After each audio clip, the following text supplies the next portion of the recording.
As the factory stocks roll over the top of turn number 4, your first look at the Mike Parker Memorial factory stocks here, and that's going to be the Camco number 1 star Boone race engine powered entry at Cameron Furr, who has now won 6 consecutive main events at the Lone Star Speedway. He'll try to bring some of that luck. He's going to need it here tonight, Colin. Yep. Also on the Speedway for the first hot lap session of the KMO Racing Factory stocks here, part of the Borderline Septic 9th Annual Mike Parker Memorial. You got the C8 out there out of Sarepta, Louisiana. That's Jeremy Crumpler.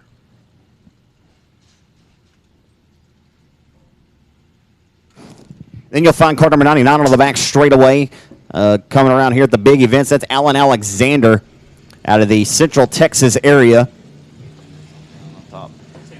San Antonio, Texas. That's a little bit lower than Central. That's a pretty good haul. We got a pair of San Antonio, Texas racers. Johnny Torres is also here in the 66 car, or he's around that area. But nonetheless, yeah, San Antonio's a heck of a pull. Yeah, those two cars came together as part of the Sotex Motorsports crew this weekend. The 99, that's Alan Alexander and Johnny Torres, and the 66, as you said, right in front of the 99. That's the D55. That's Dalton Dubois out of Robeline, Louisiana, and his Legacy Construction number 55.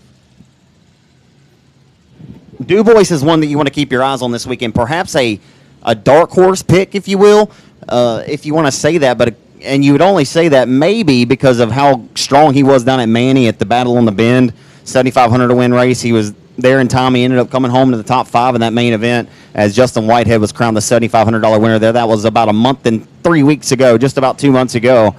But the 55 of Dubois again at a Roebling, and car number 55 will be one to keep your eyes on for sure.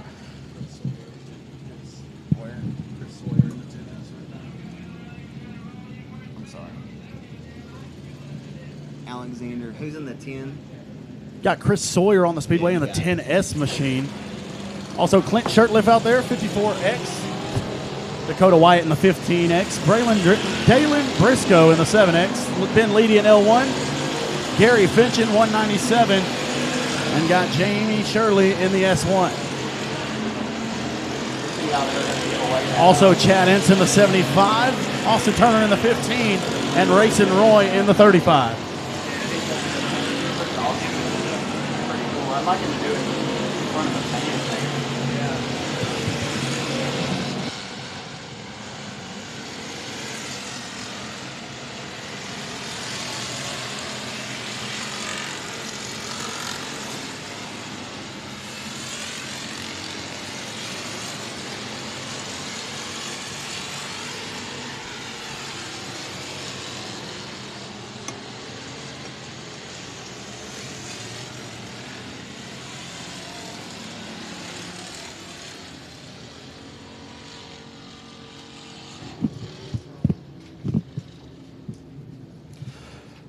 You got 13-year-old Rayson Roy out on the racetrack, and the Pate Automotive number 35 exiting the back straightaway. Had a pretty good finish here last weekend. Had a good heat race performance as well. Rayson Roy, third place heat race performance last weekend. And car number 35, the third-generation racer, the son of Aaron Roy.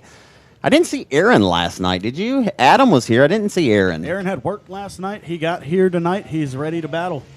10-4. He's a good one. Of course, Adam, his brother, former Factory Stock 50 winner and Cajun Classic winner here at Arklatex. Speaking of third-generation hot shoes, this youngster keeps continually pushing the progression of his young racing career. Yeah, he can just turn him up. Yeah, he can turn himself up. The driver of the Rick Sis Performance Powered number 22 out of Marshall, Texas, it's Little Henny, Dustin Hennigan. Lil Henny in 22. Second car on the Speedway out of Texarkana, Arkansas, in the Hot Wheels TRC race cars, number 10K. That's going to be Tracy Corp. You're going to say Hot Carl. Yeah, Tracy Corp, one of the fan favorites amongst the kids, just in front of Hennigan there. And the J&N Sandblasting Best Engine Parker League Project number 88M Outlaw Chassis. That's going to be Joshua Martin out of Colfax, Louisiana, who has been really, really hot this year. Not by looks. Right behind Martin, the driver who was fourth quick last night in the factory stock time trials. I'm calling him the Provençal promoter these days. That's Bubba Jones in the B21, promoter of Sabine Speedway. Yeah, I saw your interview with him on the Arklatex Speedway Facebook page, and he said, who's the real B21? He said, I'll give him a chance. You know, wait till Saturday night, we'll find out. So, speaking of Bryce Pritchett, the other B21 car, Yeah, Bryce's first time to the Speedway this week, so he's going to give him a little bit of a better shot than one night. You know what's Give him more than 2 laps to figure out this place. You know what's funny about that though was I had Bubba Jones on a podcast last year as Hennigan slowed. I'm not sure if he had issues or if he just got on it got off of it a little early there, but we'll see. The 22 did certainly slow before the checker to actually wave. We'll keep our eyes on Lil Henny here as he rolls down the front stretch. But speaking of Jones, I had him on a podcast last year. I asked him why he changed from just 21 to B21 at the time. He said, "Well, Zach, there's too many 21 cars." And I said, "Yeah." And I said, "Okay, so the B21." He said, "Yeah, but whatever." And I said, "And you like to drink cold beer, and you got a B21 to drink an alcoholic beverage." But nonetheless, yeah, he changed it because there's too many 21s, and now there's 2 B21s. Imagine that, right? Yeah, so a few other cars were on the Speedway there. You had the 00 of David Vosbury. 24, that's Brent Broussard. Chris Gardner in the 1X. Jeff Hauser in the 81. Dustin Hennigan in the 22. John Parker Jr. in the 9. Bo Perry in the 12. Frank Cannizzaro in the 5. And Daniel Jones in the 23. Here comes Hot Lap Session number 3 for the KMO Racing Factory stocks. And the first car onto the racetrack heading into turn number 1 of the J&J Motorsports Laser Chassis, number 82 out of Houghton, Louisiana. It's going to be Brian Grosjean. Grosjean making his return to the saddle again after a hiatus here, racing the Pro Mod class most recently around the Arklatex. And car number 44 out of Anacoca, Louisiana. And the Autism Awareness entry, it's Toby Earhart. Behind Earhart, that's going to be the 179 of Olin Holder. I believe he's out of the Houston area. Maybe Huntsville. Have to check on that later. We'll get the correct hometown for you at the heat race. Behind him is going to be Michael Downey in the 47 machine in the Texas Windows number 47. And the Roto-Rooter Central Heating and Air Outlaw Chassis Best Engines number 38, the 4-time Texarkana 67 Speedway Factory Stock Track Champion. It's Mighty Mike Wells in car number 38. And the Durham Lawn Care and Landscaping Durham Racing Chassis number 99X. Derek drove it last night, tonight doing double duty in both the 99X entries at Texarkana, Arkansas. It's going to be Dustin Durham in 99X. Behind Durham, the driver that finished 7th here last week in the factory stock division. That's the 53 out of Minden, Louisiana. That's Hayden Brown. Also on the Speedway, the 125 of Lou Lyles out of Louisiana. Good to see the 125 back here in Vivian. I have his bad habit of calling him Toodaloo after Miss Connie Roy one night at the Rev. He had checked out on the lead up there, and I said, "Oh, Lulu is gone." She said, "Yep, that's Toodaloo." I said, "Sure enough, boy, he's throwing up the deuce on him right now." We'll see what old Lou's got. He's a former Southern United Modified Association champion back in the mod days in the 90s, and really takes a liking to these factory stocks. He's in an Outlaw chassis, car number 125 out of West Monroe. And then you'll find the GRT chassis factory stock house car and the Debbie Callender Realty Callender Motorsports GRT number B1 out of Sibley, Louisiana. The reigning Mike Parker Memorial winner, it's Kyle Cummings. Yep. Also on the Speedway, we have the quick time winner from last night. That's the Best Engines Outlaw Race Cars Quick Time Award winner. That's CJ Howell in the 3 out of Dry Prong, Louisiana. Also on the Speedway, we had the 1 of Stony Dubois out of Robeline, Louisiana. Damon Gardner in the 81. Brian Cook in 100 plus in the final car on the Speedway. 6 quick last night. Coming to us out of Salina, Texas. That's Sonny Chaufin, excuse me. Yeah, Chaufin wasn't playing around last night. He came to throw these guys a bone. We'll see if they bite on it here this weekend. And he's certainly got a hot rod indeed. And Brian Cook there in the Brian Cook Trucks, K. Dillard Racing Shocks, number 100. I'm not sure if he had a disagreement there with the number 75 on the back straightaway, but wouldn't be surprising. Yeah, Brian, Zach, I was talking with Sonny in the pits earlier today, and he said he's just going to embrace this stranger in a strange land kind of mentality and just come in and steal everything and run away. You remember about 10 years ago, speaking of strange characters coming to a strange land, you remember when Mark Simon showed up here for the very first time out of Buffalo, Missouri? Everybody's like, "Who's Mark Simon?" Well, Mark Simon didn't take long to make a name for himself. He battled for the lead in his first ever trip down here at the Cajun Classic, the one that Rollo Pilkington won, and came home in the top 3. And Gene Border ended up buying his motor over there, the block, for like $500. The dude really didn't have a whole lot of money in his racing program. Comes back 2 years later, and he wins the joint. And came down here every year for the King of the Hill and the Cajun Classic. But we miss seeing Mark Simon now I think about it. But we have seen those kind of characters before, and you got to love it. Yes, indeed, Zach. I actually got to talk to Mark Simon about 2 months ago at the Rocket Raceway Park. He came down with his USRA stock car all the way from Buffalo, Missouri, And nowadays, he's running a USRA stock car as well as a late model with the Cash Money Late Model Series up in the Missouri area. As we got session number 4 on the Speedway for the KMO Racing Factory stocks. Yeah, I just want to mention Mark Simon is a true blue blood of this sport, man. He is a diehard indeed. As we look down the front straightaway here, the number 35S Hunter's Body Shop entry entering turn number 1. That's going to be JT Turner. Turner out of Minden, Louisiana. And the Mini Wheat Farms Arklatex Animal Clinic number 32L Outlaw Chassis. He's getting better and better, continually pushes the progression in his young racing career. It's 17-year-old Luke Wheaton, 32L. Down the back straightaway in Roxy, that's the DAF chassis number 27 out of Cut and Shoot, Texas. He is the 2020 champion of the Mike Parker Memorial. That's Dalton Faulkner. And behind him, frequent winner at Rocket Raceway Park this year, coming over here for the first time ever in his crate motor. That's the B21 of Bryce Pritchett. 56 out of Crosby, Texas. Oh, my goodness. And how about a 720? That would have made Sean White impressed. The 32L of Luke Wheat. Looked like a 3-legged dog in an icy lake over there in that Arklatex Animal Clinic entry.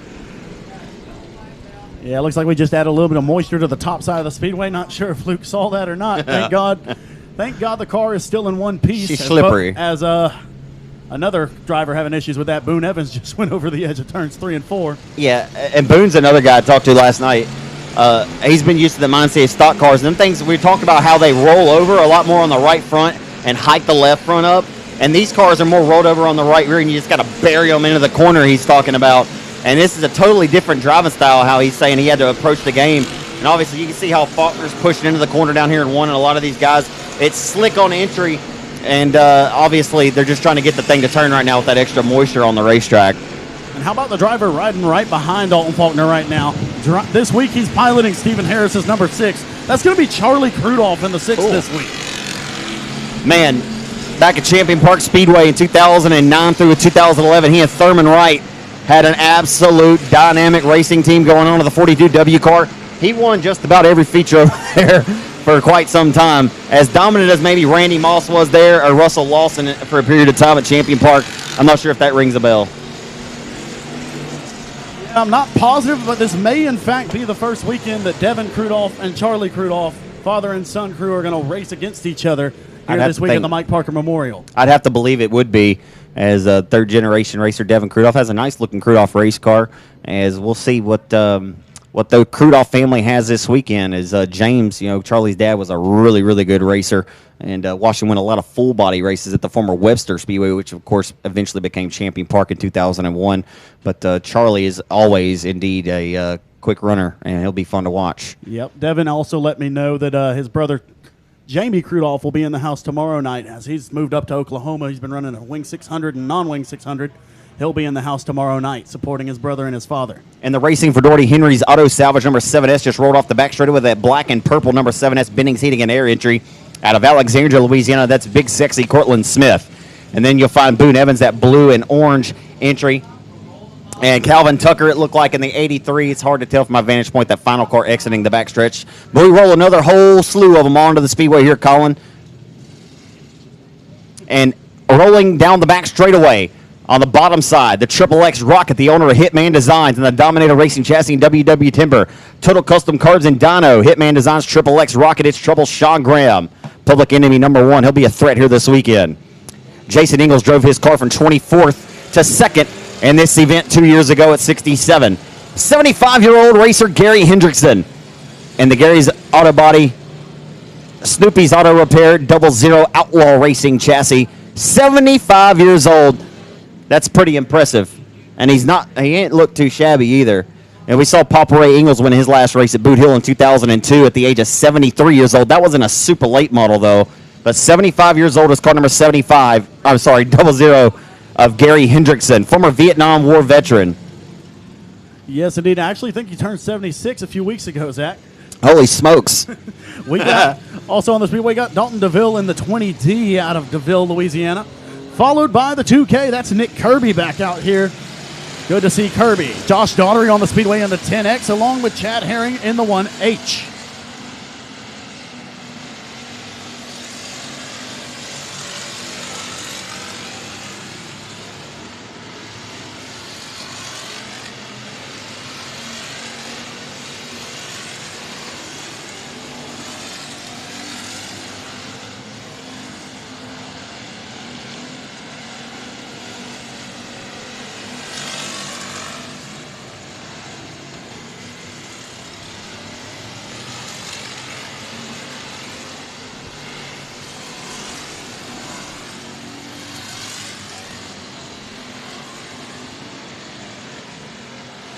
And Williams. Oh. Ooh, Herring. Oh, yeah.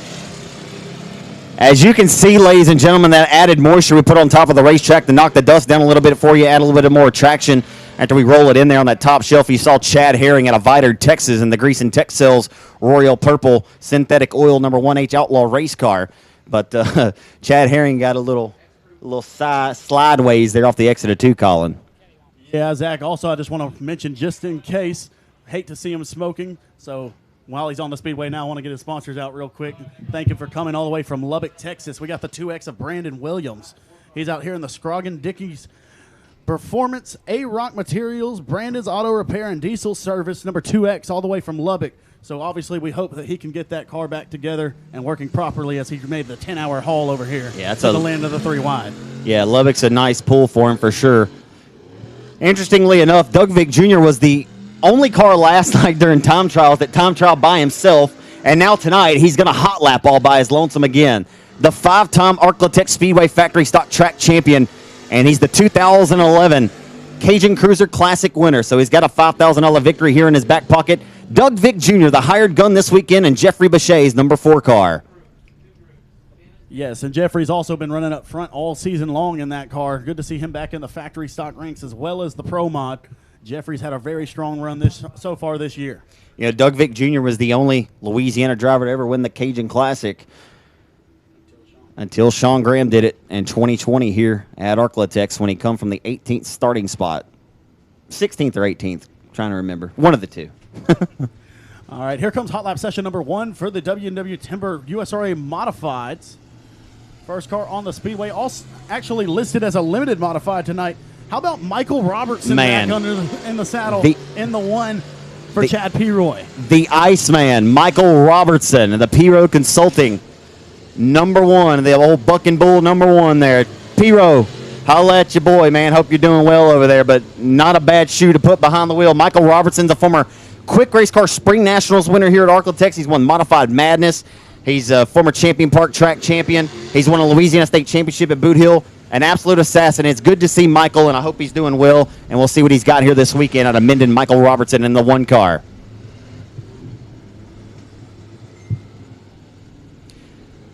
Gregory Muirhead in car number 22 entering turn number 1.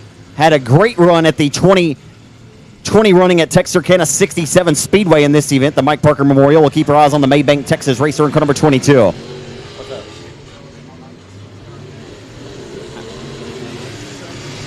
Muirhead. Yeah, just burn it up some more. Also on the Speedway, coming off of a second place run at the reopening of the RPM Speedway, that's the 110 of Casey Brunson. Casey sponsored by David Hood Construction, Mo Bags, and ABC Wrecker Service. I'm going to go grab my earbuds so I can hear it and I can tell you what it's like. Also on the Speedway, we got the Teal Jai 18J of Jake Huckabee. Kevin Peters in the 21 machine. That's the Red Hawk Construction number 21. Tanner Barnhart on the Speedway in the 511. Mike Morris in the Robert Morris Racing 5M. Dustin Tater Hyde in the Genuine RV IRP Race Cars number 18. Have Michael Rhodes on the Speedway in the 70. And once again, we got the P-Row Bucking Bulls, P-Row Consulting, J&J Motorsports number 1 of Michael Robertson.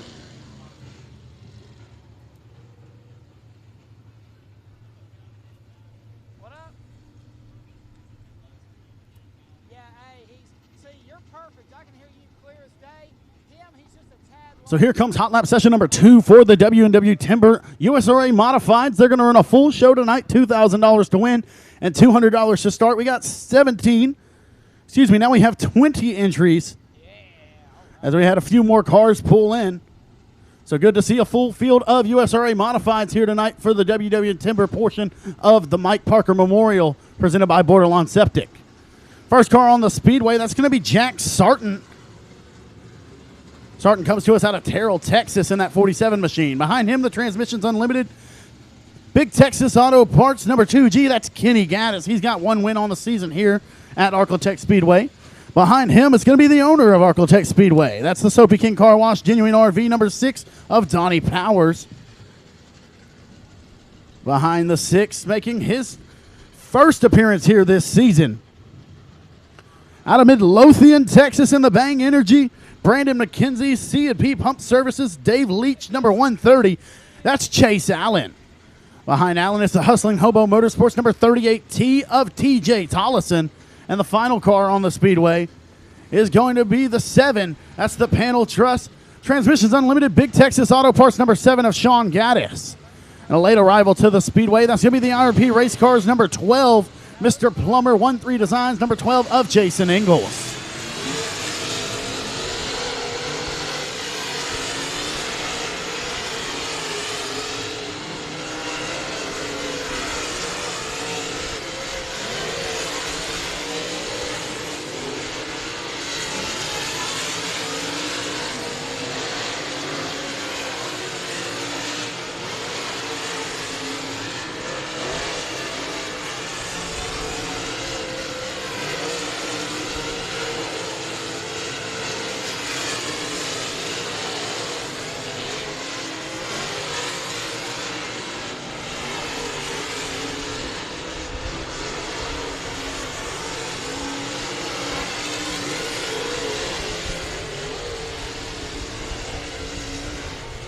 So that will conclude Hot Lap session number 2 for the W Timber USRA Modifieds. Jason Ingalls in the 12, Jack Sarton in 47, Kenny Gaddis in the 2G, Donnie Powers in the 6, Chase Allen in the 130, TJ Tollison in 38T, and Sean Gaddis in the 7.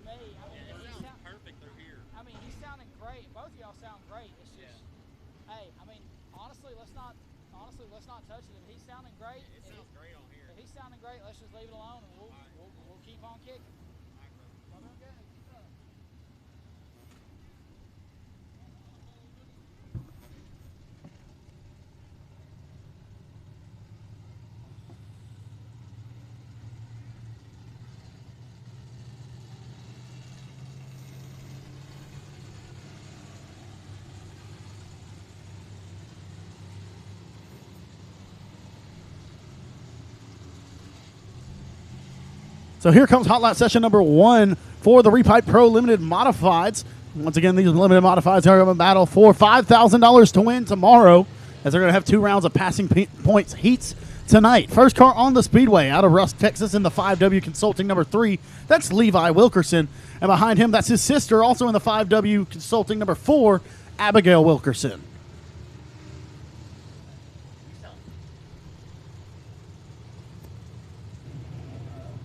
So crossing underneath the flag stand of the Herald Transmissions, anti-delivery, Hadaway Towing and Collision, Western Flyer Chassis, Best Engines number 36. The reigning Boot Hill Speedway Limited Modified Track Champion, it's Colby Mewborn in car number 36 out of Texarkana, Texas. As his brother Connor, of course, we'll see. I'm not sure if he already came out when I made the trip down there, but Connor, 3rd overall last night in time trials there, Colin. And them Mewborn brothers are certainly making a name for themselves after just a breakout season a year ago for the 36 of Colby Mewborn. Yeah, it was good to hear in the interview that you had last night with Connor that his father is going to be here. Brian, 2-time winner of the Factory Stock 50. Good to hear that he's going to be here tomorrow night in case his son, either of his sons, parks it in Victory Lane. He'll be there to celebrate with them. Absolutely. They just got back from a cruise this evening, as Connor said that he'd be getting here just in time for race time.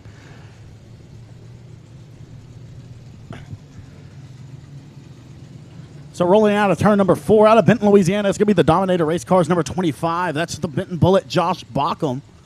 And behind him in the Durham Lawn Care number 99X, got a refreshed wrap there from the Hitman Sean Graham this week. That's going to be Dustin Durham behind the wheel of the 99X. Yeah, sharp-looking race car, the Durham Lawn Care and Landscaping Dark Horse Racing Shocks number 99X car. Danny Abear, the AMS Race Engine Powered Express Chassis NG9 number 99 out of, well, it's Lafayette, but I think it's somewhere out just outside of there. I'm not sure, but yeah, we'll say Lafayette for sure.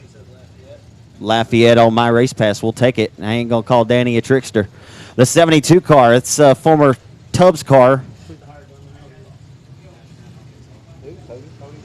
Yeah, Cody Laughlin, Ashdown, Arkansas racer in the number 72 car. We saw Garrett Gibson in that hot rod a few months ago.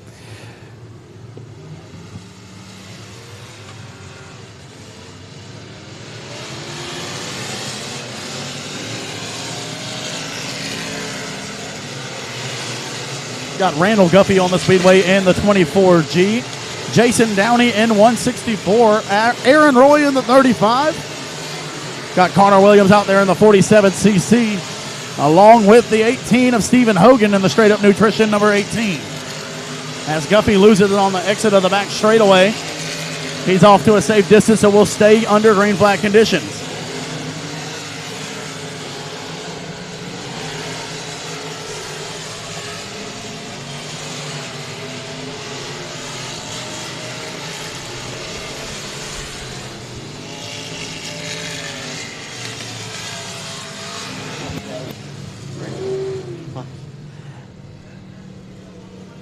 Hey, Chaz Brzeski, if you hear me back there on the back straightaway, brother, I know you're getting some really sweet shots back there, but just make sure you're paying attention at all times. That 24C car got a little squirrely. I know the depth perception is a little off. There's a lot more runoff and a lot more space back there than it appears from this side. I know you ain't no dummy, but be careful because things happen fast when you're that close to the racetrack, Chaz. If you hear me back there, man, just be careful if you're sitting back there on that wall, because cars come flying off there quickly. So just keep your head on a swivel if you're going to be there. I'm just telling you for your safety because I love you.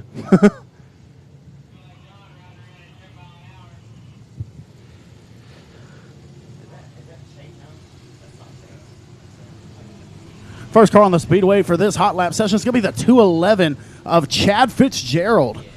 Chad Fitzgerald coming to us this week in the limited modified division from the Baytown, Texas area. Right behind him, the car parked next to him over there in the pit area. It's going to be the 10T, also out of the Baytown area.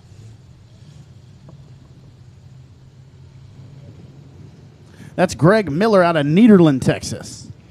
And you'll find the Hadaway Towing Collision Best Engines out, Western Flyer chassis. Number 36C, that's Connor Mewborn, the 17-year-old, third quickest last night here in time trials on night one of the Mike Parker Memorial. Behind Connor Mewborn, one of the supporters of this race. He's donated money to help make this purse so great with Storm Services. That's the Storm Services number 17 of Austin Storm. The 2018 Factory Stock 50 winner here just the year before we renamed this event the Mike Parker Memorial right here at Arklatex. A $4,000 victory tonight. And the limited modified W&W Timber RaceOnTexas.com Best Engines number 32. It's Brendan Brown from Hooks in car number 32. And behind him, piloting the M22, that's James Dubrock's machine that is going to be driven by the 2021 champion of the Mike Parker Memorial Limited Modified portion at Boot Hill Speedway last year. Out of Scott, Louisiana, in the Joel's Auto Sales Express Race Cars, Cajun Pools and Spas, number M22, that's Shane Abear. Oh, Shady Bear there. And the Malthus Motorsports, Grant Chilton, Worldwide Tires, Popeyes, Louisiana Fast. Number K9 be looking to bark like a big dog tonight. Second overall in time trials last night from Ruston, Louisiana. It's Mark Underwood Jr., one of the winningest drivers all time. Well, when the Rev put dirt on it, from 2020, he and Brandon Ball shared the most wins in the limited modified division. Brandon Ball had the most wins at the Rev overall, for what it's worth.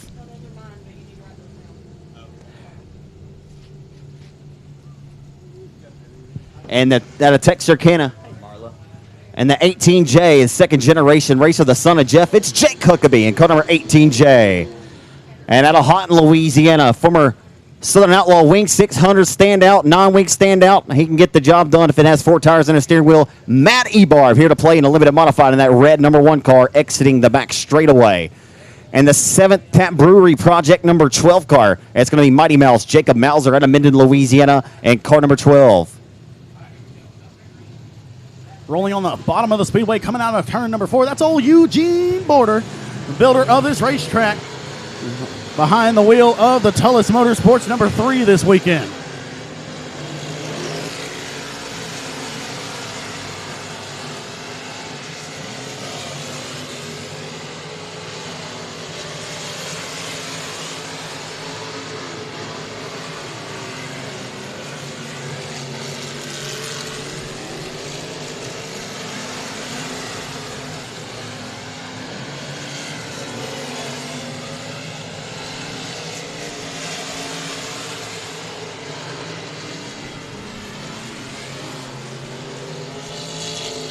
Problems for the Truck Superstore number 211. Chad Fitzgerald breaks down the back straightaway as he's trying to limp his way to the pit area.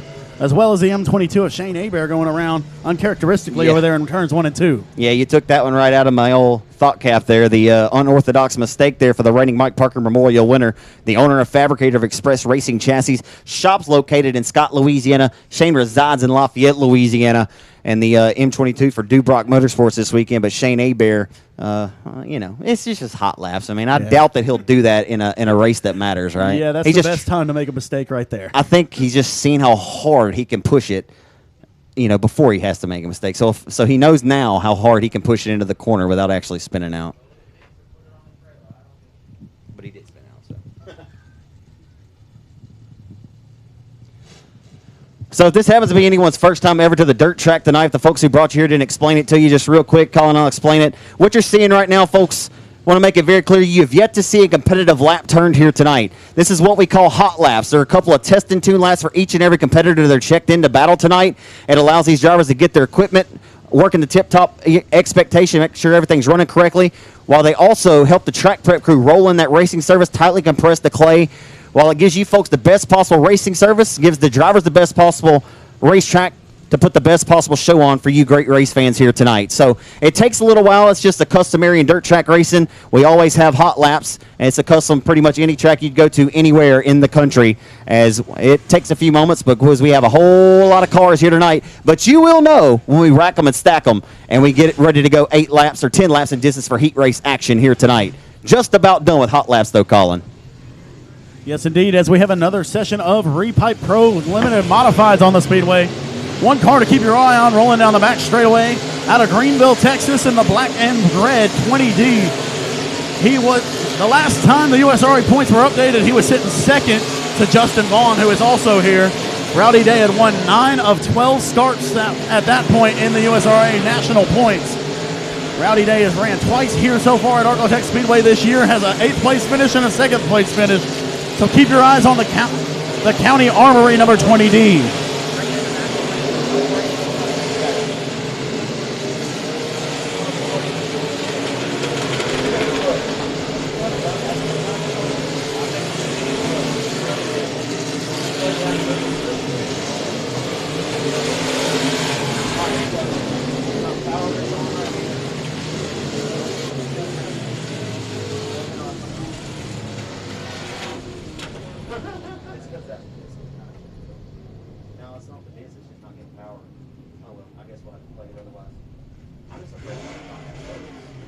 So there goes another hot lap session. Got Cliff Tupper on the Speedway, Derek Grigsby, Rowdy Day, Dylan Beasley in the 66, had Bubba Sampson in the 48, BJ Moore in the 00, Chris Green in the 1CG, the 20T of Brent Tidwell. And the final car on the Speedway was the 18, a new arrival tonight. That's the 18 of Blake Mackey, only his 3rd time in that car.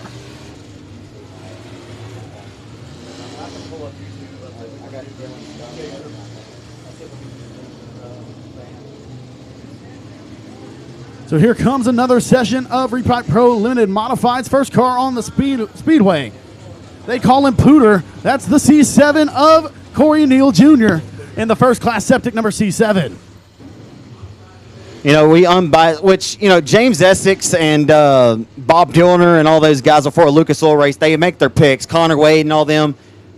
So I don't think it's against the law if we made picks. We were talking about it off mic. I think Corey Neal Jr. is going to win the Mike Parker Memorial in the Limited Modifieds tonight. I say that unbiased opinion, of course, but this young man is nothing less than stellar. The C7 just won that Battle on the Bend Limited Modified portion of that 7,500 to win factory stock race that Justin Whitehead won down at the Manny, Louisiana Oval, Sabine Speedway at the end of May, the final weekend of May.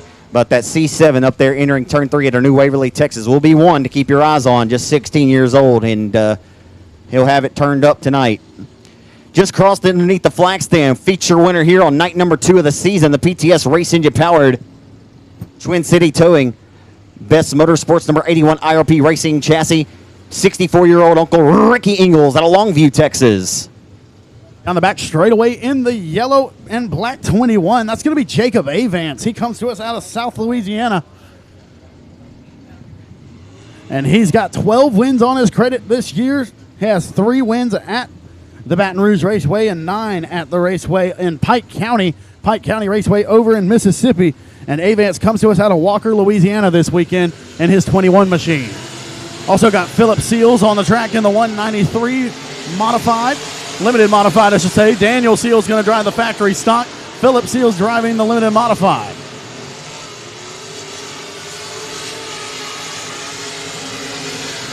Problems for the 218 of Cody Blanton as he goes around on the exit of turn number 2.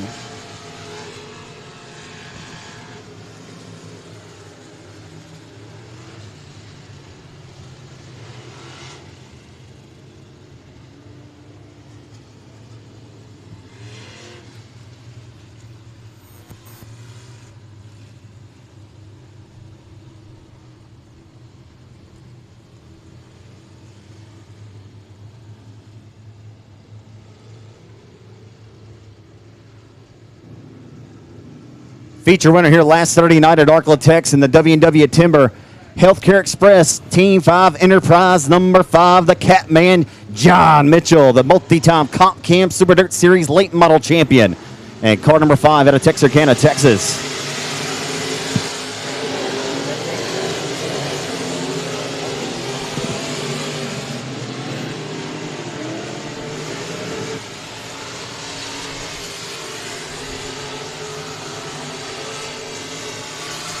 Few other cars on the Speedway. We got the K1 out of Marksville, Louisiana. That's Stephen Guidry. Cody McDaniel in the 16C. Got Colton Davis in the 21T. And as well, we also had the 12 of Jason Ingalls as he pulls off prematurely.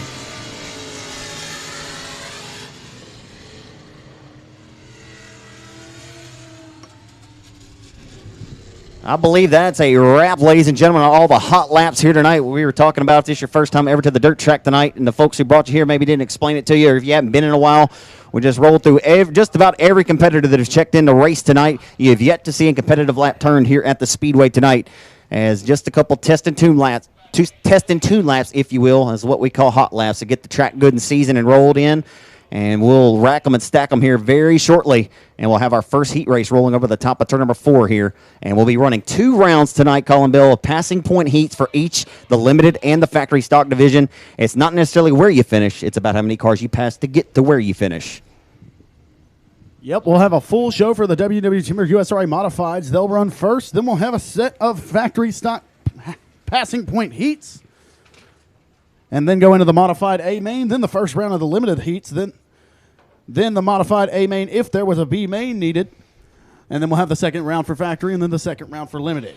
Yeah, of course, don't forget a 20-lap 2,000 to win full show tonight for the USRA Open Wheel Modifieds. Got a nice field of contingents there ready to lay it all on the line here at Arklatex tonight. Mods always put on an outstanding show here at the Speedway. As just doing a little bit of track prep there, I guess you could say. Just got the Terry Jordan water truck out there on the racetrack, putting a little bit extra moisture, knock the dust down for you great race fans here tonight. If you know anyone still within striking distance of Vivian, Louisiana, get on the phone, send them a text message. Right now would be a good time to give them a holler and let them know that we are, in fact, racing here tonight in Vivian. See if we can't get some more folks in these stands, because let me tell you, the drivers have done their part, Colin Bell. I mean, we have a pit area slap full of the top-tier talented drivers from all over the Mid-South. If you're a fan of dirt track racing, this is what you want. Like, this is what you want to get. And we've got it tonight, and I can't complain about another. I'm just happy to be here. It's going to be a lot of fun this weekend. Absolutely. We have 171 competitors in the pits tonight for the night number 2 of the Borderline Septic Services 9th Annual Mike Parker Memorial Race. First time having the Mike Parker name here at Arklatex Speedway. This race has been held here 2 times prior, 2018 and, of course, 2019. Craig Oakes won the factory stock portion. And 2018-19 went to Brandon Brown. And we're just about getting ready to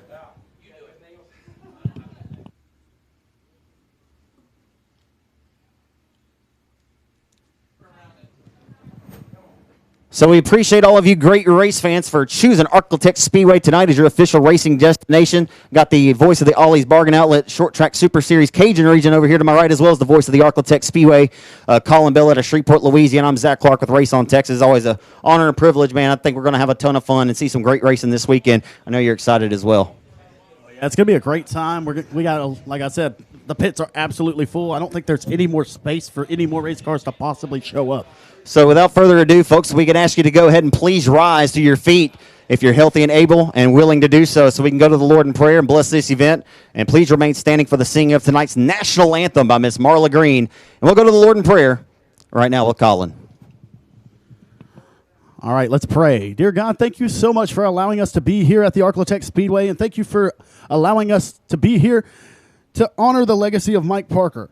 We thank you for all the race crews that come here, all the fans, the drivers, the workers, and everyone who is watching on Race on Texas. We pray that you for safety over everyone involved with this event.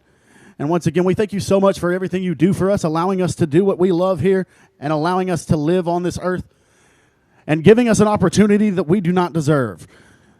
Thank you for everything you do for us, Lord. It's in your name we pray. Amen.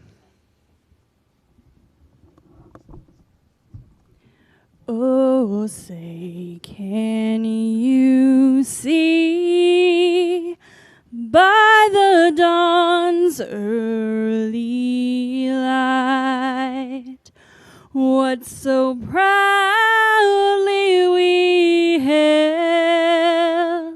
at the twilight's last gleaming, whose broad stripes and bright stars through the perilous fight o'er the ramparts we watched were so gallantly streaming, and the rocket's red glare, the bombs bursting in air, gave proof through the night that our flag was still there.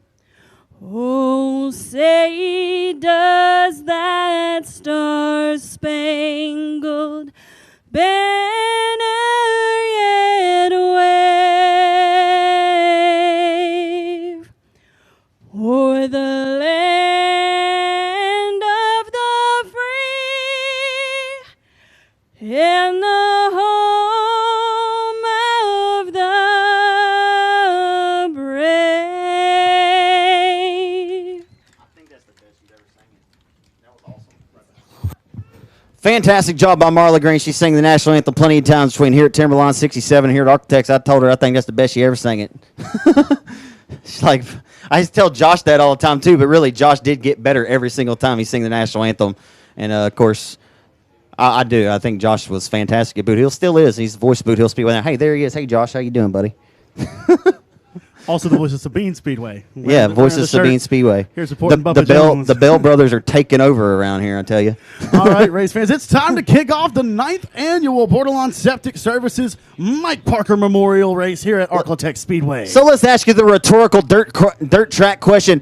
Arclitect Speedway race fans, you ready for some top-notch dirt track racing action tonight here in Vivian?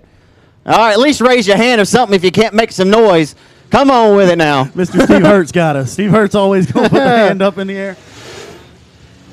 As the first heat for the WW Timber USRA Modifieds enter the Speedway, as Zach mentioned earlier, it's passing points is the name of the game for everything tonight. So there's a set amount of points for your finishing position as well as how many cars you pass.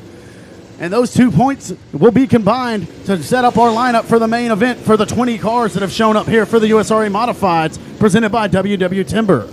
On the pole of your Oval Modified Heat Race number 1 out of Hooks, Texas, in the 5M car, Wiley Veteran Racer, it's going to be Mike Morris in 5M. Outside from Hooks in car number 38T, it's going to be TJ Tollison. Inside of row number 2 out of Texarkana, Arkansas, it'll be Steve Rebel Ward. Outside of car number 47 out of Terrell, Texas, it's Jack Sarton in car number 47 of the Bills Built Racing Chassis. And RPM Speedway USMTS Modified winner a season ago. And the dominant force, your current USRA National Point Leader and the Texas Qualifications and Surveying Panel Trust. Genuine RV Panel Trust number 16 GRT Bob Phillips. Rick's Performance Powered 16. It's win again. Chris Hennigan from Marshall. Outside out of Paris in car number 70. Good to see him back in the saddle. The 70 is Michael Rhodes out of Paris. Inside of the fourth row out of Henderson, Texas, the Genuine RV Soapy King. Panel Truss. Number 6 GRT Racing Chassis. It's Donnie Ahab Powers. Outside out of Longview, Texas, former John Harvey Toyota Arklatex Championship winner out of Longview, Texas, the owner fabricator of IRP Race Cars. Racing Jason Ingalls in car number 12. And out of Midlothian, Texas, a sharp-looking hot rod, got the bang energy alongside the 130. Again, out of Midlothian, been racing up at the UMP Summer Nationals Hell Tour and getting his tail kicked by Nick Hoffman every night for the last couple of weeks. But the 130, it's Chase Allen. Huh? I think Mike McKinney actually knocked off Nick Hoffman last night at Shady Hill. I don't know what happened there, but... And Brandon Shepard, for what it's worth, at I-70 at the Lucas Oil Late Models, blew a motor, and Tim McCready patted that point lead. We also got a late entry tonight. That's going to be the 18B of Joel Bonet tagging the rear of this one in his GRT number 18B. Bonet. Racked and stacked race fans. First heat race of the Mike Parker Memorial. Waves green with flagman Keith Parker up in the Burkesville Federal Credit Union flag stand. They hustle at it. Into one. It's going to be Tolson getting the whole shot. 3 wide into 1 and 2, and around goes Hennigan and collects Powers. Oh, my. It looked like Hennigan got in a little bit too hot on the 5M when Mike Morris got loose, spun it, collected the car owner of Donnie Powers and the 130 of Chase Allen. Got 3 heavy hitters down there, stuck together in the bottom of turns 1 and 2. 3 heavy hitters, heavy hitting each other down there in 1 and 2. I didn't see exactly how that transpired. I didn't see if Hennigan kind of checked up for the car in front of him. We went 3 wide for 2nd through 5th. And, well, the bad news is, race fans, if you wanted to see Chris Hennigan perform in a heat race, you won't get that. But the good news is we get to watch him carve from a hot knife through butter from the tail tonight, because you know he'll be coming from the back to the front tonight in the feature event. Yeah, you got to know that some of these racers, other competitors, they don't hate to see Chris pulling off the speedway with a flat tire, No. but they know that they're still going to have to worry about him later on tonight. Yeah, kind of like I mentioned off topic a little bit, but Brandon Shepard blowing a motor with the 1 to go at the Lucas Oil race at I-70 in Odessa, Missouri last night. You know, Tim McCready you hate to see it, but at the same time, Hudson O'Neill won the race. He's like, I better be lucky than good any day. And, hey, as good as Chris has been this year, you take it how you can get it. And Chris is as good as guy as anyone, and they all love him, but maybe they'll get a little bit closer chance to victory lane here tonight. So we got 8 cars going to go back to the original restart. Steve Ward not making the call on the 50, and now we've lost the 16 of Chris Hennigan. So 8 cars set to go 8 laps. And here we go for modified heat race number 1. Morris and Tollison side by side. Tollison going to get the better start this time. And here comes Sarton as he's going to jump to the outside of Morris. Can't quite make that move yet. It's good to see Jack Sarton back in the saddle again in a Bills Belt chassis after spending quite a few years in the IRP race car built by Ingalls. As Ingalls in this one storming from the tail to the front as Sarton takes a bid for 2nd on the inside of the Texarkana racer Mike Morris. Morris shuts the door, and here comes Chase Allen in 130 on the top ropes. 3 wide off the exit of 2 nearly. Colin as they head into turn number 3. That's the race leader TJ Tollison, the hustling Hobo Motorsports number 38T. They all sail over the top side of the speedway. Not sure if there's some oil on the speedway or some sort of liquid as Tollison rejoins, but we lost the 6 of Powers as well as the 130 of Allen. We just had 4 cars synchronized, cheese sliding right off the cracker. I mean, seriously, I ain't seen anything like that in a while. I know they added some moisture up there, but I mean, 4 of them. 1 went off, the other one said, hey, I'm gonna follow you. The next one followed, and then the 4th one said, you know what? Why not? Goodness gracious, what's going on? So the race leader of TJ Tollison, the hustling Hobo Motorsports number 38T, goes off the top side of turns 3 and 4, and that will give the race lead to Jack Sarton in the 47. Was just told by Lane Smith, owner of 1-3 Designs, that he thinks, and I'll just make it note here, that he thinks Pork Chop Kenneth Chamberlain is driving Donnie Powers number 6. However, I talked to Donnie earlier, and I said, Donnie, you're racing tonight? He said, yep. And so I hope you're right, Lane. Don't be over here correcting us if you don't know for sure. So the info I got today in the pits, Chris Hennigan told me Pork Chop could not fit in Donnie Powers' car, so Donnie's going to be driving the 6 car tonight. Thank you. Always helps to do just a little bit of research.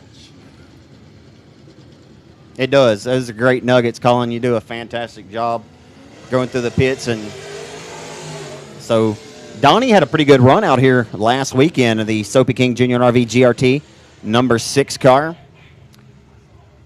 As it'll be all Bills Built 47 of Jack Sarton out of Terrell, Texas. You know, his brother Jason's a pretty good shoe as well. We'd like to have him tonight.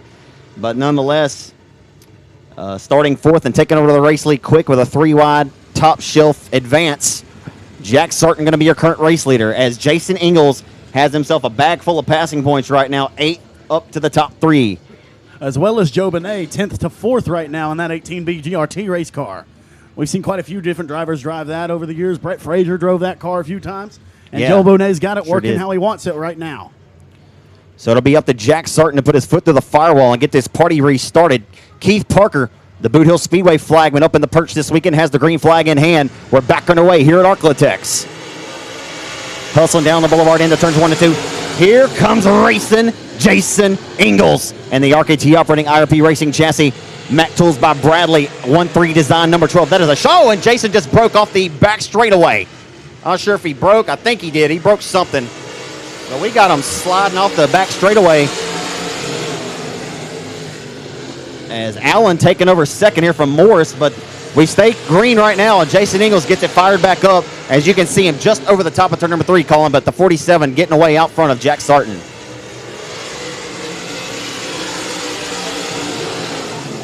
Chris Powers and Rhodes, your top 5 cars right now, as Tollison exits the Speedway in the 3018. Yeah, we've had more cars than we'd like to see slide over that top there, the back straightaway. I'm not sure if something happened with Jason, something broke, but it was very odd, very unorthodox how he went off the back straightaway as Chase Allen has his crosshairs dialed up on the rear deck lid of the 47 of Sarton as they're battling it out for 3rd. Mike Morris gets relegated to 4th by Donnie Powers in 6th, calling into turn number 3. So 2 laps to go. Jack Sarton still has a healthy lead, but the 130 of Chase Allen reeling him in quickly, I should say.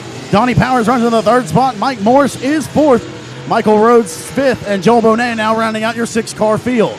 Chase Allen is absolutely rolling right now. He's going to run out of TIME, but that car is on an RAIL as I brought you to the Louisiana Spelling Contest. Into turn number 1. He's going to run out of time, but Sarton is going to look to be able to hold on to the victory. But Allen right now, if I could look at the transponder scoring times, he is absolutely rolling around Arklatex as the checkered flag awaits. Jack Sarton in the Bills Built Racing Chassis Shipley Motorsports number 47. Taking the victory in your USRA opening mod heat of the night here for the 3rd running of the Mike Parker Memorial, or 9th annual Factory 50, as the 47 of Jack Sarton, your winner at a Terrell, Texas race fans on the 130 out of Midlothian, Texas, and the RP OS1 chassis of Chase Allen. 3rd in the Genuine RV Soapy King GRT Racing chassis number 6 from Henderson, Texas of Donnie Powers. From Texarkana, the Wiley veteran, the 5N of Mike Morris will round out your top 4 here, Colin, as heat race number 2 about to roll over the top of turn number 4. All right, here comes heat race number 2 for the W&W Timber USRA Modifieds. Once again, it is passing point system. All cars are going to advance to the A as we have 20 modifieds tonight. Good to see a full field showing up for the $2,000 to win purse with $200 to start, as we had multiple companies add money to allow us to race for this kind of money on a one-day Friday night purse for the modifieds. I'd like to thank all the folks that are tuning in, watching on the free look-in on Facebook via raceontexas.com. If you haven't bought your monthly Race on Texas All Access Pass, you can get the entire ASCS National Tour this season. You got the Race on Texas covering the ASCS National Tour, as well as nearly just about every racetrack in the great state of Texas, including all your Arklatex area racetrack. You got Sabine Speedway on Friday nights.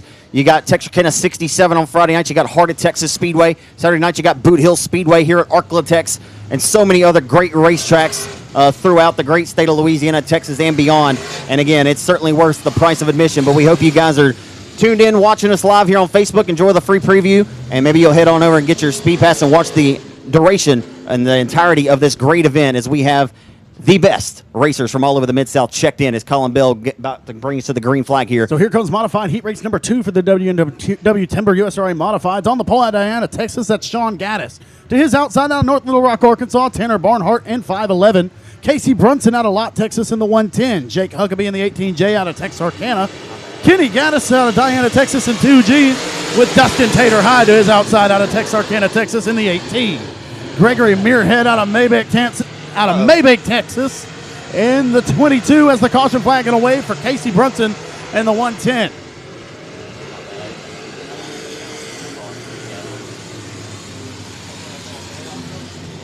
always try to throw out that spiel about race on pick. So the 110 of Casey Brunson going to lose it in turn number 2. The Lot Texan making his first appearance over here this year. And we're going to reset the lineup for heat race number 2 for the WW Timber USRA Modifieds. So on the pole, it's the Transmissions Unlimited Big Texas Auto Parts number 7 out of Diana, Texas. That's Sean Gaddis. And his outside, it's the Barnhart Racing number 511 of Tanner Barnhart out of North Little Rock, Arkansas.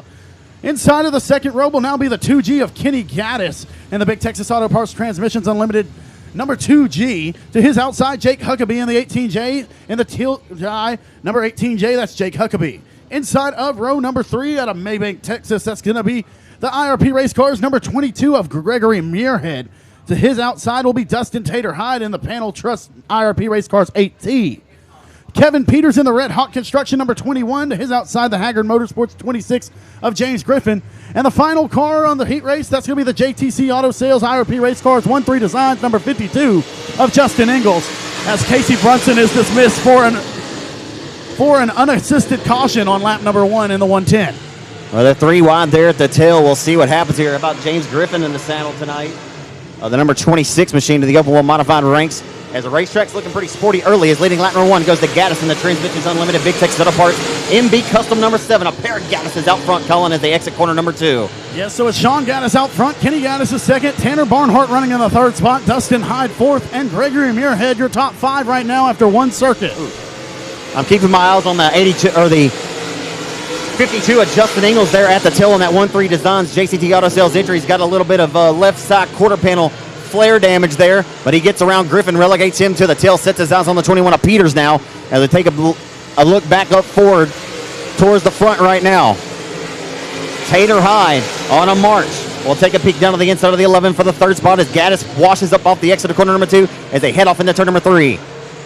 For the Haggard Motorsports number 26, Spider-Man car of James Griffin. He'll head to the infield as Sean Gaddis sees 4 down, 4 to go, followed by his father Kenny, as a battle for the third spot emerges between Tanner Barnhart and Dustin Hyde. I tell you what, Colin, we're just some commentators. That's a mash tater into turn number 3. Dustin Tater Hyde mashing the throttle through the firewall. He'll work down to the inside of the second generation racer Tanner Barnhart, the son of Donnie Barnhart. Into turns 1 and 2, down to the inside, the best battle of the racetrack, going at it neck and neck. What more do you want, race fans? A great doozy going on for third. Tater Hyde takes it. And it's no longer the best battle in the racetrack because we got a 3-car battle, 4th, 6th through 8th. Between Jake Huckabee, Justin Ingalls, and Kevin Peters with 2 laps to go. If I could borrow a set of eyeballs from somebody, that'd be phenomenal. As we hustle back off into 1 and 2, Peters hustling around the top ropes of the racetrack. As we exit corner number 2, Peters is going to get that advantage down the back straightaway as the white flag waves into turn number 1 for your longtime race leader, dominating this one for Sean Gaddis. Yeah, Kenny definitely made up some ground on him that time but he's going to run out of time. But it looks like Kenny Gaddis has found a line that he's liking, as he's working a similar line through 3 and 4 as Sean, but he's working a different line in turns 1 and 2. As Sean Gaddis wins heat race number 2, Kenny Gaddis is second, Dustin Hyde third, Tanner Barnhart fourth, Gregory Muirhead fifth, Kevin Peters is sixth, Jake Huckabee eighth, Justin Ingalls eighth, James Griffin will be ninth, and Casey Brunson will be scored 10th. Not a bad one. A pair of Gaddis is 1 and 2. Son beats father in heat race number 2 for the USRA Open Wheel Modifieds. And we're just about ready to rock and roll here with the first factory stock heat race of the night, ladies and gentlemen. Race fans, who's ready for 9 heats of factory stock racing? 88 cars in attendance tonight to battle for $5,000. 18 total heats, too, I think. We got 2 rounds. Remember, race fans, it's not necessarily where these drivers finish, although higher up where they finish, they get finishing points. It's not necessarily where they finish. It's about how many cars they pass to get to where they finish. You want to accumulate as many points as you can, passing as many cars and finishing, obviously, as high up as you can in the field. But if you start on the front, you had better finish there because you don't want to go tail back and lose any potential points that you can get. So on the pole of your first factory stock heat race of the evening here, going 8 laps in distance, on the pole out of Ruston, Louisiana. You think? Out of Ruston, Louisiana, the Southern Roofing Outlaw Racing Chassis PTS powered L100 won a big 8,000 to win race at Super B Speedway 2 years ago for Mr. Tommy Mercer. And the L100 is Lee Patton, former Open Wheel Modified standout. Outside of Shreveport, Louisiana, the Jackpot 777 car. It's going to be Mikey Brunker. Inside of row number 2 out of Texarkana, Arkansas, the car number 35M is going to be TJ McCarty. Outside of row number 2 from Maybank, Texas, it's Kenny Fiedler and car number 15F. Inside of row number 3, the Mini Wheat Farms Arklatex Animal Clinic, number 32L Outlaw Chassis. Number 32L out of Texarkana, it's Luke Wheat. Outside of Luke Wheat and car number 10K from Texarkana, Texas, the Hot Wheels, number 10K, one of the fan favorites amongst the kiddos, it's Tracy Corp. Starting inside of the 4th row in the 7th starting position out of Cleveland, Texas, former non-qualifier winner at the inaugural 10,000 win King of the Hill at Boot Hill, the number 83 out of Cleveland is Calvin Tucker. Outside of Tucker out of Alvarado, Texas, in car number 81, a good shoe indeed. He's got quite a few wins at the Kennedale Speedway Park. Over the last several years, the 81 is Jeff Hauser. Inside of the 5th row, starting 9th out of Colfax, Louisiana. I believe he leads does he still lead the Bayou Dirt Life points? Leading the Bayou Dirt Life points, a great column there. Created by Josh Bill there, Bayou Dirt Life. Go check him out on Facebook. Give him a like and a share. But Joshua Martin leading those current Louisiana standings. Yeah, Joshua Martin out of Colfax, Louisiana. The J&M Sandblasting Best Engines. FTS Supply, JJ Motorsports Outlaw Racing Chassis number 88M. He has been nothing less than stellar this year. I think he's got 7 wins on the year. Yes, Joshua is also second in the current ACS points, as he's second to Rodney White, who runs over there at Grayson County Speedway. Yeah, Rodney White, the inaugural Hoosier Tire Southwest $10,000 winner of the Southern Sport Mod National at the Heart of Texas Speedway a couple years ago. Austin Turner in 15 out of Ashdown. Failed to mention him as we go at it. Took the nail off the exit of 4, and Keith Parker shaking his head. The green will not come on the racetrack, and the light will come on, the yellow light, and we'll re-rack them, and we'll restack them. Lee Patton is going to be relegated 2 spots. The L100 of Lee Patton will be penalized for jumping the start. As Brad Hockaday, Professional Motorsport Solutions, here to run a tight ship in a professional ranch show. He's one of the very best in the business. He's flagged for the IndyCar Series. He's worked NASCAR events. He's been all over the country this year and over the last 12 years or so. Brad Hockaday, Professional Motorsport Solutions, located out of North Carolina here at the Mike Parker Memorial to get these guys in line. Yep, so on that first original no start, had the outside pole sitter showing some smoke there in the Black Sheep Motorsports number 777. The Mikey's one-stop shop machine there as Mikey Brunker on the outside pole showing some smoke early on the original start. So we'll see what happens with the 777 as now he's got TJ McCarty to his inside for an original restart. So McCarty says, thank you. I like it. I love it. And I want some more of it. The green flag comes out from Keith Parker. They like it this time. He gives them the thumbs up. The 77 of Brunker did not get up and go, and it bottles up the outside line. And the 81 of Hauser is going to go top rope, hustling in car number 81, but nearly gets sweet. Yeah, baby. How about you now? You can step on me. Here comes Joshua Martin in 88M, and one of them slipping over to the top, maybe 2. But off of 4, it's going to be TJ McCarty leading lap number 1 in 35S. As Tracy Court going to take a slight detour through the infield. That's the 10K. As the fielder in the 15F going to rejoin the speedway as we're side by side for the race lead between Patton and McCarty. Wheel to wheel in the turn number 3. Lee Patton hugging the hub and hugging it well off the exit of 4. You see that car rolled over very well on that right rear, digging into turn number 1 of that Outlaw Racing chassis. Bobby's Body Shop L100 Southern Roofing Outlaw Race Car. Exit of 2 relegates the 35, a couple of car lengths in the rear, and they're 3 wide at the midpoint of the back straightaway. Joshua Martin fitting the gap, and here comes the 81 of Jeff Hauser. All over the back of the number 32 Ella Luke Wheat. They're still 3 wide here, calling off the exit of 4. It's heating up at Arklatex. So it's Patton, McCarty, Martin, Wheat, and Hauser, your top 5 cars this time by. And I've said it last night, Zach, I'm going to have to say it again. This is why every time we race, I'm consistently having to point out that this is why we call this place the land of the 3 wide. Absolutely, and Hauser just lost the handle, nearly corralled it, and got the foot back on the old steering wheel there. He's got to put both hands and both feet up on it. As the L100 of Lee Patton got penalized the row, it does not matter. He is dirty dancing out front on him, and the L100 is here comes Joshua Martin in the J&M Sandblasting 88 machine off the exit of 4 to the back of the number 35 for second of McCarty. Here they come off of 4, calling into 1. 3 laps to go, and Martin's worked his way from a 9th place starting spot to a battle for the 2nd spot with TJ McCarty out of Amity, Arkansas. Lee Patton's way out front right now in the L100 as Luke Wheat runs in the 4th spot. Calvin Tucker rounding out your top 5 with 2 laps to go for the L100 of Patton. Great battle for second here. Patton is long gone by his lonesome out front. It'll be 1.5 laps to go to the midpoint of the back straightaway. But TJ McCarty says, Josh Martin, do you want a party? And they go off the exit of 2. Martin still all the way on the top ropes of the racetrack. Here he comes with a big run, but he has to check the throttle on the entry to turn number 3. He'll cross lanes into turn number 3. Oh, boy, it's a good one, but here comes Martin with a nose up off the exit of 4. Martin's going to take the second spot with contact with McCarty, and here comes Luke Wheat as he smells blood in the water. He's going to try to capitalize as he's going to look to the inside of McCarty off of turn number 2 on the final lap. But right now, the L100 of Lee Patton going to see the checkered flag, and he will win factory stock heat race number 1 for the KMO Racing Factory Stocks. Joshua Martin second, TJ McCarty's third, Luke Wheat is fourth, and Calvin Tucker rounds out your top 5. So that performance right there, folks, just set the bar as far as the first heat race is concerned. Josh Martin just showed that you can drive from the tail to second, and he has just set the bar and just about earned as many possible points as he could. Didn't start dead last, but he did start 9th out of 10 possible cars here and came home in second. So Lee Patton going to be your heat race number 1 factory stock winner here for the KMO Racing Factory Stocks at the Mike Parker Memorial here.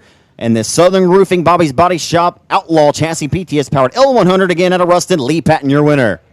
Here comes factory stock heat race number 2 for the KMO Racing Factory Stocks. On the pole out of Falk, Arkansas, it's going to be the Pro 1 Transmissions number 25. That's Gary Harvin. To his outside in the Frank's Fishing and Reynolds number 5 out of Mansfield, Louisiana. That's Frank Canizaro. To the inside of row number 2 out of Robeline, Louisiana. It's the 10S Chris Sawyer. To his outside, the defending champion and the Debbie Calendar's winner, the Debbie Calendar Realtors. Number B1, Calendar Motorsports entry there for Kyle Cummings. Lou Lyles in the 125 out of West Monroe, Louisiana. To his outside, the Nashville, Arkansas 69X. That's Brandon Preer. Jason Ingalls in the Best Performance Motorsports the Joe Best Motorsports number 10X there. And to his outside is going to be Jason Gore out of Seagoville, Texas. And the 3G Auto Dash for Cash Pawn Shop number 721. Also on the Speedway, the 100 plus of Brian Cook, and the 1X of Chris Gardner as Lou Lyles makes contact with the 10 of Chris Sawyer, and the caution flag and a wave on lap number 1.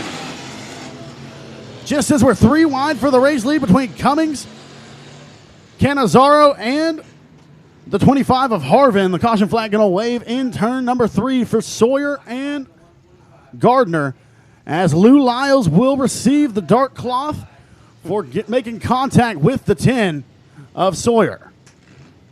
So tough break there for the 125 out of West Monroe, Louisiana, as he's going to get about 60% of 1 lap in before being dismissed from heat race number 2. Well, call him when we were talking about he checked out at the Rev last year, and I called him Toodaloo because he had thrown up the deuce on him, and Toodaloo. Lou Lyles is gone, but he's about to have the Toodaloo out of this race here, unfortunately, into the 125, the former Southern United Modified Association champion of the Modifieds back in the 90s. Lou Lyles out of West Monroe in that Outlaw race car, 125 car, was not here with us last night, but came in tonight when it matters the most to race here. Or 2 nights for the Mike Parker Memorial, but unfortunately a dismissal being sent to the 125 racing camp here, and we'll have to try her again for the second round. We'll have a lot to make up for this dismissal here. Yep, absolutely, Zach. When you have 88 cars in the pits, you've got to have 2 nearly flawless heat races to set yourself up for tomorrow night. So we'll see how Lou Lyles in the 125 can recover, as surely he's going to have to do his absolute best in round number 2 to set himself up for Saturday afternoon. So we'll get them re-racked and stacked. It's going to be Starvin Harvin, Gary Harvin, who won 2 events last year at Texarkana 67 Speedway. His first wins there since the 2013 racing season. So Gary Harvin of the Pro 1 Transmissions. Green Trucking number 25 car will send us full throat off the exit of 4. The reigning Mike Parker Memorial winner in the Calendar Motorsports B1. Keep your eyes on him. Kyle Cummings out of Minden, Louisiana. We're back underway. So Harvin going to lead us into turns number 1. Here comes the B1 on the inside as he'll take the second spot. That's Kyle Cummings. Brandon Preer looking to the inside of Frank Canizaro for the 3rd spot. Is that Daughtery 10X?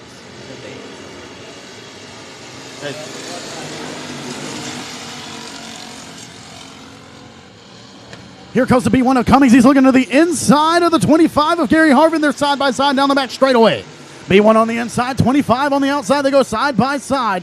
As Jason Gore trying to work the absolute top side of the Speedway, he'll lose the 5th spot to the 10X.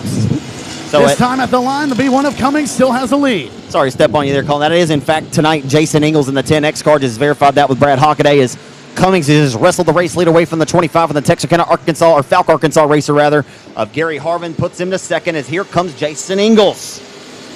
So halfway down, halfway in this time. 4 laps down, 4 laps to go as Cummings leads, followed by the 25 of Harvin. Third is Canizaro, fourth Ingalls, and Gore rounds out your top 5. Gore's going to have to get it going. We talked about potential winners nonetheless, but off of 4, it's still Cummings over the 25 of Harvin. How about the run for Canizaro? Having a good run here. The Frank's Fishing and Rentals, number 5 Salon. An odd-looking race car, but nonetheless, it's a quick one. As down the back straightaway, here comes the Belton, Texas racer, Jason Gore to the inside of Jason Ingalls. A pair of Jasons going at it off the exit of 4. Looks like Gore heard your challenge, and he's going to take the 4th spot away from Jason Ingalls as Jason Gore comes to the 4th spot, and now he's coming after more for Canizaro as Gore started in the 8th place starting position, looking for more passing points there in the 721. Boy, Jason Gore's got a sharp-looking race car, one of the nicest-looking hot rods in the pit area here tonight as the white flag comes out for the GRT Racing Chassis, Debbie Callender Realty, Callender Motorsports, number B1 car with a PTS power plant singing a song underneath the hood. He'll continue to carry that final tune into turn number 3. And that'll be all she wrote to a face full of checkered flag out of Minden, Louisiana. Your reigning Mike Parker Memorial winner wins heat race number 2. Kyle Cummings from 4th to the win. Gary Harvin finishes in the 2nd spot. Frank Canizaro is 3rd. Jason Gore 4th. And Jason Ingalls rounds out your top 5 for heat race number 2 of the KMO Racing Factory stocks. So 8th to 4th, a nice run there for Jason Gore out of Seagoville, Texas in car number 7 and 21. And Frank Canizaro from outside loses a spot, finishes 3rd out of Mansfield, Louisiana. Pole sitter finishes in 2nd of Gary Harvin out of Falk, but 4th to 1st. Again, the reigning Mike Parker Memorial winner. And the Debbie Callender Realty, Callender Motorsports GRT Racing Chassis. That's the only ever GRT chassis fabricated GRT factory stock out of Greenbrier, Arkansas, of course. But at Kyle Cummings out of Minden, Louisiana, your winner in B1 in heat number 2. Is it my heat? Yeah. Yeah. So on the pole of factory stock heat race number 3 tonight from Shepherd, Texas, and the Seals Automatic number 193 machine. It'll be Daniel Seals and the Outlaw Racing Chassis. Outside of the 15X out of Provençal, Louisiana, it's Dakota Wyatt, a feature winner at Sabine Speedway this season. Inside of row number 2 out of Bullard, Texas, swept last weekend at the Boyd Speedway in the IMCA Stock Car and IMCA Limited. It's Boone Evans out of Bullard, Tiffany Welch out of Greenwood in car number 58. Winnigan, Chris Hennigan from Marshall, Texas, and the Southern Roofing Hennigan Motorsports C16. Chris fabricated that car as they're trying to go 3 different lanes wide all the way through the field right now. As Hennigan, you got Crumpler, Case, Grosjean, Royce Jones, and Dalen Briscoe. Oh boy, and around goes Wyatt. Dakota Wyatt gets loose after contact with the 193 of Daniel Seals.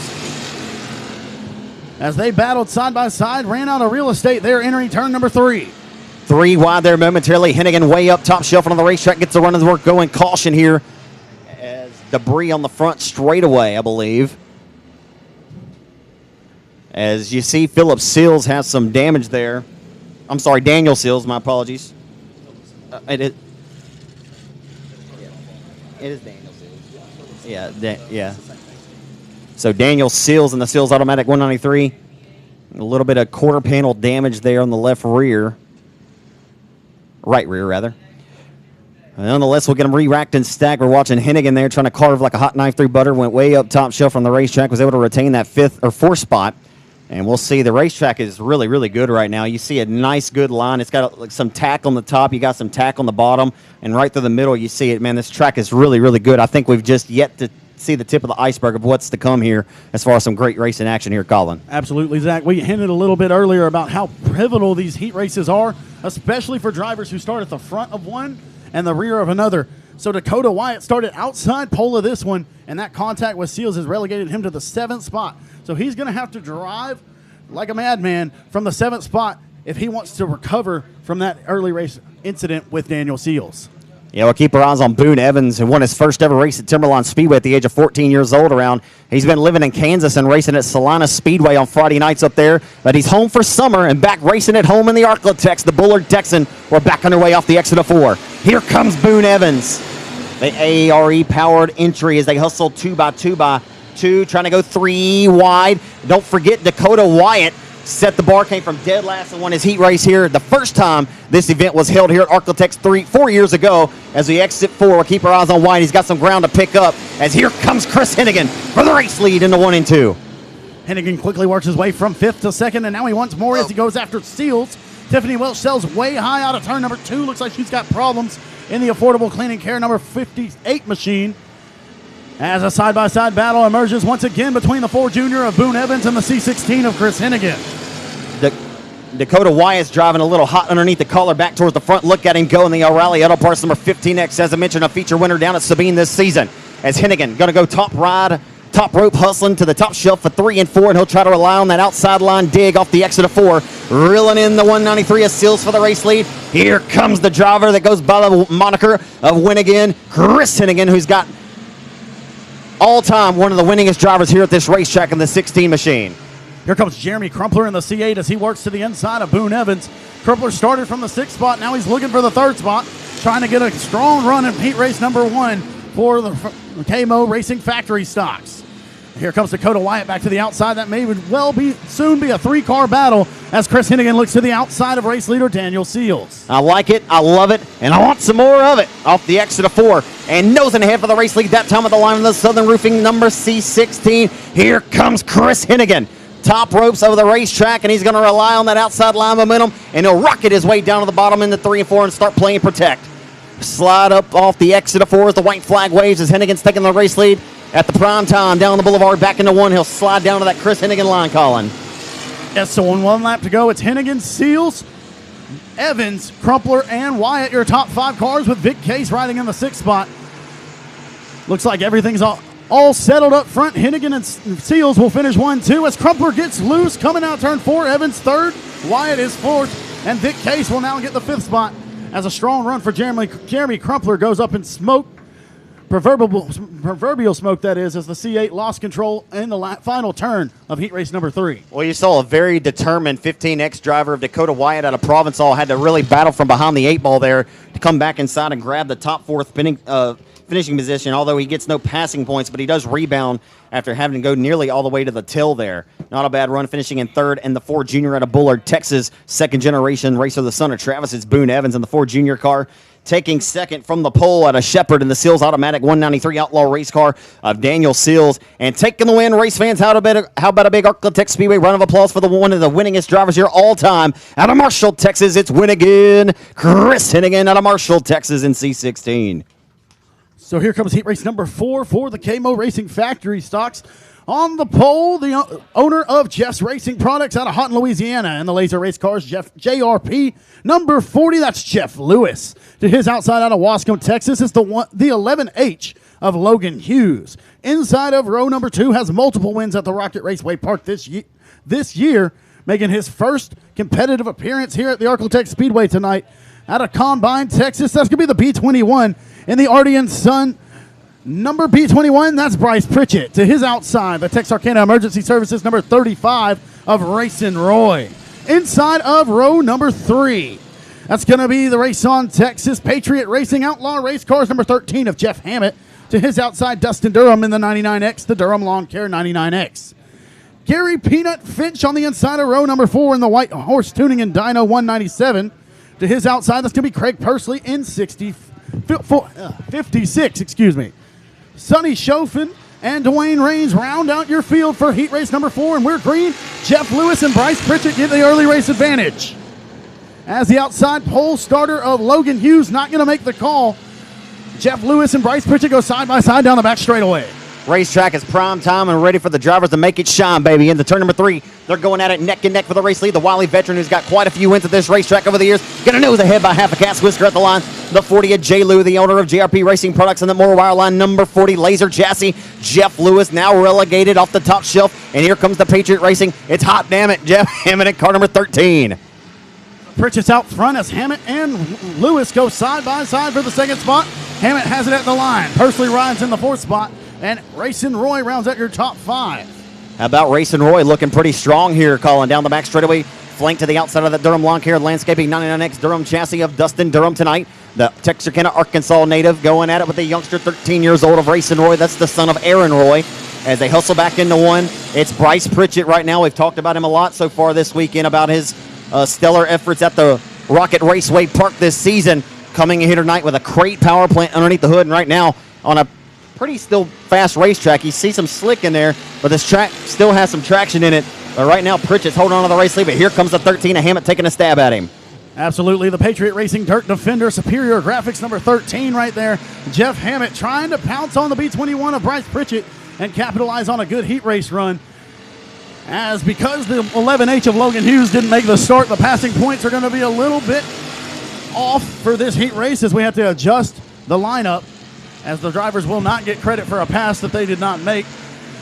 So we'll have to readjust that, as Bryce Pritchett still out front, followed by Hammett, Lewis, Persley, and Durham. Durham has just found something on that top rope here late. He's going to run out of time maybe, but it seemed like he was picking up a lot of steam, was passing the eyeball test. The top four cars have went down to the bottom. Just as I say that, the 99X makes a liar of him. He goes down to the hub of the racetrack, washes up to the top off the exit of 2. We'll see what he elects to do in the turn number 3. He goes back to the bottom as the 13 Patriot Racing entry of Jeff Hammett out of Edgewood, knocking on the back door of Bryce Pritchett out of Combine for the race lead. We got one lap to go, Zach, and I feel like we may have a race on Texas highlight coming up here, but Pritchett's going to extend his advantage down the back straightaway as Hammett slips up just a bit, coming off of turn number 2 right there. And at the line, taking heat race number 4, it's going to be Bryce Pritchett in the B21. Jeff Hammett second, Jeff Lewis third, Craig Persley's fourth, and Dustin Durham rounds out your top 5. You having fun? Huh? So we'll have to see stronger efforts in round 2 for Sonny Chaufin and the 197 of Gary Peanut Finch, 2 new drivers to the Speedway, as they did not get the round 1 performance that they were looking for there in the 75 and the 197. So the quickest mover in that race, 8th. The 4th was Craig Persley Jr. out of Crosby, Texas. The 13 to Jeff Hammett was 5th to 2nd. Jeff Lewis from the pole to 3rd. And, of course, Bryce Pritchett, your winner of heat race number 4 for the factory stocks. Heat race number 5 of 9 now rolling over onto the front straightaway here. And on the pole out of Marshall, Texas, a multi-time winner here this season of the Ford-powered Battle Wagon race cars, number J27. I talked to Scotty last night, Colin. He said he did not feel confident in his car. He said he just can't get it to turn. So he's really just got it buried into the corner, and he feels kind of bad for the guy who might be on the outside of him. But maybe he got the tweaking on that race car, getting it a little better here. But that's going to be Scotty Case, who's set on the pole here, the 2018 running of the factory stock 50. Outside out of San Antonio, the 66 of Johnny Torres. Inside of 2 at a minute, it'll be the 35S of JT Turner. Lil Henny, Dustin Hennigan, the 4th generation racer out of Marshall in 22. Billy Mazzell out of Frankston, the multi-time Boot Hill Speedway factory stock track champion. As we hustle down the boulevard into 1 and 2, the J27 third generation racer of Devin Crudoff. They're 2x3 wide down the back straightaway. It's hitting up at Arklatex, last night's quick time trial winner at a drop prong in the number 3 of CJ Howell, working the hub and working it well. Running out of real estate over there in turn number 3. Devin Crudoff going to be punted off the speedway there in the D27 as he was 3 wide with CJ Howell and Chad Herring there in the 1H. Just ran out of space there in the D27. The 27 of Crudoff will be dismissed from this one.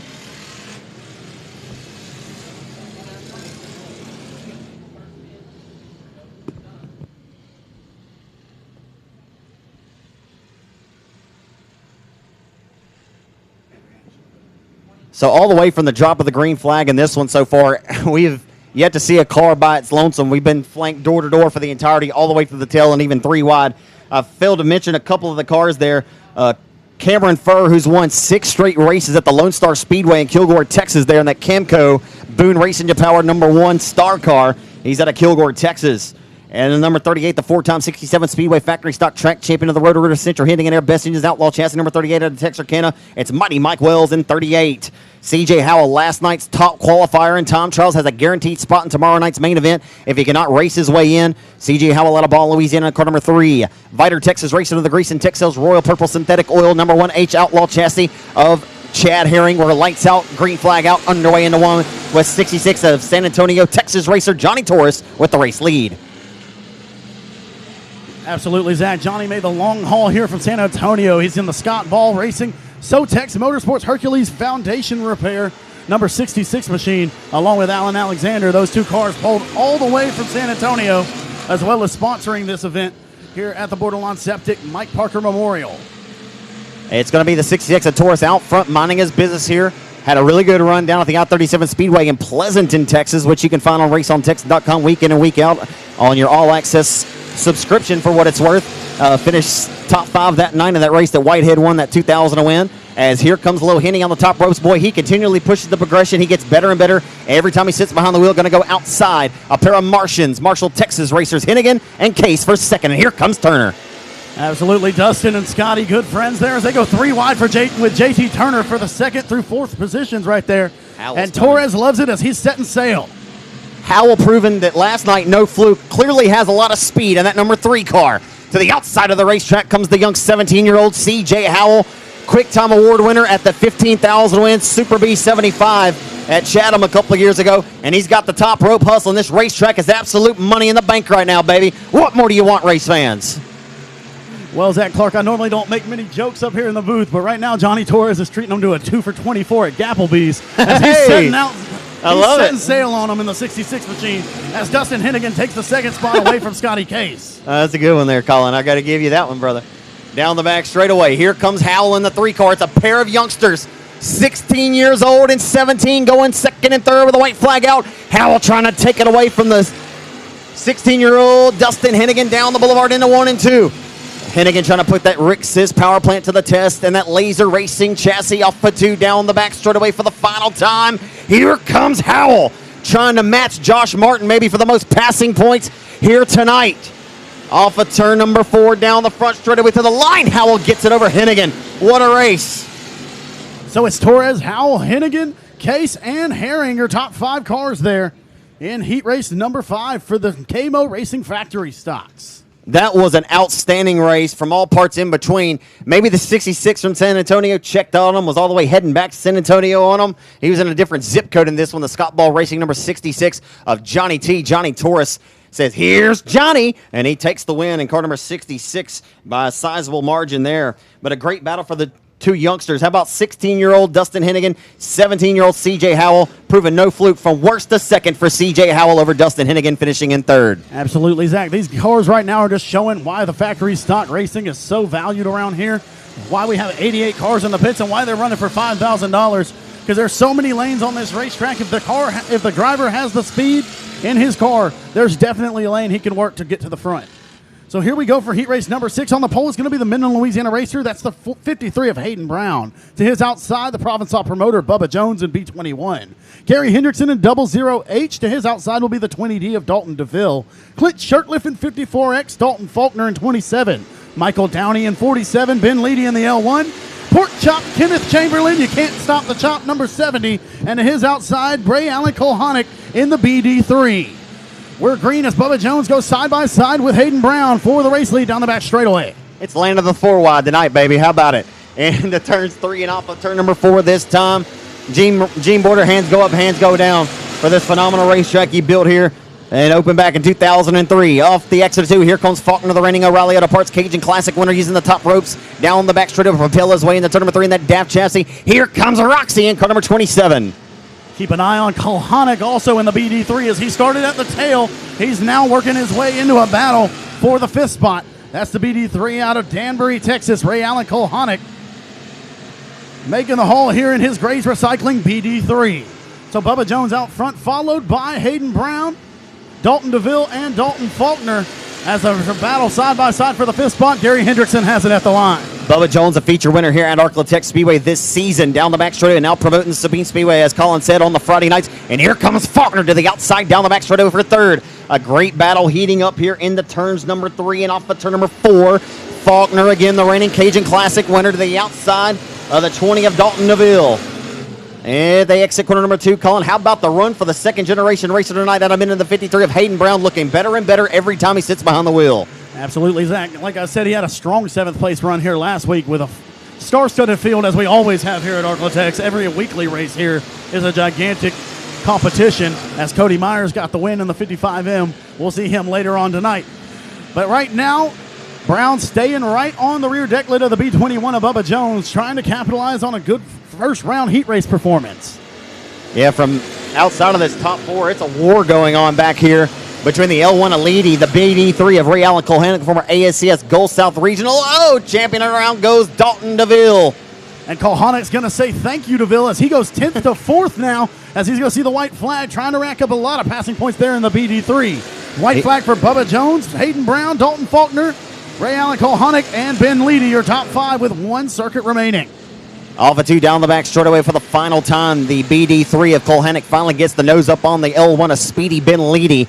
Leedy will try to live up to his moniker and speed pass by, but it doesn't look like he'll get that job done. Checkers are out for the driver of the Main Motorsports LCC Trucking Best Engines Outlaw Chassis number B21.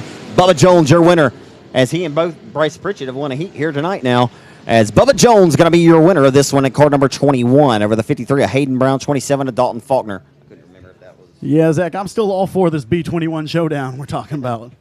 Bryce did win his heat, right? Yeah.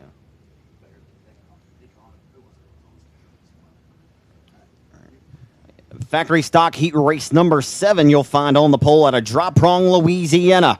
And a brand new Outlaw Racing chassis in car number 9, it'll be John Parker Jr. Outside of John Parker Jr. in the car number 93 out of Kilgore, Texas, it's Michael Hale. Inside of row number 2 out of Longview, Texas, in the John Harvey Toyota Subaru Lexus Twin City Towing, Kiss Country FM 11:30 a.m. the Tiger Highway 98.9 Rock, Twin City number 81 Outlaw chassis of Uncle Ricky Ingalls, 64 years old, age ain't nothing but a number, baby. Outside in car number 2K from Diana, Texas, the 2K is Nick Kirby. Inside of 3, the Triple X Rocket out of Shreveport, it's Trouble Sean Graham, the owner of Hitman Designs. 5-0 is going to be Scotty Hushelpeck from Texarkana, driving for Cole Ogden. Olin Holder out of Cleveland on the 127B. David Fosberry in a brand new Outlaw chassis tonight in the 00 car.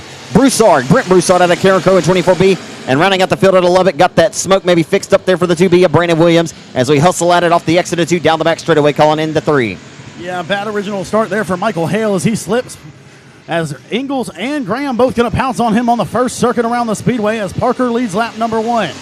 Actually got an update. John Parker Jr. is now currently leading the ASC factory stock points. Rodney White sits in second, and third place is Joshua Martin in the 88M. As here comes Ricky Ingalls to the inside of Parker down the back straightaway. They're side by side. Sean Graham looking to the inside. They're going to be nearly 3 wide exiting the turn number 4 as Parker still has the lead at the line. So it's Parker, Ingalls, Graham, Vosbury, and Hale, your top 5 cars right now, as Kirby runs in 6th. You're good. They're trying to go 3 wide here. They will go 3 wide for the race lead off the exit of 4, calling, and boy, it's heating up at Arklatex NBA Jam style down to the bottom. You couldn't go any lower than a mudcat in the Mississippi River for Sean Graham of the Triple X Rocket. Down the back straightaway, Triple X, owner of Hitman Designs, Public Enemy number 1. Rolling down to the inside of the 801 of Ingalls is John Parker. It's a pair of Outlaw chassis and a Dominator right now, 1, 2, and 3. Don't look now, Zach, but Vosbury may make it 4 wide for the race lead as the 00's riding towards the front in the Affordable Cleaning Team number 00. 3 wide for the race lead. Also 3 wide further on in the pack with Hushelpeck, Kirby, and Holder momentarily as Graham on the inside, Ingalls in the inside, and Parker out front. Maybe just a little bit of slight kiss of contact, maybe a little bit of right side romance. Sean Graham showing no mercy to the 81. They're still 3 wide for the race lead. What more do you want, race fans? Down the back straightaway, Vosbury's licking his chops right there in 4th. The best heat of the night so far for the race lead. It's Parker using that outside line momentum with 2 laps to go. Who's it going to be? Race fans, it doesn't get better than this. As I've said already once tonight, I'll say it multiple times. This is why this place is called the land of the 3 wide and sometimes 4. As Scotty Hushelpeck breaks on the exit of turn number 1. The 5-0 machine going to go up. And proverbial smoke once again as the 5-0 slows Cole Ogden's machine, piloted by Scotty Hushelpeck. And a great race is going to be delayed by a caution flag, but that just may set up the best green white checkered you've ever seen. Yeah. Oh, man, as like I've said many a times, as the longtime voice of the Lucas Oil Late Model Dirt Series, James Essex, PSG, baby. A little bit of please stay green is what we needed there, but it happens. Sometimes you get them when you don't need them, and sometimes you want them and you don't get them. So that's just a part of dirt track racing. As unfortunately for the unfortunate shortcomings there for the 5-0 of Scotty Hushelpeck driving for Cole Ogden this weekend. The Hooks Texas Mod police officer Cole Ogden, who's really gotten a lot better this year, and I think it's about time he checks in and races the big races, but not a bad one to put behind the wheel. You know, Scotty Hushelpeck, for what it's worth, led the first 33 laps of that inaugural 10,000 win King of the Hill, and I still have his Hoosier tire that he burned off the right rear that went flat in my storage shed down there at the as a nice piece of history. Yeah, that's an absolute bummer there for Scotty in the 5-0. He's got another ride tonight, the limited modified for Dustin Robnett. But don't give up on these racers yet, Zach, because the racetrack is phenomenal, and now we got 4 and 5 cars up there that are all willing to go 5 wide for the race lead here in heat race number 7. Yeah, I mean, look, race fans, check your pulse right now. If this ain't doing nothing for you, make sure you're still breathing, because this is absolutely phenomenal racing right now. What do you think, Arklatex Speedway race fans? You loving what you see right now? I need to hear you make a little bit of noise. You loving it tonight, Arklatex? Outstanding racing tonight. If you don't like it, well, I don't know what more we can do for you, folks. Also, thank you to all of you watching on Race on Texas. You can send a message to me, my Facebook page, Colin Bell, Dirt Track Announcer, or Zach Clark, Broadcaster, and we'll try to get you a shout-out in between these very quickly ran races as we're back under green flag conditions. All right, now we're shouting out these great racers putting their cars in the racetrack to the ultimate test tonight. Down the back straightaway, Sean Graham trying to nose ahead of the 8-1 of Ingles, 2 heavyweights and stalwarts from the Arklatex area. Here comes Graham to the inside with the white flag out, calling into 1. Parker, Graham, Ingles, Fosbury, and Kirby are top 5 at the line this time with 1 circuit remaining in heat race number 7 for the KMO Racing Factory Stocks. And here comes Sean Graham back to the inside of Parker down the back straightaway, entering turns 3 and 4 for the final time. Graham on the inside, Parker on the outside. Drag racing to the line. It's going to be Parker. Parker, Graham, Ingles, Fosbury, and Kirby, your top 5. Race fans, it doesn't get any better than this. The drivers are putting on an absolute show, but we cannot forget Justin Whitehead, Gene Porter, and Rollo Pilkington for preparing this racetrack. Did Fosbury get Ingles? Whatever order I said. Okay. I did. Never mind. Wow, race fans. How about a little bit of noise for that heat race? A phenomenal one from start to finish, from green to checkered. That's what you like to see if you're a fan of dirt track racing. I don't care what kind of cars they are. If they're going to go at it like that, I want a whole heavy dose of it each and every Saturday night. But your winner goes to the John Parker Jr. at a drop prong, and Sean Graham gave it a valiant effort with Ricky Ingles and David Fosbury rounding out the top 4. So here comes heat race number 8 for the KMO Racing Factory Stocks. On the pole, it's going to be Daniel Jones in the Jones Septic number 23 out of Manning, Louisiana. To his outside, Big Sexy, that's Cortland Smith in the Bennings Heating and Air number 7S out of Alexandria, Louisiana. Inside of row number 2, the Superior Bar and Grill Laser Race Car. Number 12, that's Bo Perry. To his outside, Damon Gardner in the CGS Farms, number 81G. Alan Alexander in the Sotex Motorsports, number 99 out of San Antonio. To his outside, second quick last night, that's TJ Evans in the 18J. Shelby Ward in 50, Stoney Dubois in the Legacy Construction number 1, and Dalton Dubois in the Legacy Construction number 55. We're green for heat race number 8 of 9 for round number 1 of the KMO Racing Factory Stocks.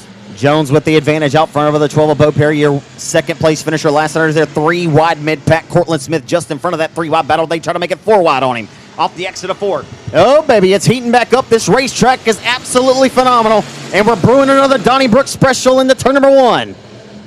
Zach, it just speaks to the quality of the racetrack right now when you say it's 3 wide with no emphasis in your voice, because it's such a common occurrence right now. Absolutely is. I've seen him go 6 wide here, almost 7 wide. Scott Burson's got a good shot of it. My brother, when he was racing at the time, was just on the outside. You could barely see his car in it. As right now, Daniel Jones out front with the race lead is the 12 of Bo Perry, who's tired of finishing in second, has a good hot rod, trying to run down the 23 Outlaw chassis. Right now is that Laser House car for Perry, doing battle in second.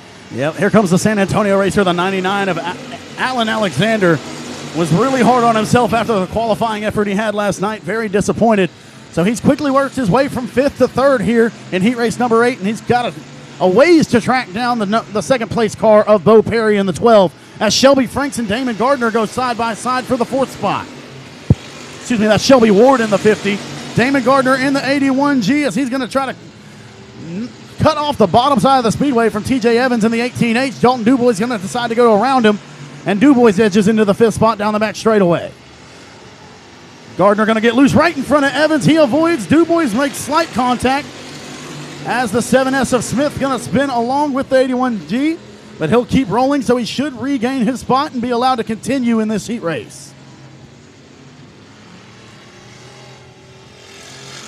So Damon Gardner right there was in the midst of a 3-wide battle in the 81G as he lost control over there in the middle of turns 3 and 4. He went around, and the caution flag will wave here in heat race number 8 of the KMO Racing Factory stocks. Real quick shout out. Give a good friend of my good friend, Big Boss Ross, or Ross the Boss.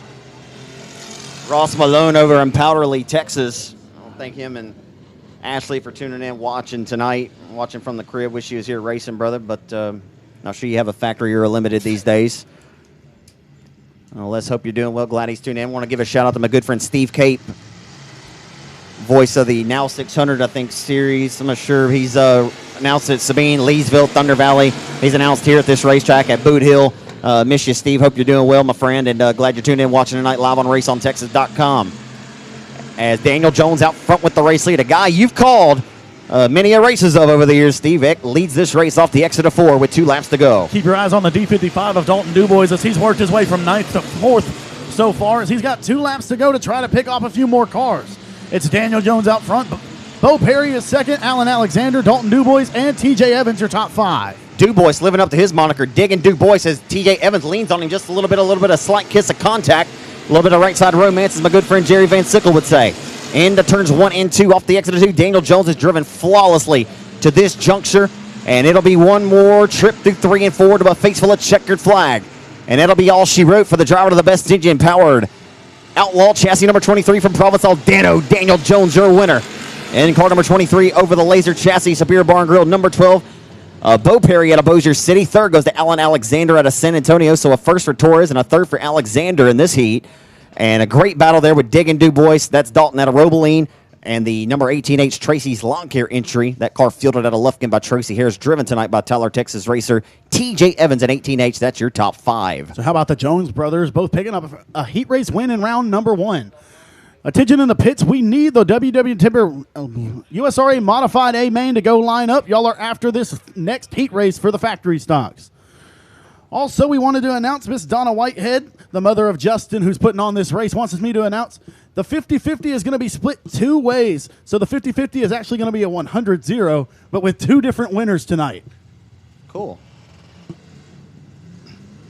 So here comes the final heat race of round number 1 for the USRA factory stocks. That's the KMO Racing Factory stocks. On the pole out of Columbia, Louisiana. In the Southern Roofing number S1, that's going to be Jamie Shirley, to his outside out of Frost, Texas. And the Inland Chassis. Insulin Chassis, excuse me. Thanks, Zach. That's the number 10 of Nate Dixon, got 5 wins on the season. Inside of row number 2, that's going to be Charlie Crudoff, as Paul Turner not going to make the call. Doug Vick Jr., Cody Myers, Joe Miller, Toby Earhart, and Chad Ince. So we called for 9. We only have 7. That will affect the passing points. But we're going green with Shirley and Dixon out front. You're going to want to keep your eyes on the Bossier City bad boy Cody Myers in this one at 55. Look at him already picking up 2 of them. 2 for the price of 1. Gets the Kroger and Target special all in one. Into turns number 3, a little bit of fender bender at the midpoint of the back straightaway, but Myers sliding up off of exit. He is just putting that car on a dime. Anywhere he wants to put it, right in front of the former Cajun Classic winner Doug Vick Jr. now has set his sights. Oh my goodness, look at Cody Myers. So Dixon's out front right now. Myers to the outside of Shirley, as there's a flat tire for the 6 of Charlie Crudoff. He's going to be instructed to leave the speedway there, as at this time at the line it's Dixon, Myers, Shirley, Vick, and Earhart. Your top 5 cars, with Ince running in the 6th spot, trying to recover from an early race collision with the 6 of Crudoff. Here comes Cody Myers looking to the outside of Nate Dixon. Dixon's got 4 wins on the speedway this year, 5 wins on the season, 4 at the Big O Speedway, and 1 at Heart of Texas Speedway down in Waco, and he's looking for his first ever win in the state of Louisiana. Nate's looking nasty tonight. Nasty Nate leading with the race lead, but here comes the driver who won here last Saturday night. Cody Myers out of Bossier City, going to nose ahead for the race lead. He'll take it away at the line. That Club 20 Dig PTS Racing engine powered number 55M Outlaw chassis. John Harvey Toyota Twin City towing 55M. He has got a hot rod tonight from 6th to the race lead in 55M. So out front, it's the Crawfish time. Joe Best Motorsports, John Harvey Toyota Twin City towing number 55M. Following closely behind him, he just took the race lead away from him. That's the Techscapes Nursery and Landscaping number 10 out of Ennis, Texas, as he goes side by side with Doug Vick Jr., now residing out of Marshall, Texas. Look at Booby go. You used to be able to throw a rock to his front doorstep if you tried hard enough, just down the road here off of Vivian. And in the 4 of Doug Vick Jr., was formerly the only Cajun to ever win the Cajun Classic, won it in 2011. So he's no stranger to $5,000 victories. Also swept the Texas State Championships at Timberline Speedway 4 years ago. Vic Jr. rolling to the outside, but can he get second here, calling into one? Speaking of throwing a rock to his doorstep, I bet Boone Evans and Derek Grigsby could still get one there. Hey, that's a good one. Absolutely. As Myers out front, here comes Vic back to the outside of Dixon. They're side by side down the back straightaway. As Shirley settled into the 4th spot, a battle perhaps for the 5th spot. As at the line, it's going to be Myers. 2nd place, going to be Vic. Myers, Vic, Dixon, Shirley, and 5th will go to Earhart with Ince rounding out your field in the 6th place spot. So that will conclude round number 1, the 9 heats of the KMO Racing Factory Stocks. And race fans, this track is absolutely phenomenal right now. And guess what, Zach? Now we get to see a $2,000 to win USRA Modified event. Absolutely. I'm out of breath. That was unbelievable, folks. Those 9 heats were awesome from the start to the finish. All 9 heats, hotly contested battles from all parts in between, from the front to the back, and that's what you want to see as a race fan. I always say I'm just a fan armed to the microphone, man. That's good stuff right there. As Doug Vick Jr. just got Nate Dixon at the line there. Well, Zach, we only have 24 more races, so you got some time to catch your breath. That's great. great. We got 1 feature and 23 more heat races.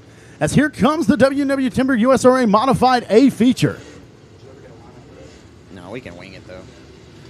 So the USRA Modified feature event. On the pole, you'll find the Shipley Motorsports powered Bills Built Racing chassis number 47 out of Terrell, Texas. That's going to be Jack Sarton. Outside of Jack in the Transmissions Unlimited Big Texas Auto Parts number 7S MB Custom chassis out of Diana, Texas of Sean Gaddis. On the inside of the 2nd row, it's going to be the Soapy King Car Wash Genuine RV number 6. That's Donnie Powers. To his outside, led multiple laps of the Billy Robinson Memorial before it was stolen away by Chris Hennigan. He's got 1 win here this year. That's the 2G of Kenny Gaddis. So we saw the 130 of Midlothian and Texas racer Chase Allen just pull in there as well. Been racing with the UMP Summer Nationals Hill Tour the last month or so. Back here racing near his home state of Texas tonight. And again, the 6 is Donnie Powers, the 18J Jake Huckabee out of Texarkana. The number 5M out of Texarkana, that's going to be Mike Morris outside. And car number 38T, that's TJ Tollison. Michael Rhodes out of Paris, Texas, pilot's car number 70. Racing Jason Ingalls and the RKT operating number 12 IRP Racing chassis out of Longview, Texas. And the 1-3 designs number 12. Kevin Peters. All right, race fans, we apologize. We're just now figuring out the lineup as well as the drivers as they're getting in order. So a little bit skewed right now, but we got Kevin Peters out there in the 21 and the Red Hot Construction number 21. Also on the Speedway, TJ Tollison in the 38T, the Hustlin' Hobo Motorsports number 38T. As Gregory Muirhead works his way into his starting position, he'll start from the outside of row number 5 in the Muirhead Motorsports number 22 Hughes chassis. So maybe go around one more time before we go. I tell you what, these guys are about to be all over this joint. The factory stock race has been phenomenal, but the track, I think, is just about good for grooves, slick tires, any kind of tire you want. I'd like to see a sprint car race right now on this thing. How about last night at Eldora, for what it's worth? Did we finish the lineup yet? Nonetheless, let's talk Brent Marks' 14th of the win last night, the historical big one at Eldora. That was pretty awesome to see Brent Marks, the Pennsylvania driver, come home with that big victory. Tonight they raced the night before the King's Royal. So we got Justin Ingalls out there in the JCT Auto Sales number 52 car as well. How about the Ingalls brothers right there? Twin brothers, Jason and Justin. The Haggard Enterprises number 52 of Justin Ingalls. Also out there, the Haggard Motorsports number 26. That's James Griffin in the Spider-Man car. And the driver that's been near invincible here this year, that's the 16, the TQC Panel Trust number 16. That's Chris Hennigan. Let me go help Austin, make sure he's good. And the final row is going to consist of the 110 out of Lott, Texas. That's Casey Brunson in the David Hood Construction number 110. And to his outside, it's going to be the Hot Chassis number 50 of Steve Rebel Ward.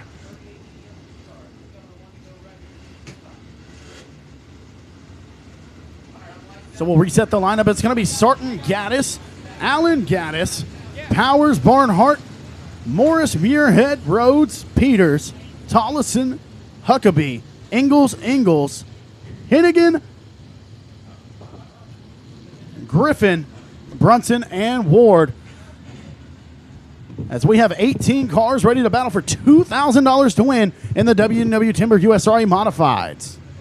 I have a good feeling about this one. I think they're going to be all over this joint. I'm going to keep your eyes on Justin and Jason Engel starting way back, and Chris Hennigan, of course. How many cars can Hennigan pick off? Hennigan starting from the 15th starting spot. But Jack Sarton and Sean Gaddis going to get us started out front. Off of 2, down the back straightaway, it's going to be the 47 of the Bills Built Racing Chassis at a Terrell of Jack Sarton jumping up front of the race lead, right around the hub of the Architect Speedway. He'll lead lap number 1 in 47. Dustin Tater High going to make a late appearance right in front of the race leader. Oh, I didn't see it. Sorry to interrupt. I didn't see Tater come on. As the 18 comes in onto the speedway right in front of the race leader, Jack Sarton. As we're running a tight show tonight, trying to get the modifieds out as quickly as we possibly can. So right now it's Sarton, Gaddis, Allen, Gaddis, and Powers, your top 5. If there's any driver that I'd want to storm onto the racetrack at the last second, I guess I'd want Tater High because he's a very smooth, clean racer and he's fast. But at the same time, I bet Jack's hoping that he does not impede his progress in any kind of way. But right now, they're running 2 different distinct lines on the racetrack. But Tater likes that bottom, so we'll see if he can get the nose up on the 47 because he wants to stay on that lead lap. Down the back straightaway, it's going to be the 47 of Sarton getting around Tater High, who is going to be down a lap here as Gaddis lurking at the heels here off the exit of 4. Hennigan has won every USRA modified race this year except for the driver who runs in 4th of Kenny Gaddis, and here comes Chase Allen up to try to grab 2nd. Keep your eyes on the Maybank, Texas racer, the 22 of Gregory Muirhead, as he's working the top side of the speedway along with the 2G of Kenny Gaddis. Man, there is great racing all throughout from the front to the back and all parts in between right now. I mean, if Tater High was the lead lap car, we'd be going 2 by 2 by 1 by 1 by 2 as we get a caution out on the racetrack. We're going to have some debris on the exit of turn number 4 as the caution flag going to wave here in the W&W Timber USRA Modified feature. And I'm sure Jack Sarton is relieved to not have to deal with the AT of just Dustin Hyde anymore. So Sarton took the early race advantage. Sean Gaddis right in his tire tracks, hunting him down on the inside of the speedway with Chase Allen rounding out your top 3 right now. I was watching back there with Hennigan at the tail. They were 3 wide. Just making it a tough road to get towards the front tonight with that mishap in the heat race. But, you know, when it's good, and when it's bad, it's bad. Denny Guyber once told me that sometimes you'll have these kind of nights. Chris has had more good nights than bad nights this year.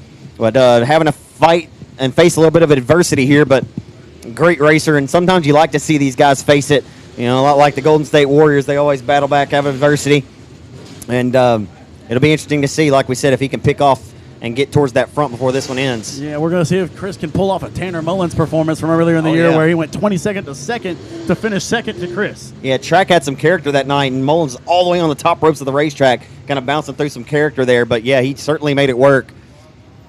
So I'd like to give a quick shout-out to Kevin Guffey. He told me he's watching on Race on Texas right now, enjoying the action from the land of the 3 wide. I heard from Kevin as well. We appreciate him. He's a great race fan. I want to, as well, shout out Dexton Wheeler. He was talking about that awesome heat race number 7. He said he just got Race on Texas. I want to thank him as well. John Elmore, great race fan. Thank him for tuning in tonight as well, watching. Also got Bob Trawick watching all the way from Santa Teresa, New Mexico, supporting the K9 of Mark Underwood and the BRT Performance Mahfouz Motorsports USRA Limited Modified. That Trawick blood runs thick, baby. Off the exit of 4, the green flag comes out, and here comes Chase Allen, going to mat the foot to the firewall, and he's going to look to rifle to the race lead off the exit of 4. Hello, Jack Sarton. How you doing? A pair of Dallas-Fort Worth area racers off the exit of 4 are going to go at it for the race leader. Look at Hennigan under the top ropes about mid-pack, Colin. It's heating up. The Bang Energy 130 to the race lead. That's Chase Allen out of Midlothian, as he's had multiple battles with the 47 of Jack Sarton throughout the years. Running in 3rd, that's Sean Gaddis. 4th is Kenny Gaddis. And rounding out your top 5 right now out of North Little Rock, Arkansas, it's Tanner Barnhart. This is just unbelievable racing tonight, and why you love this racetrack and why I say it is one of the top 5 premier racetracks anywhere in the country. I don't care where you go or where you want to hide. This is one of the best racetracks in the country, and it's showing it tonight. Hennigan just went over the top of turns 3 and 4. Chris Hennigan in the 16 just went over the top of turn number 3. We'll see if he resurfaces here at the top of 4. But we hustle down the back straightaway. Chase Allen, your race leader at the Midlothian Texas in a 130 car. The 47 is starting around the hub. Has committed to that line the entire race, and that Bill's built 47. But right now it's all Chase Allen all the time on the top ropes of the racetrack. I do believe that's the first mistake I've seen Chris Hennigan make in a modified all year long. So now the race looks like a typical Saturday night, except Chris Hennigan is running in last instead of way out front like typical. So the 130 is Chase Allen. He's out front as he leaves Jack Sarton and Sean Gaddis in his dust right now. Kenny Gaddis still in the 4th spot as Gregory Muirhead has worked his way into the top 5. How about Jason Ingalls working his way up to 8th after starting from 16th? Here comes the 12, the Mr. Plummer RKT, I should say. IRP Race Cars. That's Jason Ingalls out of Hallsville, Texas, working the top side of the Speedway. It doesn't appear that lap traffic will become too much of a problem anytime soon for the 130 of Chase Allen right now on the 130. 47 going at it here to the hub of the racetrack. Gaddis, though, Gaddis has got something now ticking on that top rope of the racetrack. Maybe he'll need a late race caution here, but Muirhead is digging. He's up inside of the top 5. Jason Ingalls as well. We said to keep your eyes on the pair of Ingalls brothers as well as Chris Hennigan. Hennigan had hardships, but right now it's Jason Ingalls chipping away towards the front in car number 12. Chase Allen still out front in the Bang Energy. Brandon McKenzie, CMP Pump Services, Dave Leach, number 130 machine, as he's debuting this car for the first time tonight here at Arclatech Speedway for a $2,000 to win USRA Modified event.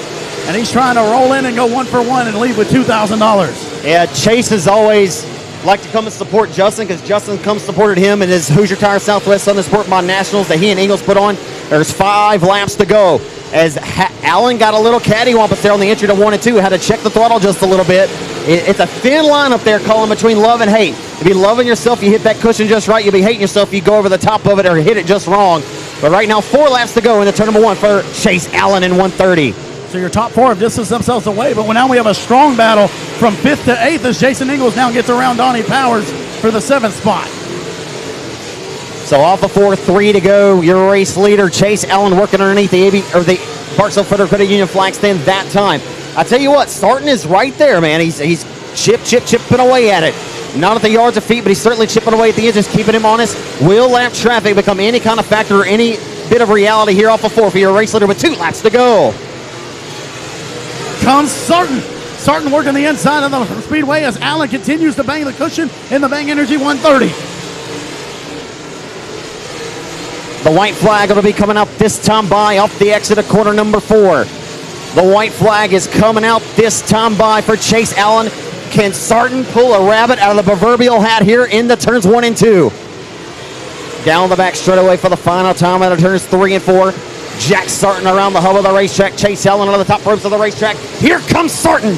Drag racing off of 4 to the line. He made it a close one, but Chase Allen wins your USRA Open Modified feature event tonight. What an absolute show from the USRA Modifieds here. This is why Justin adds them to the event. And Jason Ingalls steals 5th at the line from the 22 of Muirhead. So Allen, Sarton, Gaddis, and Ingalls round out your top 5. I'm going to go down there with you. I might ask him a question.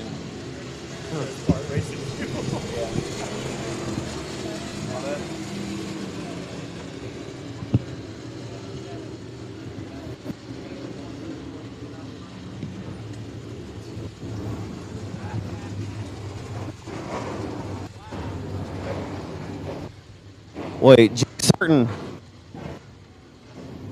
Jack Sarton made it pretty interesting there late, folks. Kept chipping away down to the bottom of the racetrack. And Chase Allen rim riding the top ropes of the Arclatech Speedway tonight, gets the job done to the 130.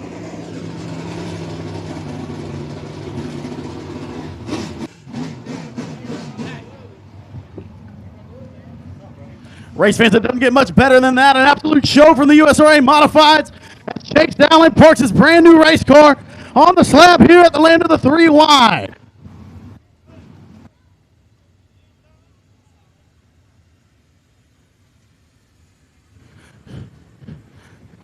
As he's getting all the safety gear off, here he comes out of Midlothian, Texas, the 130, Chase Allen in victory lane.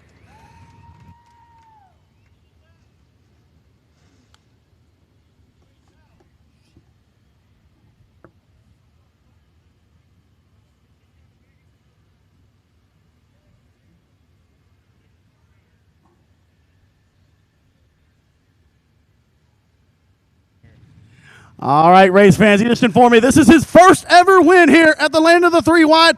Let's hear it for the 130 of Chase Allen. So, Chase, tell us about your trip over here and what you've been doing with the Hell Tour runs. Brand new race car for you. Tell us all about the Speedway. This is the best damn track in the country. I've always loved this place. We've always sucked here, but I've always loved it. You know, we all really kind of got lucky. Chris showed that he probably would have won that thing. We couldn't catch him, but we'll take his bad luck. I'm grateful to everybody that helps us. It's a brand new car, so in the hot laps, we lost brakes. We fought that issue trying to get that in the heat race. You know, a guy spun out in front of Chris and collected us, so it kind of made us just work hard all night. But I want to thank everybody that helps me. I've had a rough year. We went through 5 motors, so it's been the most expensive years in racing we ever had. And we put this car together the last week and a half when we came off the Hell Tour, and it's definitely got some potential. I'm happy, and we got something to work with. And thank you to my dad. He owns a car. Thank you to Brandon McKenzie. Thank you to all of our sponsors that make this happen. And thank you to all your fans that came out here and everybody's watching our race on Texas. So I know you mentioned it already, but talk about racing 3 wide and the heats and the features, how great this racetrack is, and how happy are you that Justin Whitehead decided to add the modifieds with the support of Billy White and WW Timber? Thank you to Justin. He's going through a lot right now, and he put the show on. He's done a heck of a job, and not a better track to have here than Arcotech. It's really good, and you know, this is Billy White, I believe, and I've never met him in person, but he does a lot for racing, and thank you to him for doing what he did here. Thank you to everybody who helps, but a lot to him. He does a lot for racing. I appreciate you doing that. So what's next up on the schedule for you? Is it modifieds? Is it late models? You drive a little bit of everything. We're going back Hell Tour racing. We're going to leave Monday to go up north. I said if I come win this son bitch, we're going back racing. Going to Falls? Are you on the Falls? We will be at Falls. Yeah, Prairie Dirt Classic. All right. Be sure to check in on Dirt Vision to watch the 130 of Chase Allen do battle against some of the best modifieds in the country at Fairbury American Legion Raceway up in Illinois.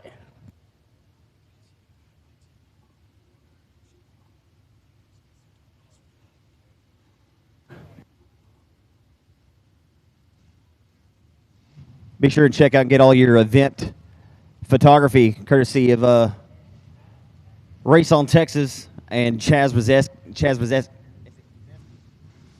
Brzezinski. Thank you, Chaz. Hey, you've probably got some really good shots tonight, man. They've been 3 and 4 wide all over this joint. Tell me a little bit about what you've seen from your vantage point. I've just seen a lot of good close-up racing action. Racetrack's awesome, isn't it? Oh, yeah. Oh, yeah. I'm not even having to fight dust tonight. You're a fan of this stuff just like us, right? Like, I mean, it's fun for you whenever you can take some good shots. I love this just as much as I love my family, man. Absolutely, man. Hey, you do a great job, man. Awesome job. Keep it going. Appreciate it.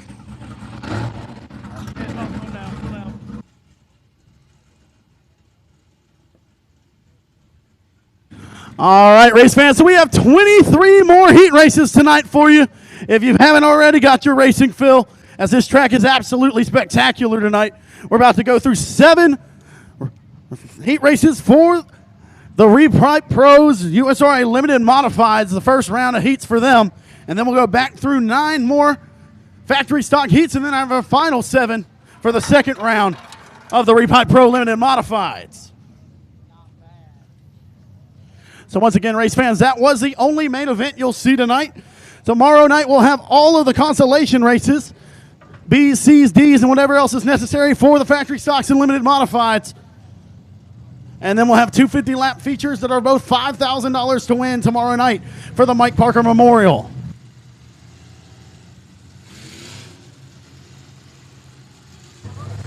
So here comes heat race number 1 for the Repipe Pros USRA Limited Modifieds. As the first car on the Speedway out of Shreveport, Louisiana, that's the Black Sheep Motorsports number 1. The Mikey's one-stop shop number 1, that's Matt Ebarb.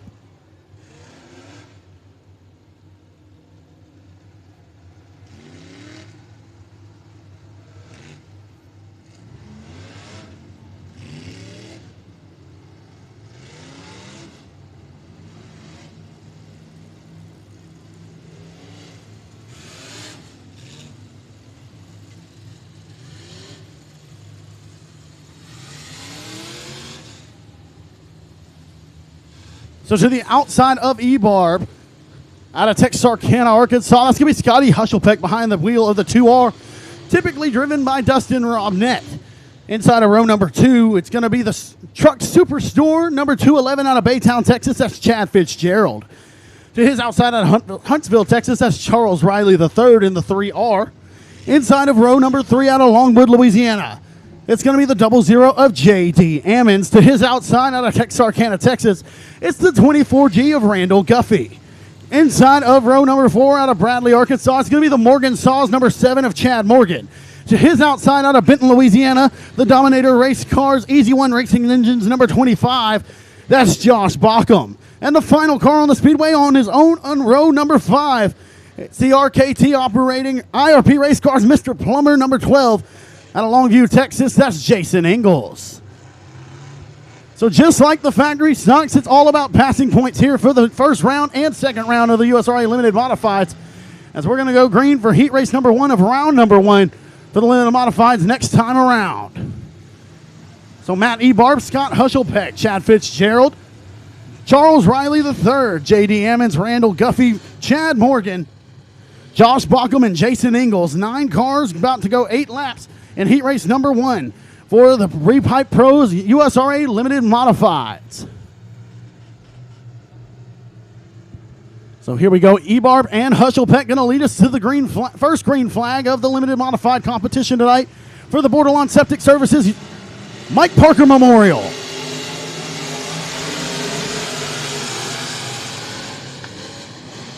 Side of Ebarb and take the early race lead as Josh Bauckham sails off the top of turns 1 and 2.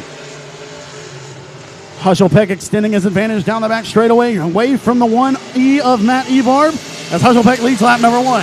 Hushelpeck, Ebarb, Fitzgerald, Ammons, and Riley III, your top 5 cars after 1 circuit around the Arclotech Speedway.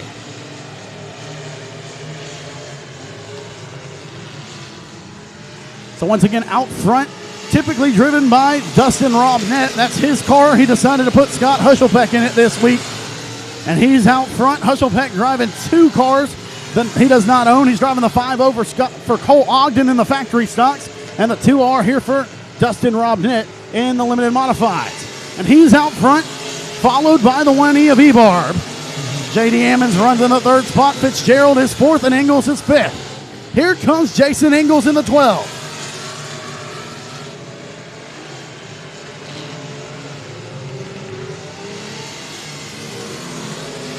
Halfway down this time for Hushelpeck as Ebarb continues to hold off the 00 of Ammons. Fitzgerald narrowly edges out the 12 of Ingalls at the line.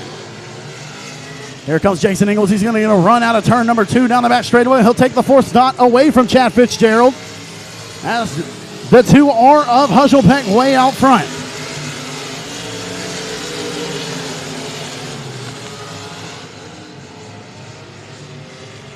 So Hushelpeck continues to lead, followed by Ebarb, Ammons, Ingalls, and Fitzgerald. This is a side-by-side battle for the 6th spot between Morgan and Riley III, with 2 laps to go this time.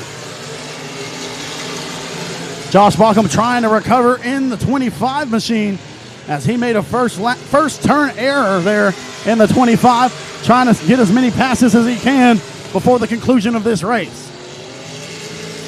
So white flag is out for Hushelpeck, Ebarb, Ammons, Ingalls, and Fitzgerald. Your top 5 cars still with 1 circuit remaining in heat race number 1 for the Repipe Pro USRA Limited Modifieds as Guffey spins right in front of Hushelpeck. He'll spin to the infield. Hushelpeck will win heat race number 1. Matt Ebarb 2nd, J.D. Ammons is 3rd, Jason Ingalls 4th from 9th, and 5th will be the 211 of Chad Fitzgerald. So Chad Fitzgerald going to finish in the 5th spot from the 3rd place starting spot. The 4th place finisher is going to be Jason Ingalls. He started 9th. 3rd will go to J.D. Ammons. Ammons started from the 5th spot. He advances 2 spots to the 3rd spot. 2nd goes to Matt Ebarb in the 1E. He started 1st, finishes 2nd. And taking the win, that's going to be Scotty Hushelpeck. He started 2nd, finishes 1st.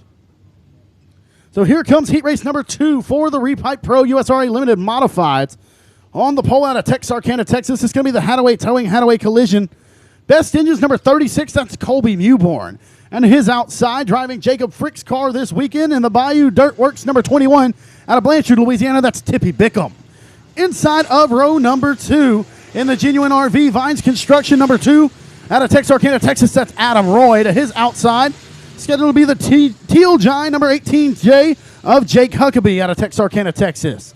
Inside of row number 3. Comes to us out of Danbury, Texas this weekend. That's going to be the 33 of Ray Allen Kohanic. Kohanic in the MKM Smiley's Racing Products RAK suspension and consulting machine. To his outside, it's going to be the Cajun Pools and Spas Express Race Car number 99H of Danny Hebert out of Lafayette, Louisiana. Inside of row number 4, that's going to be Abby Wilkerson in the 5W Consulting number 4W out of Rusk, Texas. And to her outside, the Down Home Sausage number C12 out of Stonewall, Louisiana, that's Chris Hall.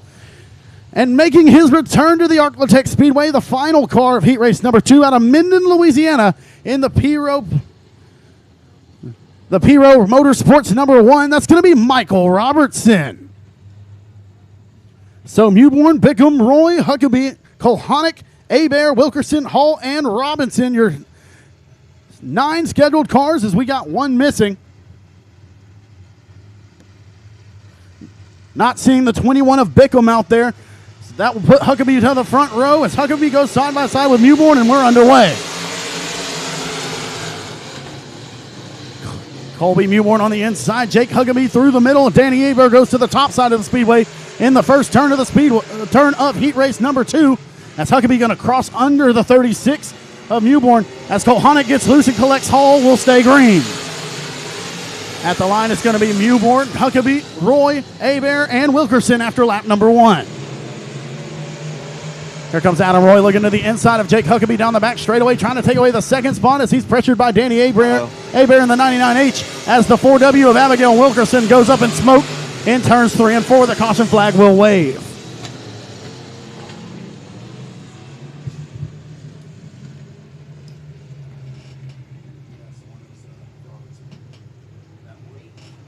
What? Oh, yeah, that's Michael. Yeah.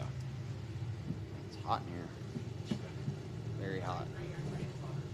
I had to make a quick phone call there. Who won the first heat? Dust. She'll pick. E-Barb got second? Good for him.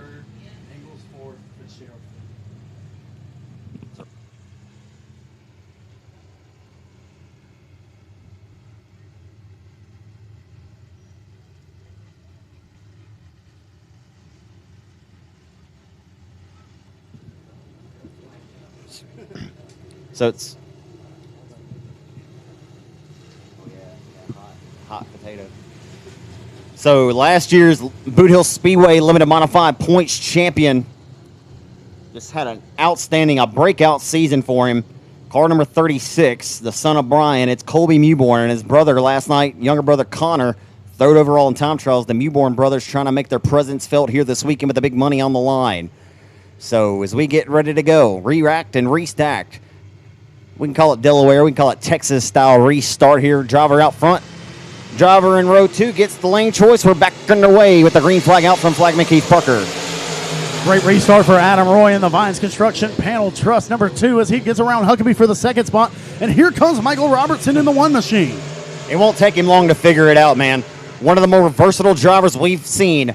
The former North Louisiana State Championship winner and the Opel Modified and Limited Modified on the same night at the former Champion Park Speedway. Former Louisiana State champion and former John Harvard Toyota Arclitex champion. Won that event here in 2010 as we work down the back straightaway. Michael Robertson, the Iceman, though, he's got company to the inside from the Lafayette, Louisiana racer Danny Hebert in that Express NG9, number 99. 4 laps down, 4 laps to go for Colby Mewborn as Adam Roy's trying to hunt him down. Third is Jake Huckabee, fourth Danny Hebert, and rounding out your top 5 right now, Michael Robertson.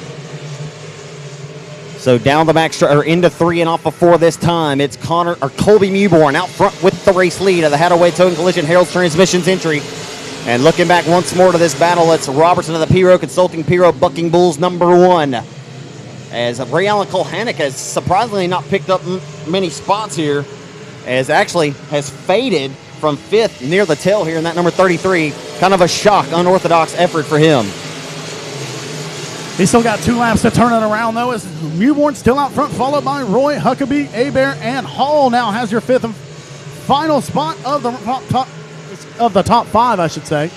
As here comes Cole Honick trying to hunt back down to the top 5 positions with 1 lap to go. So I didn't get to witness the first limited heat. You mentioned Jason Ingles 9th to 4th, but this has been probably the least exciting heat we've seen so far out of anything tonight, as Cole Honick trying to get everything he can possibly get as Robertson is faded all the way to the tails. The checker comes out as he rolls underneath the BSCU.org flag stand.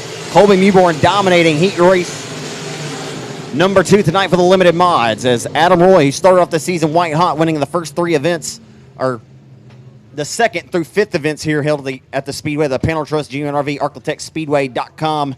Number 2, Griffin Realtors IRP Racing Chassis, RPM power underneath the hood for Adam Roy out of Red Lake. Former factory stock 50 winner, won this race and the factory stock at Timberline Speedway from the 18th starting position back in 2014. The same year he also won the Cajun Classic here in Vivian. So Colby Mewborn's going to win that one from the pole. 2nd will go to Adam Roy. He started 3rd. 3rd goes to Jake Huckabee. He started 4th. 4th will be Danny Abear from the 6th position. And rounding out the top 5 from the 8th place starting position, that's Chris Hall. Limited modified heat race number 3 you'll find on the pole out of Greenville. His guy has been dominant all season long in Petty at the Rocket Raceway Park. If you haven't been to Petty, Texas yet this year to the Rocket Raceway Park, find a night when Arclitex is off. Go and support Kevin Rogers, Kevin Sestair doing a fine job over there.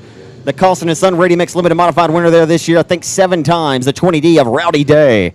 Outside, it'll be the 193 Seals Automatic entry of Philip Seals out of Shepherd, Texas. Inside of the 2nd row, it's Corey Neal Jr., this year's Battle on the Bend Limited Modified winner down at Sabine. He's in the number C7 under New Waverly, Texas. Outside is going to be Taylor Bowes in the Texas Qualifications and Consulting number 21 XL.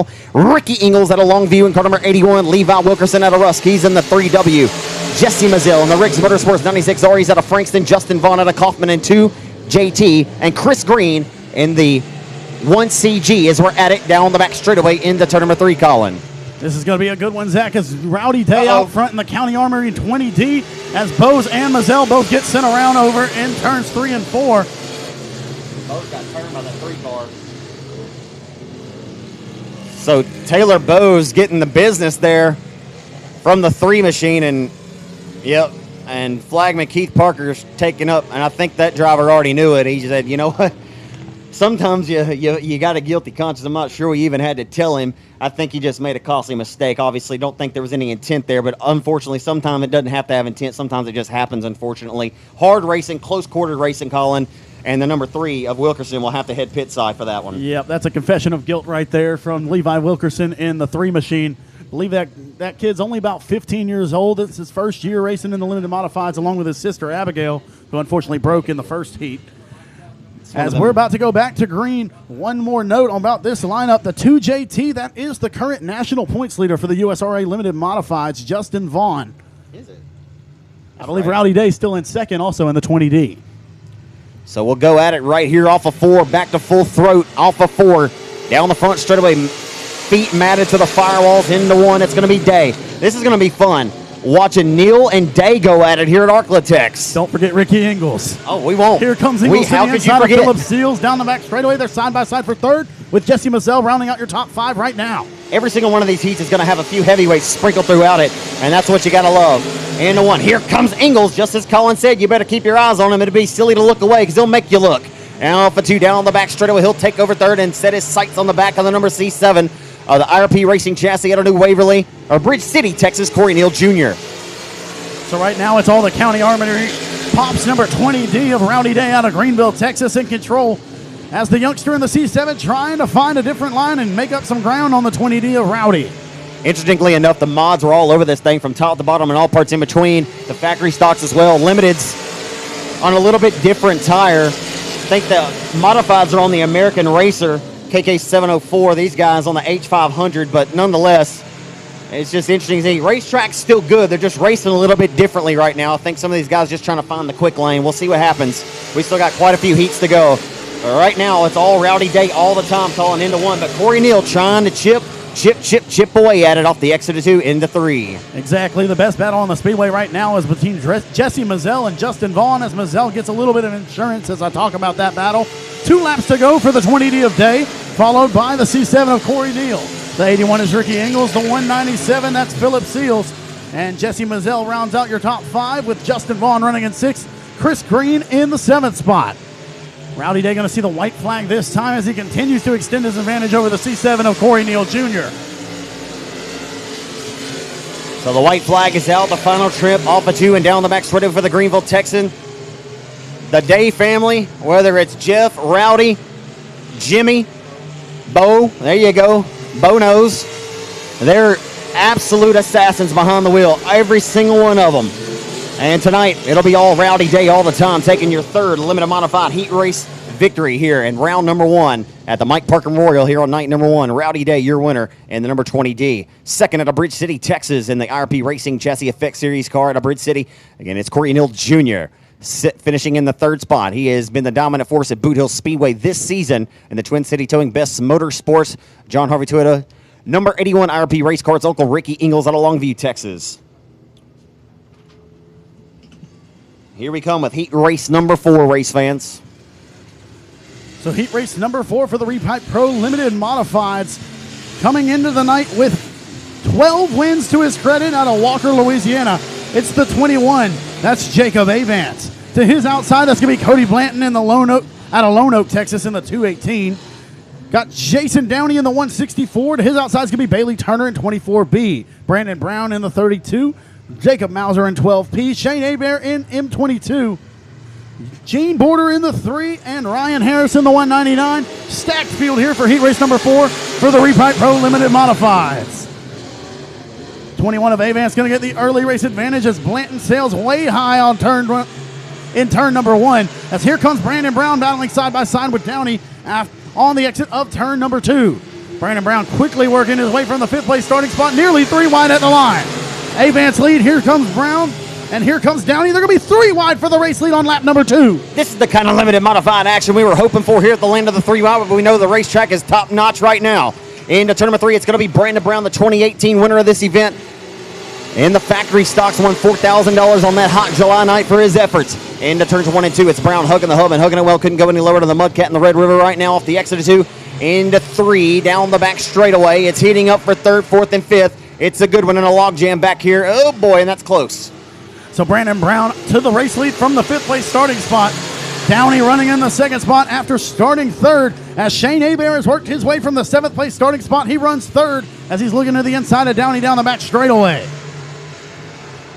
Into 3, it's still all Brandon Brown all the time. Exiting car number 4. This is the most tightly contested race we've seen to this point in the limited modifieds right now. As here comes Hebert rolling around the hub in that Dubrock Racing 22 Express NG9. Hello, how do you like me now? Hello and goodbye to you. As they're trying to go 3 wide back here for 5th. How about Gene Border going at it? How about the a top ropes of his home racetrack. there? Huh? How about a slide job from Gene Border out here? Yeah, I love it. As Mauser spins in turn number 2, he's Mauser. going to collect it and will stay under the green flag conditions.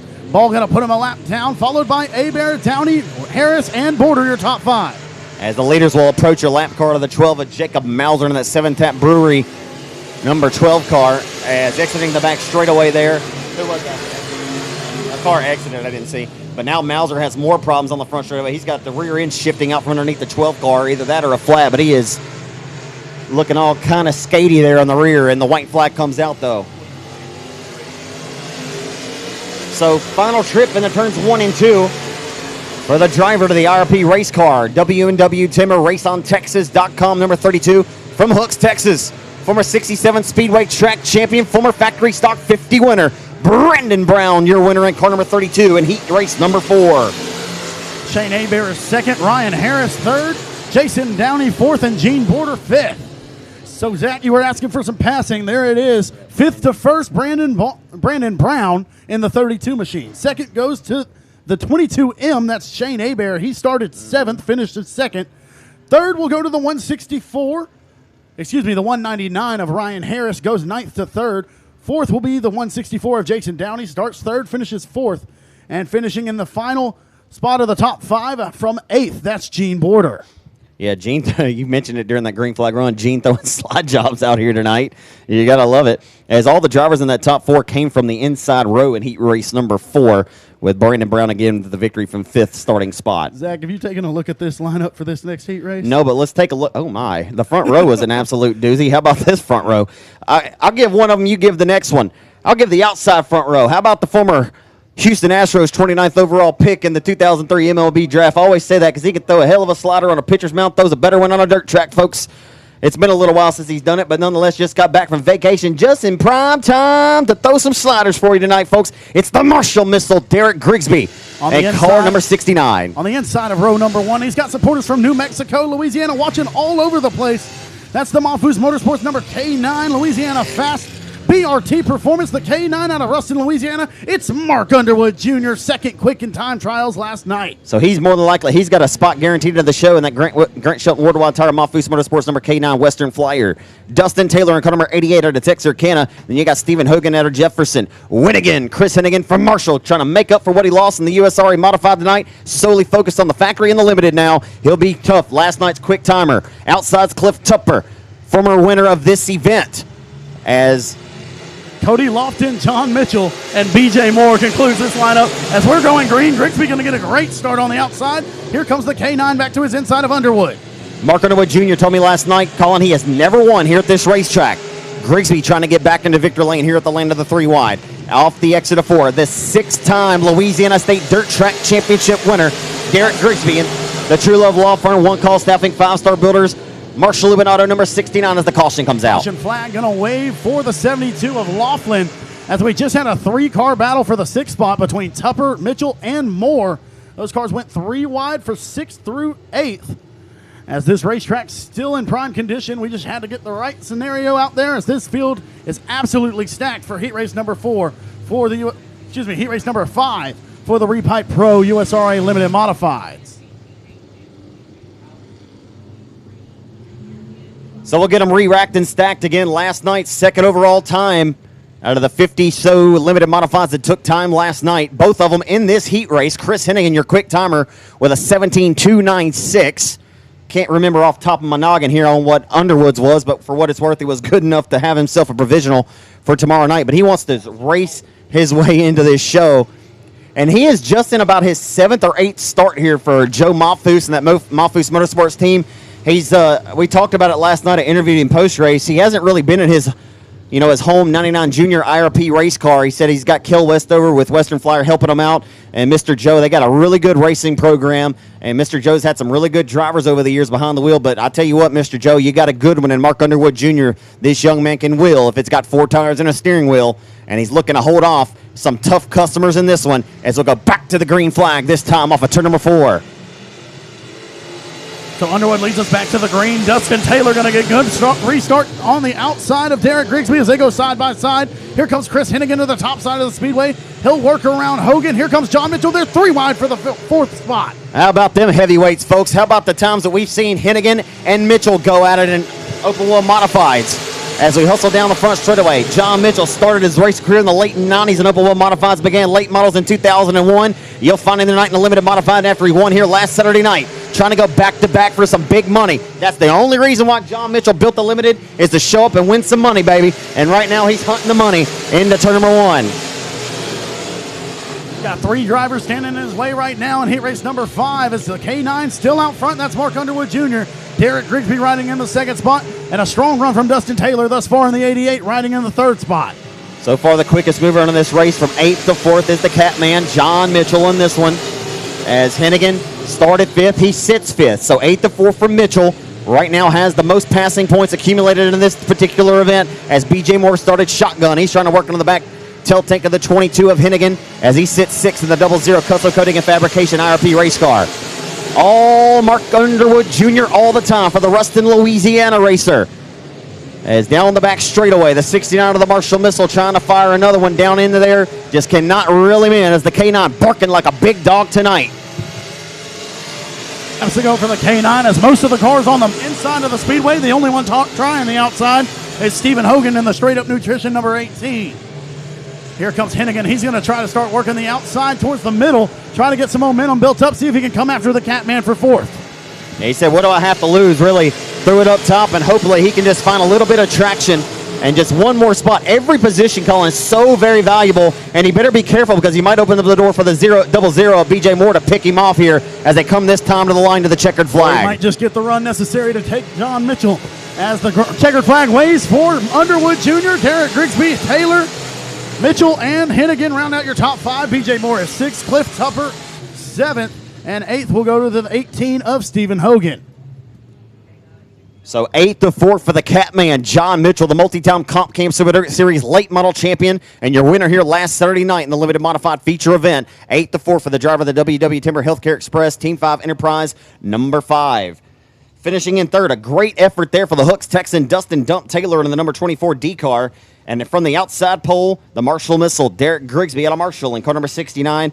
And taking the win, barking like a big dog tonight in the K9 out of Ruston, Louisiana, Mark Underwood Jr., your winner of heat race number 5. So here comes heat race number 6 for the Reprite Pro USRA Limited Modifieds. On the pole, the Storm Services number 17, that's Austin Storm. To his outside, Colton Davis in the 21T. Skeet Amison in F5. 32, that's Gregory Muirhead. Stephen Guidry in the K1. To his outside is going to be the Hadaway Towing, Hadaway Collision number 36C of Connor Mewborn, who was 3rd quick in time trials, just 0.02 of a second off of Mark Underwood Jr.'s time. 0.02 of a second away from securing his spot, if need be, of a provisional of the feature for tomorrow night in the USRA Limited Modifieds.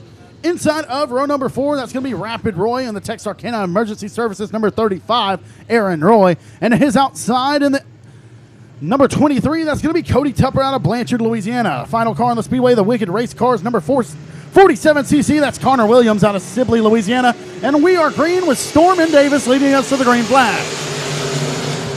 Davis sails high, opens up the door for the F5 of Amison as the caution flag going to wave. Flagman Keith Parker not liking that start. Austin Storm being penalized for jumping the start there, apparently, as the F5 of Amison going to take advantage, and he'll now take the command from the point. So Amison up front now in the F5, the Team 5 Enterprises. Cam Chassis, number F5, Skeet Amison, as he's going to slide up to the top side of the Speedway in front of Davis. Clear him as here comes the K1 of Stephen Guidry making a strong run out of turn number 2. Nearly 4 wide, and they are 4 wide for 3rd. Guidry, Storm, Muirhead, and Mewborn 4 wide at the land of the 3 wide. It's what we've been wanting to see out of the limited modifieds here in this first round. Right now, Connor Mewborn digging up top of the racetrack. But here comes the Marksville Madman going lane to the 3 wide. Into turn number 3. Making the racetrack live up to the moniker every single time off of turn number 4. As it's all the F5 of Skeet Amison right now in the 1. The 64-year-old ageless wily veteran with the race lead, but about 3.5, 4 car lengths down the back straightaway over the K1 at Guidry. Here comes Guidry working to the inside of the 31 machine of Muirhead as those 2 drivers battle side by side for the 2nd and 3rd spots. 4th is Connor Mewborn and 5th Colton Davis right now as here comes Aaron Roy to his inside to take away the 5th spot. So right now it's the F5 of Skeet Amison in control as the K1 edges ahead of the 31 down the back straightaway.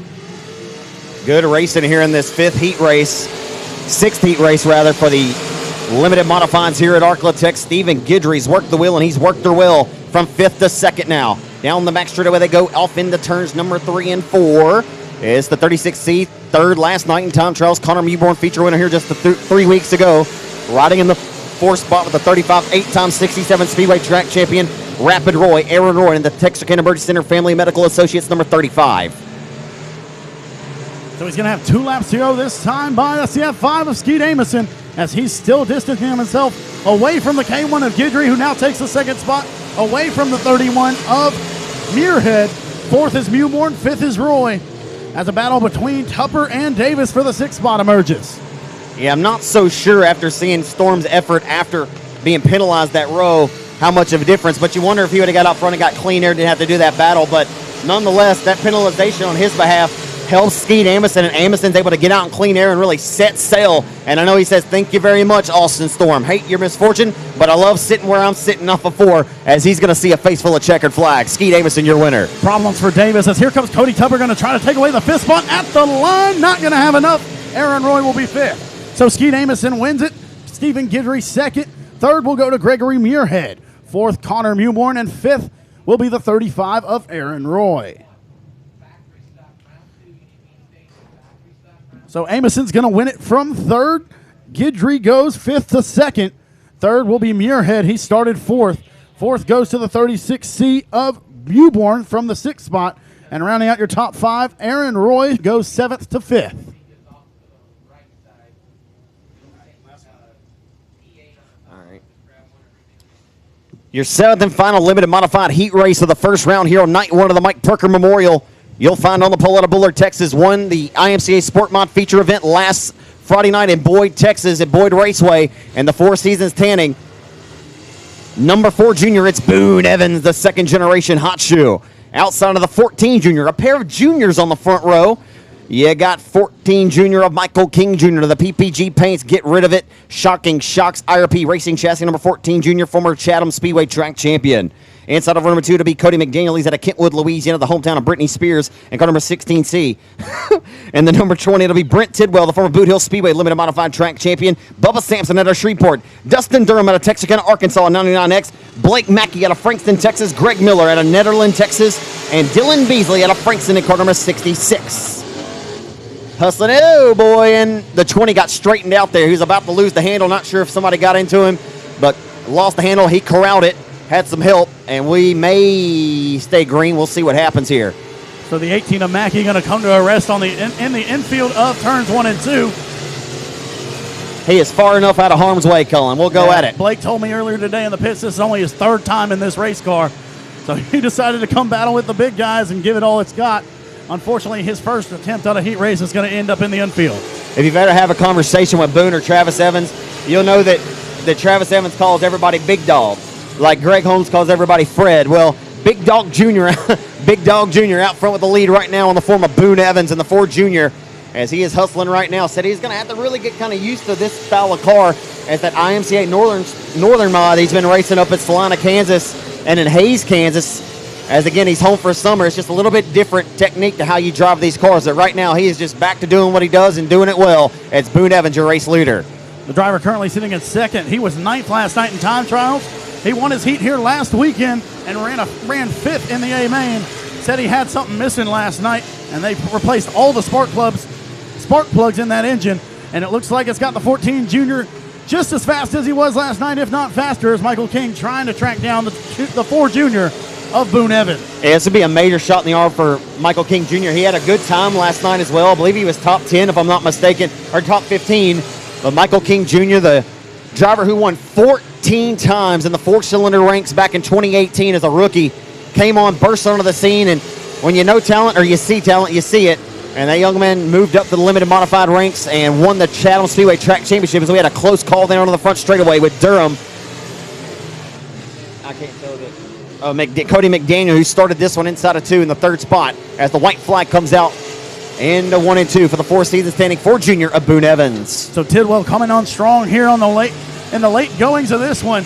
Had that first lap blunder, and now he's trying to recover. He's going to have a top 3 finish if all goes well through the final set of turns. As Boone Evans going to take the win. Michael King Jr. second. Third will go to Brent Tidwell. Fourth will be the 99X of Dustin Durham. And rounding out your top 5, Cody McDaniel in the 16C. So McDaniel finishes in the 5th spot from the 3rd place starting spot. Fourth will go to Dustin Durham. He started 6th. Third will go to the 20T of Tidwell after starting 4th.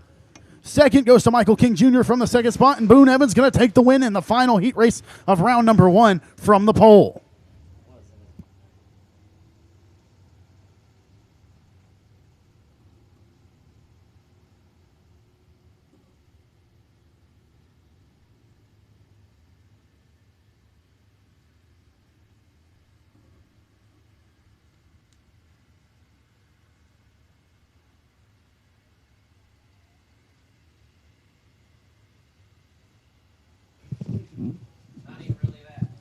Just going to move the infield tractor tires down there. Shout out to my boy Billy Mazzell the third there. If you don't like the infield tractor tire page, then you can give it a like and give it a gander there.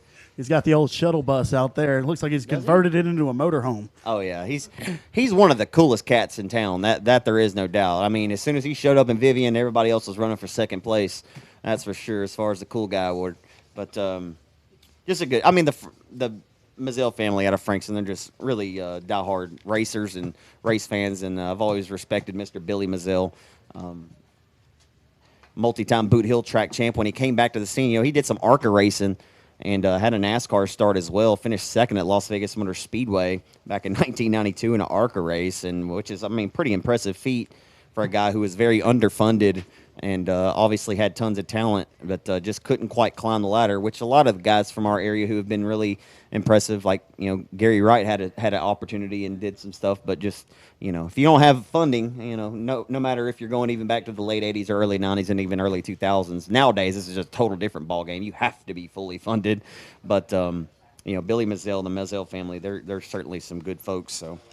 Yeah, Zach, to piggyback off that a little bit, you've seen lots of legendary dirt drivers try to enter the NASCAR ranks, and they just didn't have the support to make it happen. Right. Steve Kinzer, Brad Sweet, lots of incredible sprint car drivers, late model drivers have tried their hands at the NASCAR ranks and just didn't like it or didn't have the success they were looking for and went back to dirt where they were king. Right, like Steve Kinzer, 20-time champ, and the World of Outlaws, and that's what's great about it is, even Donnie Schatz had a chance. By the way, if anyone hadn't had an opportunity to go, and if you ever have time or you're just hanging out tomorrow evening and you're just chilling at the house, don't have anything to do, Google on YouTube 15. You'll see it on the Donnie Schatz page. You can go to Donnie Schatz' Facebook page.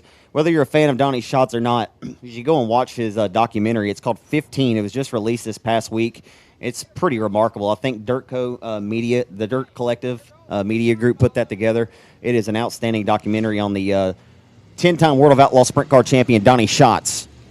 As, again, they're racing tonight, the night for the Kings Royal.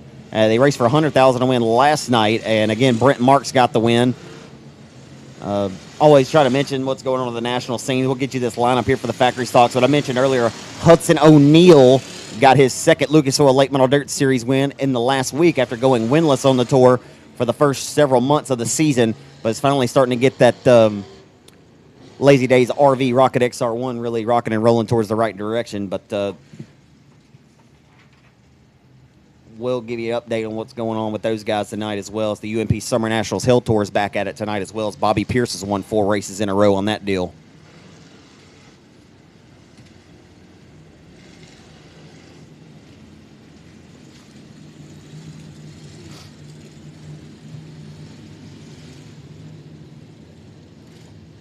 So heat race 1 of round 2 for the Camo Racing Factory stocks on the pole out of Lubbock, Texas.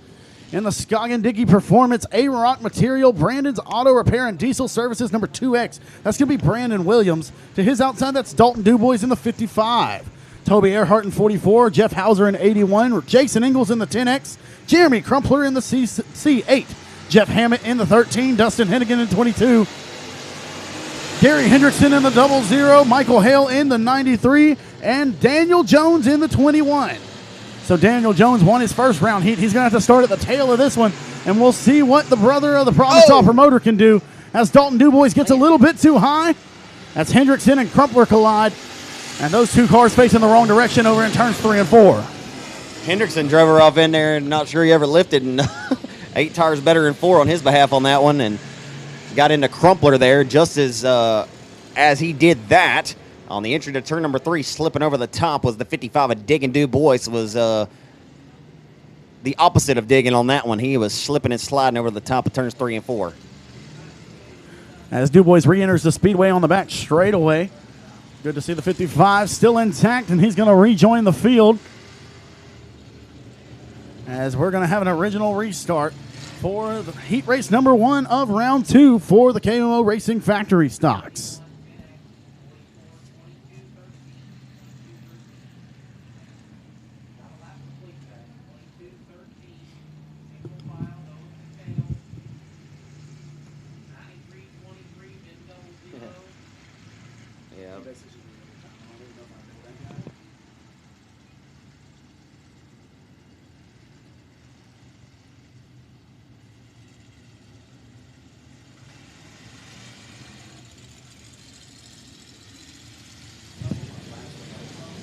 Again, folks, if you're watching tonight live on Race on Texas, if you'd like us, it's always nice to be sitting at home at the house and your kids may be hanging around and you get a shout out and then they make it sound like Dad's famous or something. But we'd be happy to give you a shout out if you'd like one of those, if you're just chilling at the crib giving a watch. But we do thank each and every one of you that are watching as well. And if you didn't ask for a shout out and you told me you're watching, I'll give you one anyway. Shout out to my boy Lane Durr there watching from Magnolia, Arkansas at the hotel watching tonight on Race on Texas. He said he will be here tomorrow night, so he's going to get the dose on Race on Texas tonight. Tomorrow he's coming out here to get a little dirt in his beer, and you got to love that. We'll see you tomorrow night, Lane. Decided he wants to watch all three wide battles for himself. Yeah. I mean, you got to – oh, we got another one. Is that digging again? I think Du Bois just went over the top of 3 again. I'm sure that he did. That was him. Du Bois is having a hard time. He is like a 3-legged dog in an icy lake here tonight in heat race, and the lights just went out over there at the top of turn number 3, one of the sets. As Brandon Williams out front right now on the 2X, followed by Jeff Hauser, Dustin Hennigan, Jason Ingalls, and Toby Earhart. As Dustin Hennigan got a strong run going right now. He started from the 8th place position, and Hennigan takes the 2nd spot down the back straightaway from Hauser. That's the caution flag going to wave. I'm going to go ahead and assume that is for safety due to the light on the back straightaway, as I don't see any cars spun around. And actually, we have some debris right next to the tire on the exit of turn number 2.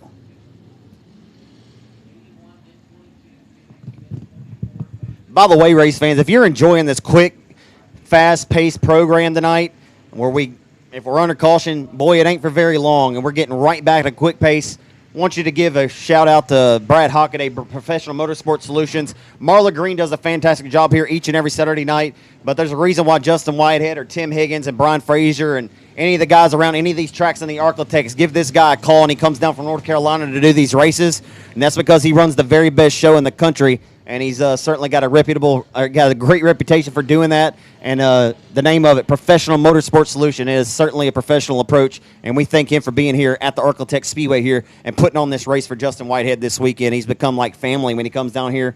So you ever see that Professional Motorsport Solutions square cube out there, the vehicle? Y'all just give him a wave. Don't give him the bird. Some of the drivers might be giving him one if they don't agree with anything. But. So again, as Zach was saying just a second ago, if you message us on our Facebook pages, mine is Colin Bell Dirt Track Announcer. I believe Zach's is Zach Clark, announcer broadcaster. It's easier just to measure me on my personal page. But you give either one. Do me a favor and go like Colin's Dirt Track Announcer page. What is it, Colin? Colin Bell Dirt Track Announcer. Trying to get it grown a little bit. See, I made one. Posted a bunch of interviews today. Jeff Lewis, Nate Dixon did a good got job. some good interviews today. I mean, I got a 15, 16 minute with the Evans family last night. That was fun. Like they started talking. You ever just like I've had so many conversations with guys like. We stopped them because Yes. of the cost of the fuel, etc. Yeah. I gave them the option whether they wanted to leave them running or not, but just trying to be You're a- courteous until we get lights. You're a scholar, dude. Brad Hockaday doing a courtesy to the drivers. Yeah. He says we're going to stop him. He said the cost of fuel and tire. He said, why are we just going to run them ragged out here? We'll just save them a little bit of fuel while we get the lights fixed over here in turn number 3. What a scholar. Hey, I'll give the filmer a shout out. Hardest working man here.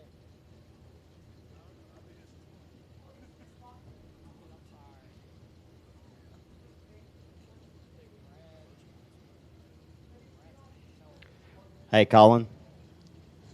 Brandon Ball just sent me a message. He said they wouldn't let me run with the limiteds again tonight, so I'm watching at the house getting ready for Rocket tomorrow night. I think he's racing with the American Crate Late Model Series tomorrow night. But Brandon Ball, yeah, I don't think they're going to let you run the crate. Hey, we'll give you a shout out. Brandon's a former Southern Dirt Track Championship winner at the Texas Motor Speedway Dirt Track. He was one of the very best in a limited modified class for about 8 years running.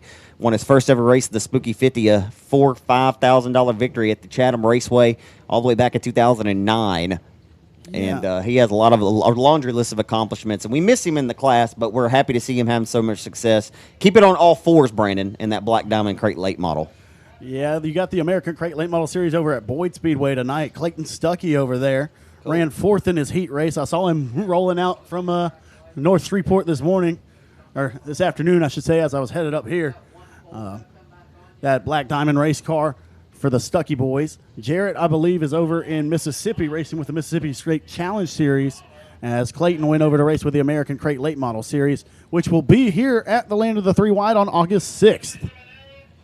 Yeah, give a quick shout out to Justin McDill watching over in Denton, Texas tonight. I want to thank him for the kind words. I'm happy to be back on the mic and joining Colin up here this weekend. I've certainly missed it, but I appreciate your kind words, man. I always enjoyed these big money factory stock and limited races. It's right here in my backwoods. This is the first track I ever held a mic at too. I mean, I started here in 2008. I love this racetrack, and man, it's a pleasure to join you up here, Colin. Man, I just want to give you a shout out too.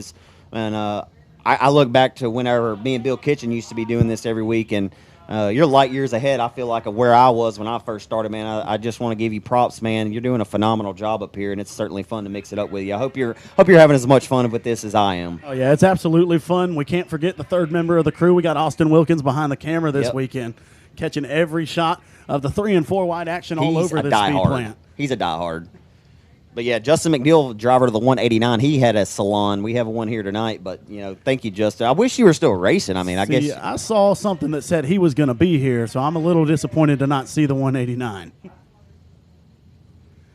Also need to give a shout-out to Derek Miller. He's watching from Kilgore. That's the 17 factory stock.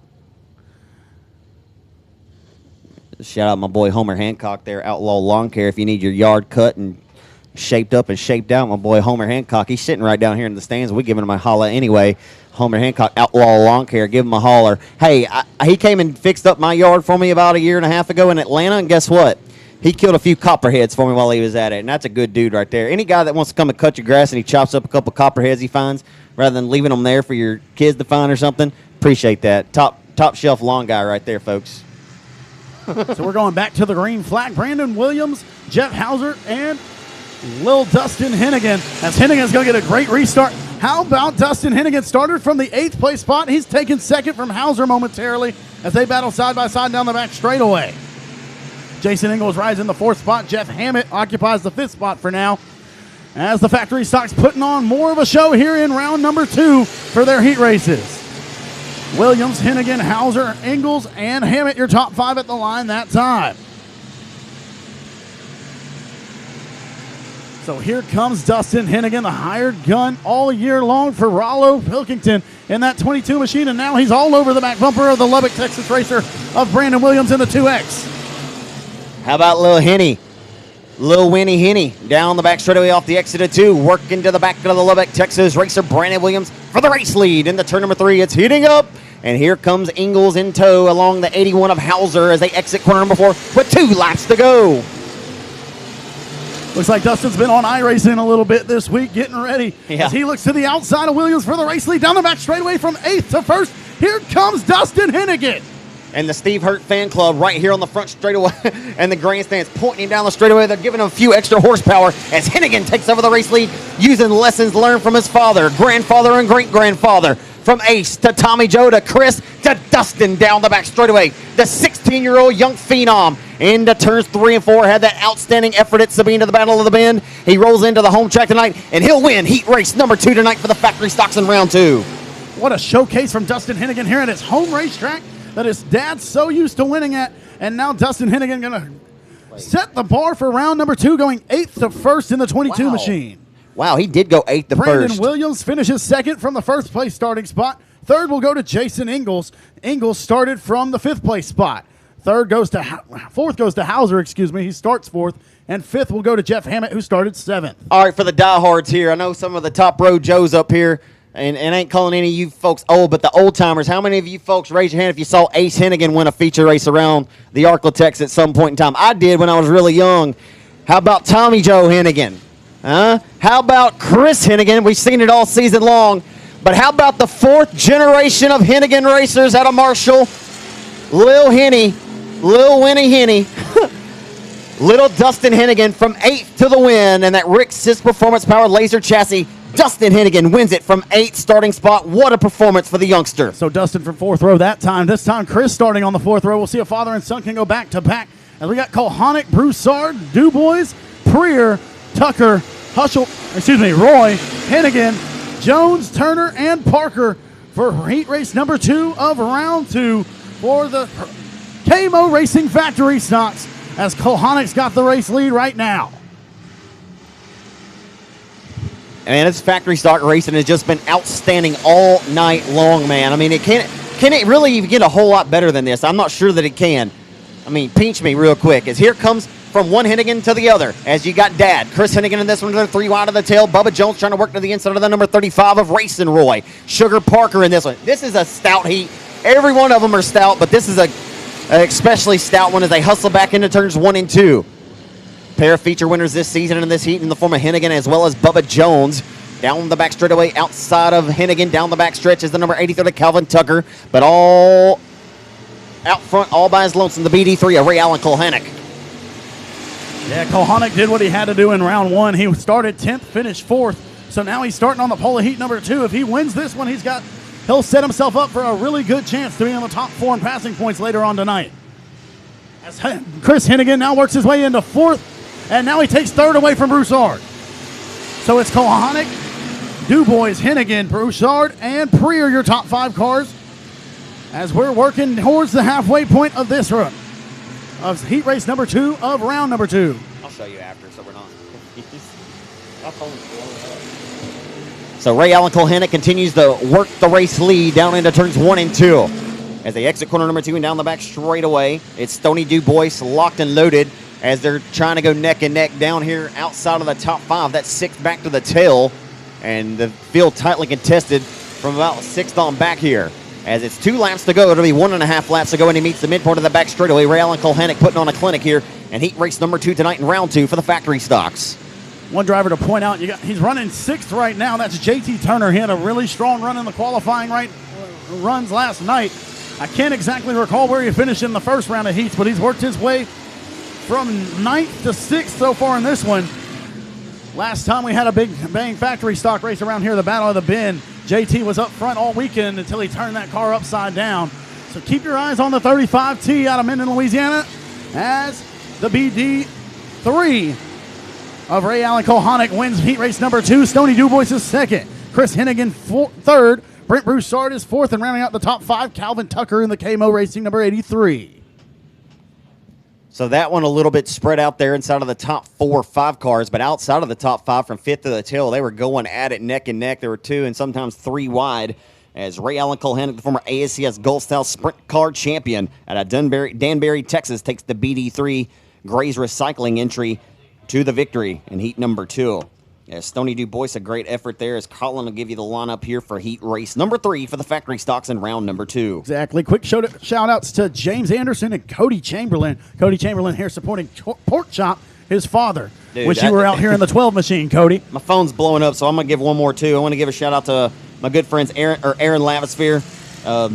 Says, great to hear my voice again. Well, it's good to see your text message, but give a shout out to her, Jeff Haley with Lavisphere Racing and Verta Auto Body, watching the factory stocks put on a show. She said they love Race on Texas. To you, Colin. So here comes factory stock heat race number 3. We got Chad Herring in the 1H, Kenneth Chamberlain in the 70, David Vosbury 00, Shelby Ward in the 50, Cody Myers in 55M, Tracy Corp in the 10K, Lou Lyles in 125, Tiffany Welch in the 58, Bryce Pritchett in the B21, Johnny Torres in the 66, and Hayden Brown in the 53. We have 3 heat race winners in this one.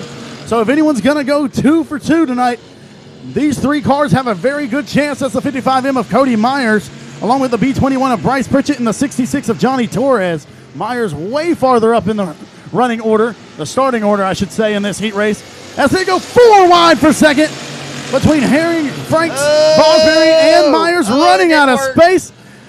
And Vosbury and Herring going to pay the price. Pritchett going to be collected. Pritchett just skated in there on the brake pedal, just a slight tap to the left side of the 00.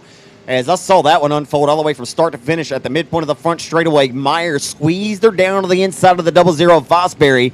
And I tell you what, it was a tight squeeze, but Myers didn't lean on him. It was just Herring was right there on the outside, and they all just, hey, sometimes you're trying to buy the same land and the real estate, but you can't build a house on the same spot, as it just don't work like that. As unfortunately, it's not going to work out for Chad Herring. May be able to continue, but he will have to go to the tail, being a car stopped as well. The 00 Vosbury. We'll see if he has any significant damage. But Myers just trying to fit it, and they were going 4 wide at the midpoint of the front boulevard, and something had to give there.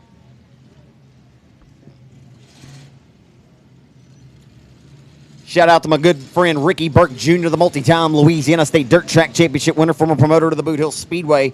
for tuning in, watching tonight as well. Slick, miss you, Slick. He said that I'm sure he's at the home with the kids, with the girls, his twins. Hope you're doing well, man. Miss you, brother. Hope to see you soon. He said that maybe the twins and him will come tomorrow night. I'll tell you what, Ricky, if you're not here, then we can't be friends no more. Truthfully, I don't know how anyone could be watching on Race on Texas tonight and be anywhere within 200 miles or around 2 hours and not want to come here tomorrow night. Yeah, I always hear this all the time. People think that streaming and this and that is killing racing and putting butts in. Like that's not a topic I want to dive deep into right now. But I just want to say that there's still absolutely nothing like the full effect. And most of the time, the people that are watching from home just can't get here, or they're planning on getting here. And it's a great alternative. Like it's nice to have, because most of the folks that are tuning in are diehards anyway, and they're going to be here or hope to be here at some point. So. Nonetheless, it's that's why I always try to sell it as the number one alternative, because we ultimately, even everyone with Race on Texas, between Chris and Harry and everybody and Austin, we would always communicate to you that we want you to be at the racetrack. We want butts in the stands. We want racetracks to stay alive, but we are happy that we can have a partnership with these great racetracks and be able to give the great racing action to the folks sitting from the comfort of their home or on their Google or Apple smartphones on the go. So what looked to be slight contact from me and Zach's perspective, looks like the B21 of Bryce Pritchett going to go off on the hook. Or perhaps those tow trucks are trying to get something stuck from the B21, but does not look like a good sign over there for Bryce Pritchett, who won the first round heat race and was looking to sweep the night, winning rounds 1 and 2 and lock himself into the top 4 for tomorrow night's Borderline Septic Services $5,000 to win 9th annual Mike Parker Memorial. You can always tell when we got a good.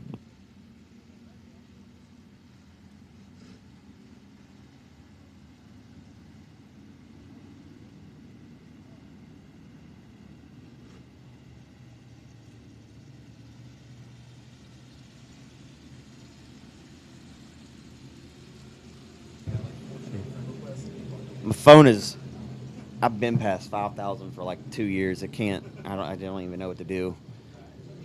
We'll give a shout out to my good friend Tyler here. He's probably coaching a little league baseball game somewhere right now. The old snapper there. Miss him driving that Ford Motorsports number 29 machine.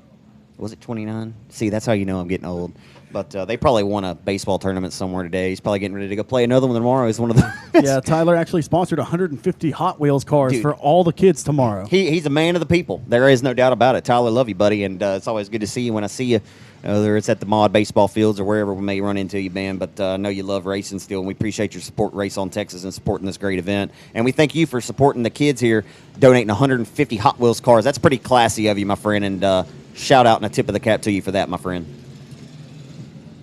He said he'll be here tomorrow night. See? All right, the lights are going to go out as Pork Chop's out front. Can't stop the chop in the 70 machine in the Soapy King Car Wash out of Jacksonville, Texas. To the second row, you got Shelby Ward in the 50. To her outside, that's going to be Cody Myers in the 55M. Lou Lyles on the inside of row number 3. And to his outside, that's Tracy Corpus. We're going back to the green flag. Pork Chop's out front. Here comes Cody Myers. Can Myers win both rounds of heats and lock himself into the front 2 rows of the Mike Parker Memorial? Here comes the 55M. Can Myers be the first driver tonight to win both of his heats? Wait, did he win his first heat? Yeah, yes, he did. He did win his first heat. See, I can't remember what happened 45 minutes or an hour ago. Here he comes to the inside of Pork Chop for the race lead. Pork Chop with a couple of wins this year at Innocent at Big O, and they're 3 wide here for 6th. 5th down the back straightaway. Into turn number 3, they're still 3 wide here with Hayden Brown on the 53, the 1H of Chad Herring, and Olin Holder Tiffany Welch, and they make contact. Brown and Herring, as Herring has just had all kinds of bad luck and misfortune in this one, and the caution comes right back out.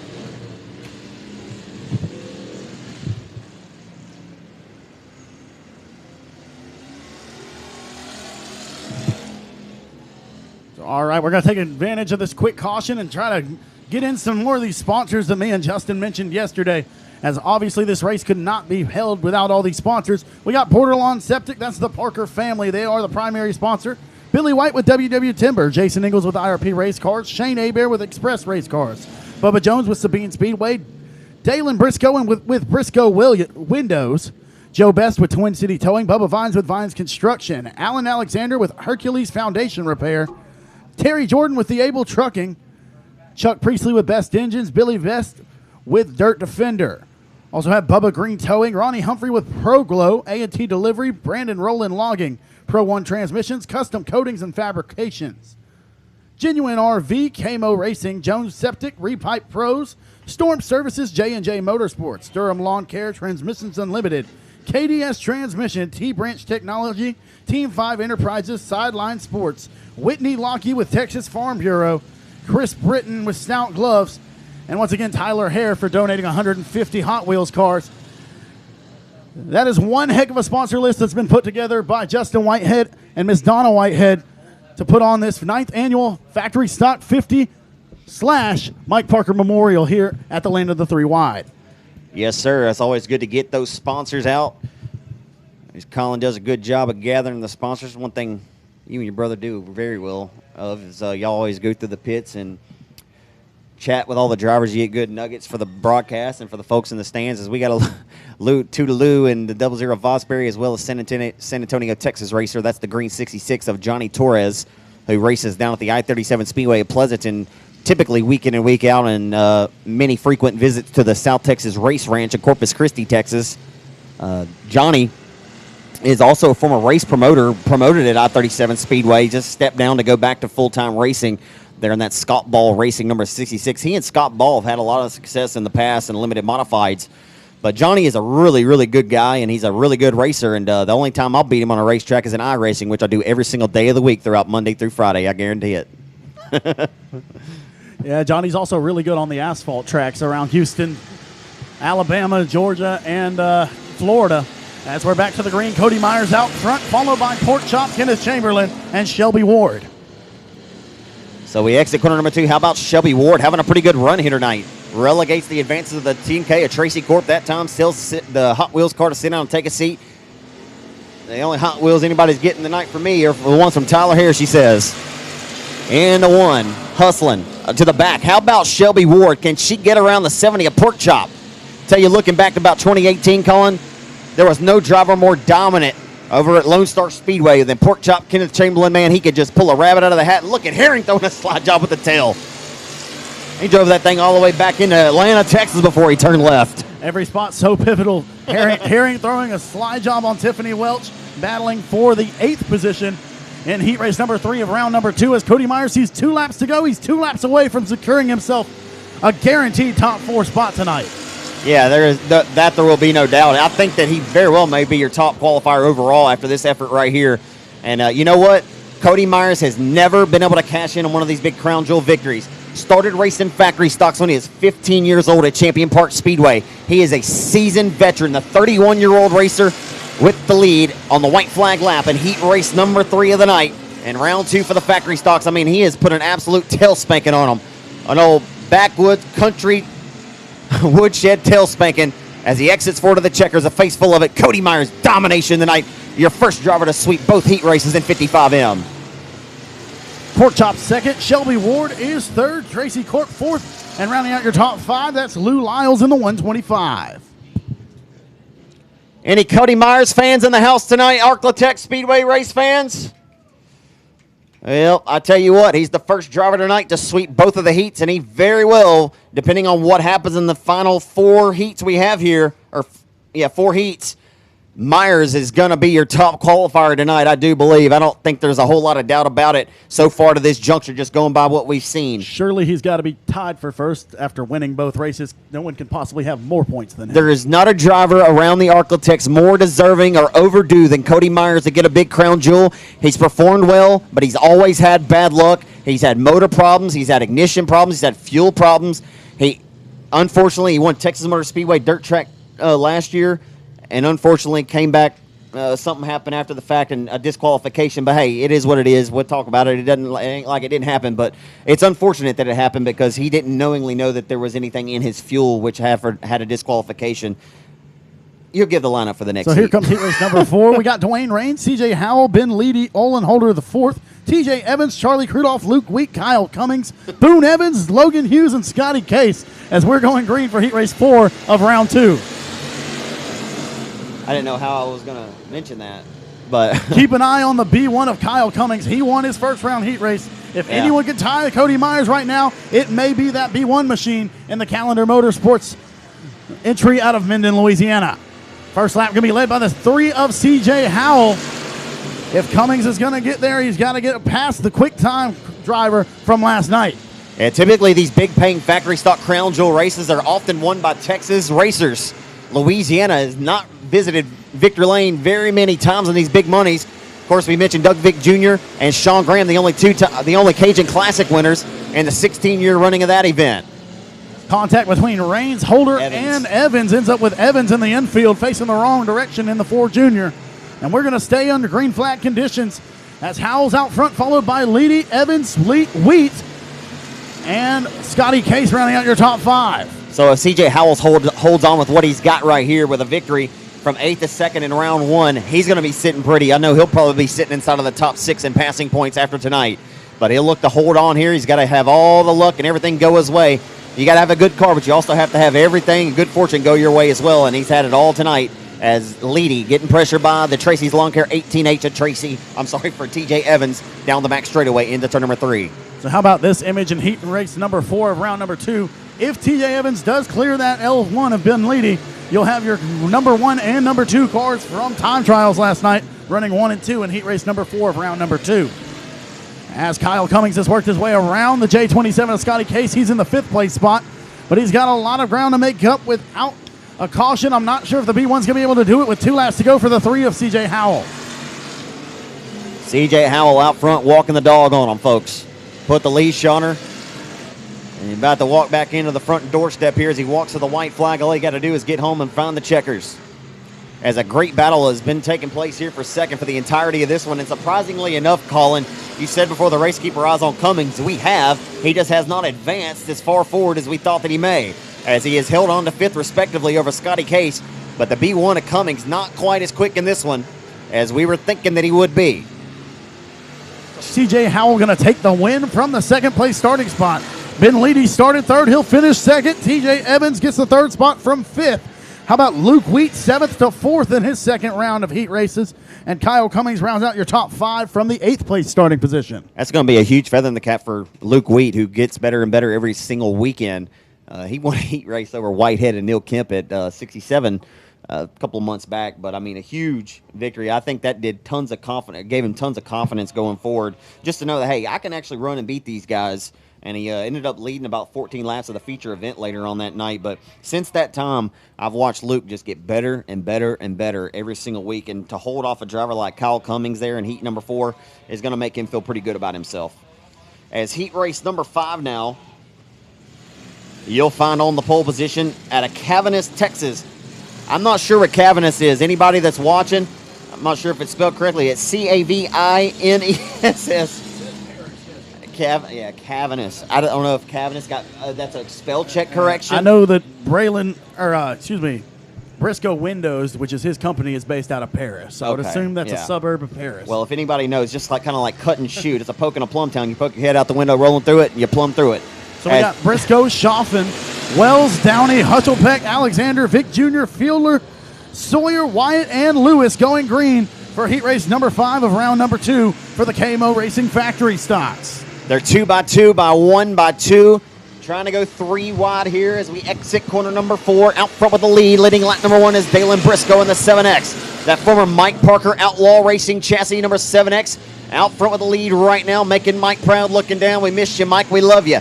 Into turn number 3. The top 3 cars tighter than the top string on a Texas fiddle. Here comes another strong run from the 99. That's Alan Alexander as he works his way into the 4th position. Started 6th. He's worked his way 2 spots forward. As here comes Mike Wells to the inside of Briscoe for the race lead down the back straightaway with Chauvin right and tail. Yeah, good racing back here, folks. Alan Alexander right there. The lone soldier still single file. I'm sorry. Make a liar of me. I lost track there. The lead is Mighty Mike, the 4-time 67 Speedway track champion off of 2. Hello, how you doing? Hello and goodbye to you. The 38 Roto-Rooter Central Heating and Air Best Engines out low, and he got in there a little bit hot. Mike holds on to her, though, and he holds on to the race lead, about to burn the rear tires off that number 38 Outlaw. Tough break there for Sonny Chauvin as he runs out of space there trying to follow Mike Wells to the inside of Briscoe. Alexander will capitalize, and he runs into the third spot after his sixth-place starting spot. We'll see what the 99 can do out of San Antonio. Oh, Jeff Lewis just goes around. And Heavy contact there on the rear of the field between the 10S of Sawyer and the 40 of Lewis, as the caution flag going to wave for the JRP number 40. heavy damage on the 10 of Sawyer as well. The 40 of Jeff Lewis got in there in the 3 and just about made contact, I believe, with Fiedler there. Or perhaps it was Wyatt in the 15X, but just kind of looped the car to avoid getting into the tail of one of those guys, and the rest of them just a victim of circumstance, having nowhere to go. Well, that may just be the caution flag that Alan Alexander needed, as he's gone 6th to 3rd, and now he's going to get to restart based on where Briscoe chooses, and he'll be right there beside Briscoe and behind Wells, and we'll see if he can steal this win from the 6th-place starting spot, as the Sotex Motorsports 99 and 66 having a much stronger performance tonight than they did last night in the time trials. That's Alan Alexander in the 99 and Johnny Torres in the 66.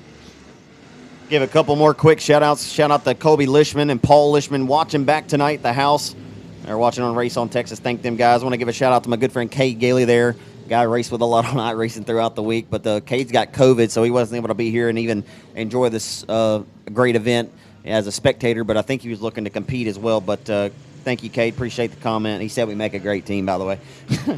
Cindy Sonder, thank you for watching from Toledo Bend tonight with Tony McCormick. Tony, a former racer down at Sabine Speedway, maybe still a current, I'm not sure the recent time he's raced. As well as Phil Whipple, our good staff writer at RaceOnTexas.com. He said he's watching from a comfy 61 degrees in central Maine. I believe he's got a nice write-up coming on our good our driver who's dominated both heats of Cody Myers this coming up week. Phil, I can't wait to see it. He's put out some great stuff and always great content. If you ever check out Race on Texas, go and look at the weekly driver spotlight write-ups. Phil Whipple, he is a madman, Your Honor. Awesome guy behind the pen, a great guy as well. Look forward to meeting him in person one day. As we're back to green, Mike Wells out front. Great restart there from Alexander as he edges ahead of Briscoe for the second spot. Down the back straightaway, they're going to battle side by side. That's Hushelpeck and Vic Jr. battle side by side for 4th and 5th. 2 laps to go this time for Mighty Mike in the 38 machine as Alexander edges out the 7X at the line. So it's Wells, Alexander, Briscoe, Doug Vic Jr., and Hushelpeck. Briscoe going to get the jump back on Alexander, and he'll take the second spot back away. Who's going to grab Vic Jr. or Downey? Downey gets a little crossed up, and Vic Jr. is going to grab that 5th spot as they come to the line. Oh, I'm sorry, to the white flag, rather.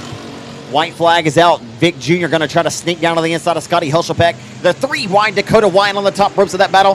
He went higher than Willie Nelson on a cross-country tour with Snoop Dogg riding shotgun that last time by. Oh, and around goes the 47. Did they make contact? It was the slightest kiss of contact. When the track's getting a little slick, it don't take much. So Mike Wells is going to win it. Second goes to Dalen Briscoe. Third will be Alan Alexander. 4th, Scott Hushelpeck. And 5th will be the 4 of Doug Vic Jr. Wow. Well, real quick, Zach, going back to Phil Whipple. I poked a little fun at him earlier this week as he did a write-up on our fan appreciation night last week. And he put in the write-up that Veteran. that I was a veteran announcer. And last week was actually the 1-year anniversary of my first race that I announced here at Arclotech Speedway, which also featured the Short Track Super Series Cajun region. That's cool. Fake it till you make it, right? No. Yeah, I'll take sophomore. Not sure about Yeah. veteran. What do you call it when you've been doing it for 14 years? Am I just a seasoned? No comment. Am I a seasoned vet? Do I just need to never come back and just hand it all the way over? No, I'm having fun. I enjoy being here. Thank you for having me.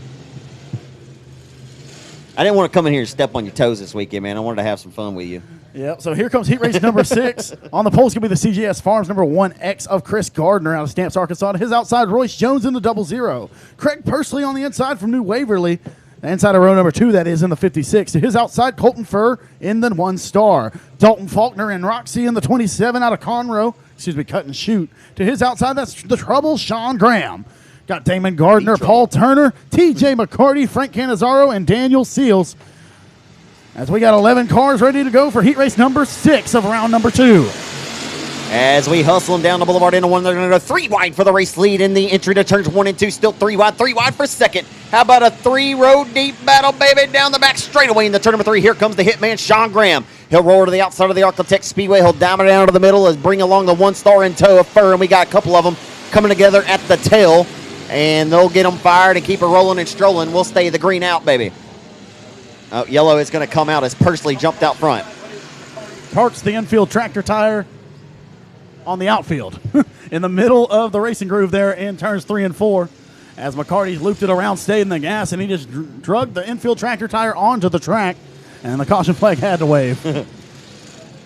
So that'll give us a chance to re-rack and stack them. You're looking live right now for free on raceontexas.com via Facebook. We thank you guys that are tuned in, checking us out. If you haven't been watching all the racing action tonight, folks, I'm just here to tell you right now, if you don't have a Race on Texas subscription and you like factory stock racing around the Arklatex, you have missed an absolute Donnybrook tonight to this juncture, and you want to get in there and get your all-access Speed Pass subscription so you can continue to watch the remainder of the Mike Parker Memorial as we are in our second round of factory stock heats. We have 4 more heats, and we have the entire second round of limited modified heats coming at you, and we'll have the conclusion on night number 3 tomorrow night here. Race for $5,000 to win the limited modifieds, $5,000 to win into the factory stocks, as Chase Allen won your USRA Open Wheel Modified main event tonight. But we thank all of you guys that are checking us out on the live free preview via Facebook right now, as it is again factory stock heat race number 6 of the night here at the Arklatex Speedway here in Vivian, Louisiana, where Arkansas, Louisiana, and Texas all meet. Back under green flag conditions as Pursley leads us to the green. Sean Graham going to park to the outside of Royce Jones. And here comes Dalton Faulkner in the 27, reigning Cajun Classic champion here at the Arklatex Speedway. Yeah, on the back straightaway, Dalton Faulkner, like you mentioned, former Cajun Classic winner. He has won just about all of them. He won the Ronnie Adams Memorial at Boot Hill Speedway as well. He sat on the pole, the 10,000 win King of the Hill. That's one of them he really wants to get. He won the 15,000 win Super B 75 at Chatham, or at Super B Speedway last season.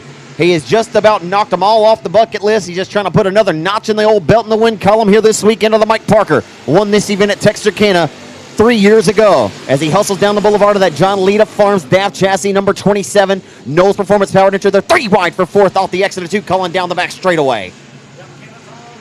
And Fur, they're going to run out of space. Fur going to pull out of that situation, let those 2 cars advance, and he'll try again on another lap.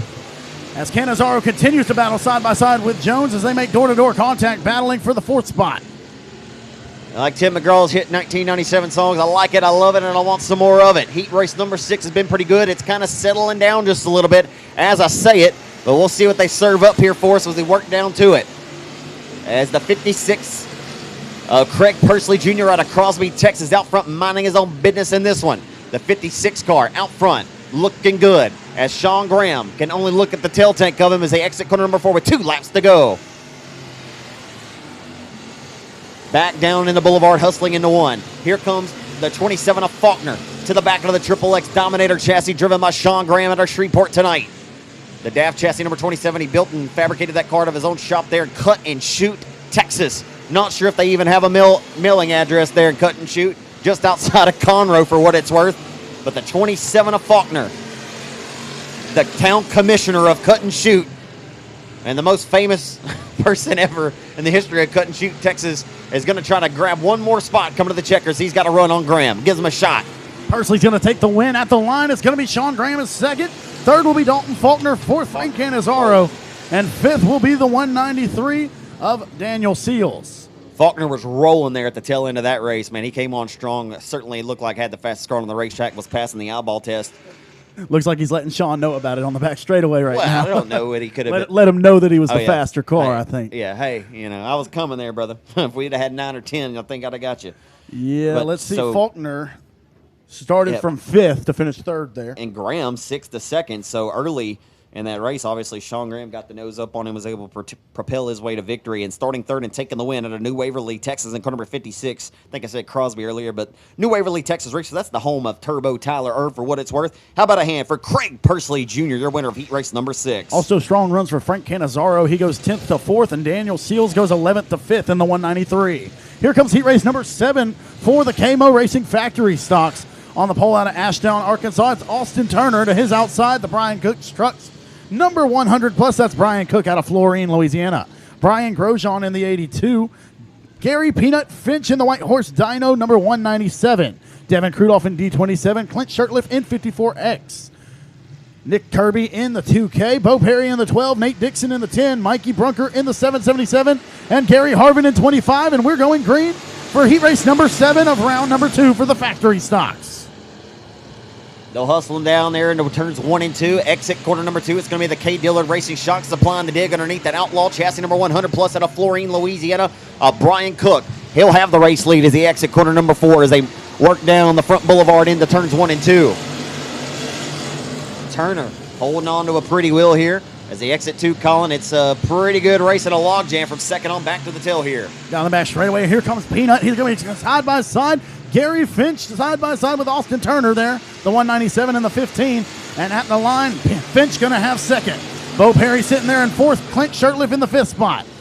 This is Gary's first time ever at Arklatex Speedway this weekend in the 197 as he's trying to put together a solid performance here with a strong field of 88 factory stocks battling for $5,000 to win. Right now, it's all Brian Cook out front in the 100 plus. Last time by, Turner got back in front of Finch, so it's Cook, Turner, Finch, Perry, and Shirtliff, your top 5 cars right now, followed by the 2K of Kirby, the 10 of Dixon, the 25 is Harvin, the 82 of Grosjean, and the D27 of Crudoff, your top 10. Speaking of Crudoffs, Jamie Crudoff just giving us a shout out there. Been running the Now 600 series there as a young man. I believe he relocated to Oklahoma. I think he'll be here tomorrow night. Just giving him a shout out as his brother Devin on the racetrack right now as they hustle back into one. And their brother or cousin. Oh boy, in your second place car, Peanut Fish just goes around after a little bit of slight kiss of contact. But again, that's all it takes, folks. And it will bring out the caution here in heat race number 7 tonight. Factory stock heat race number 7 of round number 2. If you're looking in live on Race on Texas Facebook, just caution coming out here for Gary Fitch at the bottom of turn number 2 as Brian Cook was long gone out front by his lonesome, but this caution is going to give the rest of the field a chance to lick their chops and try to throw something at him as we go back to the restart here in just a moment. So just to fill in right there, Zach, Jamie and Devin are brothers. Jamie is the older brother of Devin Crudoff. I don't know why I overthought. Sometimes I overthink things, but it's hard to think that Charlie's that old.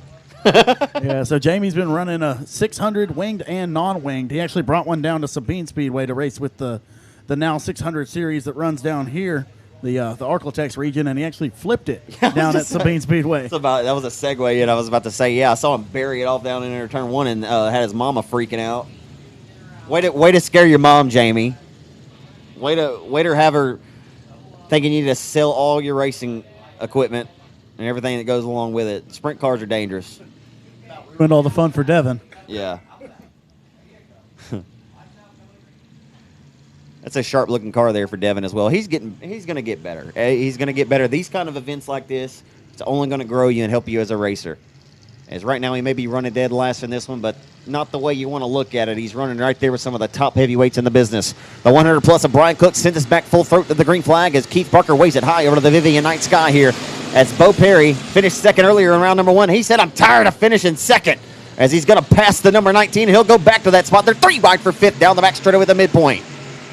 Here comes the Laser Race Cars house cars that you don't know, Bo. Here comes the Superior Bar and Grill number 12 as he's trying to trace down the K. Dillard Racing Shocks number 100 plus. Oh, Bo knows. Bo knows how to win. As Bo right now down the back straightaway got a big-time win at Sabine Speedway, or at Showtime Speedway when it was called Showtime, the main Louisiana quarter-mile oval a couple years ago. That's the biggest win to date, to his credit. As we hustle down the front straightaway, the 26-year-old Bo Perry off the exit of 2 down the back straightaway with his crosshairs dialed up on the 5-time former Southern Hot Stock champion at the Sabine Speedway, Brian Cook, as he'll coast to the checkers. Looks like Bo Perry had the faster car in the last few laps, but couldn't make it happen. Brian Cook's going to win. Bo Perry, Austin Turner, Nick Kirby, and Nate Dixon, your top 5 cars. So a good run there for Dixon. He finishes 5th from the 9th place starting spot. Nick Kirby will go 7th to 4th in the 2K machine. The 15 of Austin Turner started on the pole. He'll finish 3rd as Gary Fitch going to let him know he wasn't too pleased with that incident. 2nd place will go to The 12 of Bo Perry from the 8th place starting spot. Good run there. 8th to 2nd for Bo Perry. And taking the win from the outside pole, that's Brian Cook in the 100 plus. So Brian Cook goes 2nd to 1st. As here comes factory stock heat race number 8.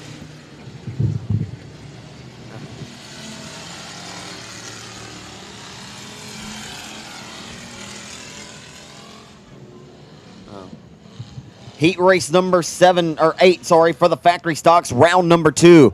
If we're still live on Facebook, for those of you folks watching, what the name of the game here is, you want to obviously pass as many cars you can to get towards the front, but we got the passing point system implemented here, so that's the name of the game. It's not necessarily where you finish, it's about how many cars you pass to get to where you finish, which you want to earn as many passing points as possible. So heat race number 8 here for the factory stocks, round number 2 on the pole out of Forney, Texas. It's going to be Chad Ensign, 75. Colfax, Louisiana racer in car number 88M, the Bayou Dirt Life factory stock points leader right now at the midpoint of the season. At a Colfax, Louisiana, the J&M Sandblasting Parker Lee project. Best Engines Outlaw Chassis 88M, it's Joshua Martin. Inside of row number 2 out of Seagoville, Texas in car number 721, it's going to be Jason Gore on the Outlaw Chassis. And outside of row number 2 out of Jonesboro, Louisiana, in the Battle Wagon Race Cars number C7, it's going to be Vic Case. Inside of row number 3, starting in 5th out of Texarkana, Arkansas, the Durham Lawn Care and Landscaping, Durham Racing Chassis 99X, it's Dustin Durham and 99X. Outside out of Frankston, Texas in car number 88 this weekend, it's Billy Mazzell, the multi-time Boot Hill Speedway factory stock track champ. Dalton DeVille out of Boyce, Louisiana in 20. Ricky Ingles in car number 81 out of Longview, Texas. Cortland Smith, it's Big Sexy in 7S. Jamie Shirley and Lee Patton in 100. The lights are out. We'll hustle down the boulevard as the lights go out and the green flag waves. We're underway as the Rad Rides. Number 75 of Chad Ince going to take the early race advantage over the 88M of Joshua Martin as they're 3 wide for the second spot between Gore, Case, and Martin momentarily. As Martin's going to take the second spot at the line, followed by Case, Gore, and Mazzell, your top 5 cars after 1 lap. And out front, here comes Martin, as well as Vic Case, as Vic Case works to the inside of Joshua Martin. Well, you got some heavy hitters in this one, do you not, Colin? As we'll keep our eyes on Lee Patton working his wheel, working it to the front. He's got both hands and both feet up on the steering wheel as they hustle down Main Street back into turns 1 and 2. Joshua Martin smelling blood in the water. He'll be the shark here down the back straightaway. To the back for the race lead. Just can't quite find enough mustard to squirt by. Still stepping up on the catch-up packet off the exit of 4 this time down the boulevard into 1. Here he comes for the race lead. Yeah, Joshua Martin, another one of those guys who set himself up in a really good position after heat race number 1, where he went, I believe it was 9th to 2nd. So if Joshua wins this heat or even starts 2nd, he may very well be in a top 4 spot at the end of the night. I didn't realize how sketchy it was getting into 1 down there. That infield tractor tire, she's poking out, just looking to grab you and ruin your entire night. And around goes Durham in front of the field. What happened? Oh. And Uncle Ricky. Contact between the 81 of Ricky Ingles going to send around the 99X of Dustin Durham on the front straightaway. Those two were battling side by side for the 5th spot. As flagman Keith Parker going to show the black flag to the 81 of Ingles. Not sure if he's being dismissed or warned. Mama always said there'd we'll be get days some like clarification on that. Well, I think back, Colin, to I think week 3 here at Arklatex. Ricky in limited modified racing one night, Durham was ahead and Ricky got into the back of Durham that night, and unfortunately, they got together in limited modified racing earlier this year. I don't think there's anything, obviously, from even that night. It's just something that I remember in my particular memory bank about, another time they had a run-in this year. But I never speak on these kind of things, whether there was intent. I don't know. I don't know the drivers, but unfortunately, that's what happened, as we say. All I know is we're racing for $5,000, and people start giving a lot less space in round 2 of the heat races. As the lights are going out, and it's going to lead us back to the green flag. Yeah, ain't giving no taking now. I'm ready for the money, honey.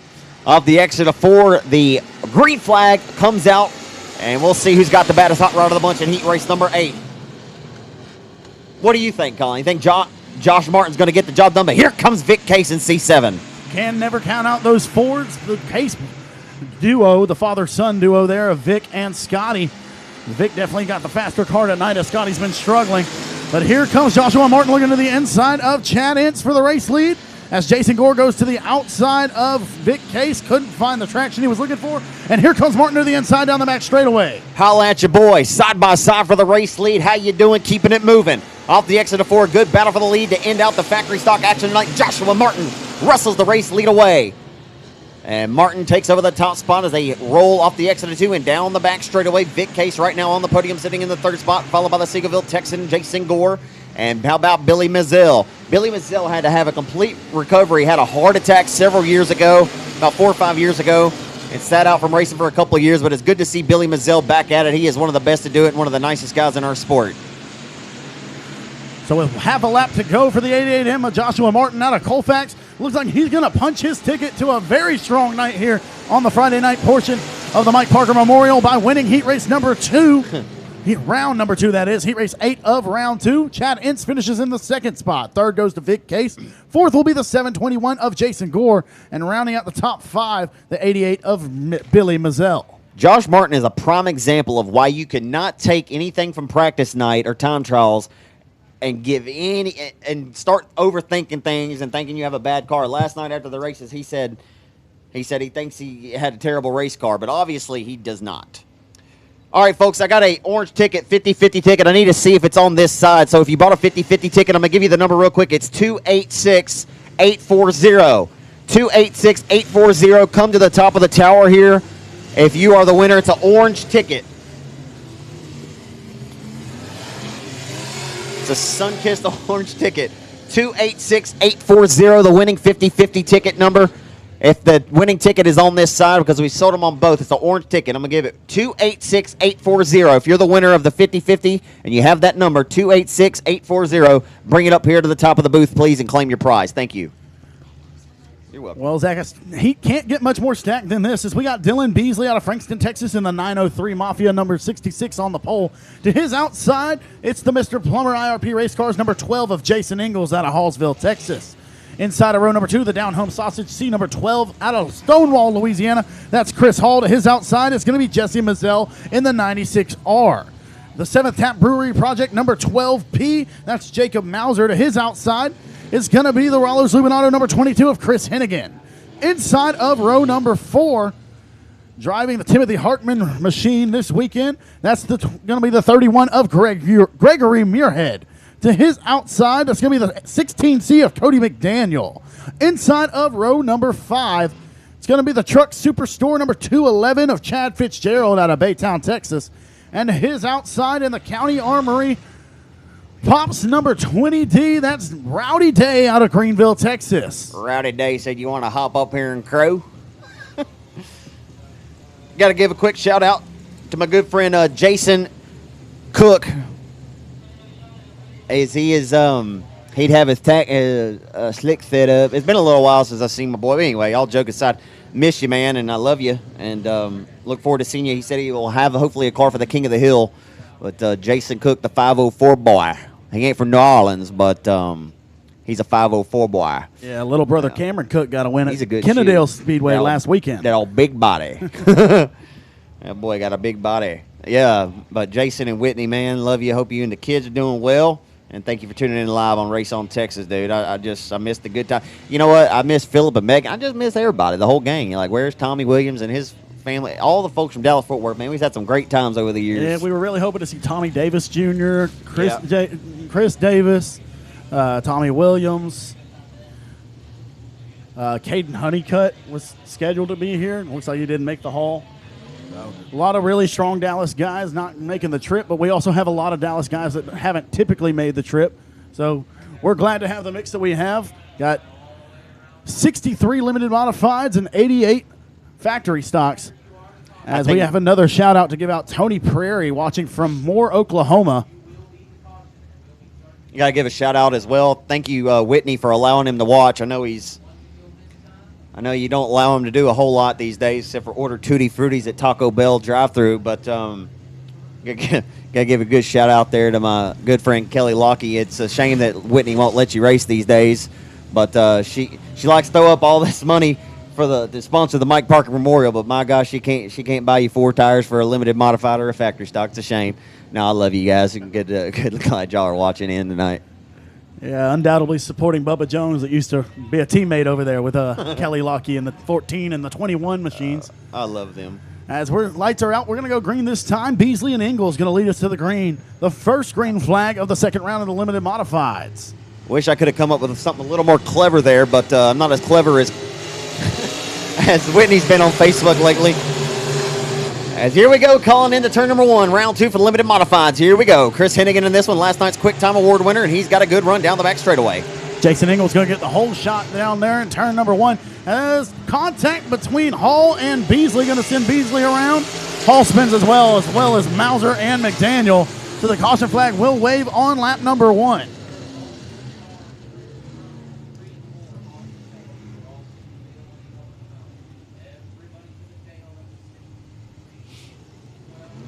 I saw that 66, and it made me think of the other 66X as we got a caution on the Speedway. Got to give a shout-out as well to Natalie and Kane Buckmeyer.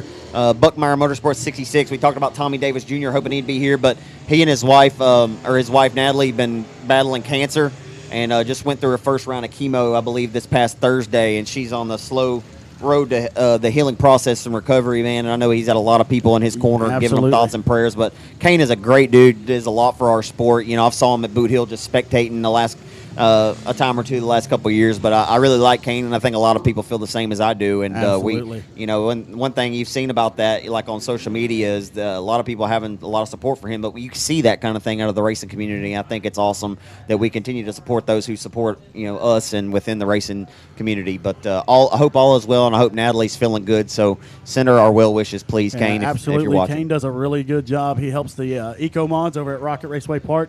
And I know we've seen a lot of cars tonight. Don't want to correct you here, but 40, I think. yeah, sorry, as we get our 50-50 ticket corrected. Good to see you, man. But yeah, Zach, I know we've seen a lot of race cars tonight, so sorry to correct you, but Kane Buckmeyer is the 69X. So it's a 69, not a 66. You might have got it mixed up with Nick Clickenbeard. I said 66X. Yeah. I just said I saw the 66. And he's been having Tommy Davis Jr. drive that car for him. Yeah. So also, again, everything that Zach says still stands. Kane, we're thinking about you. Really wish we would have you around here.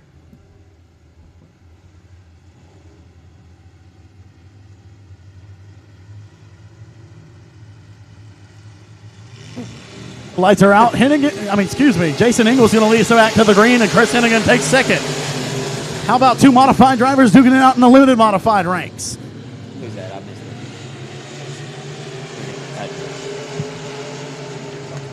it. Yeah, here we come. Here comes Rowdy Day, ready to tussle.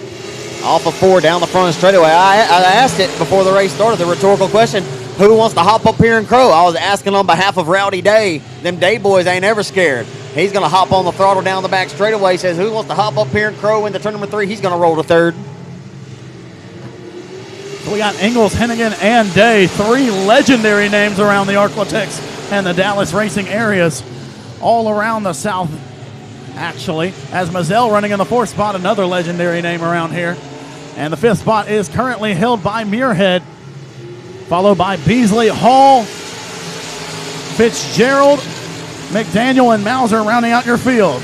As Jason Ingalls still out front, followed by Chris Hennigan and Rowdy Day, as those 3 cars break away from the 4th place car of Jesse Mazzell. So we just saw Dad Billy, and we got a caution on the speedway for the number 12 car. Is that a small skidder tire down there in the middle of the corner? Or is that just a reflection off this? I can't see.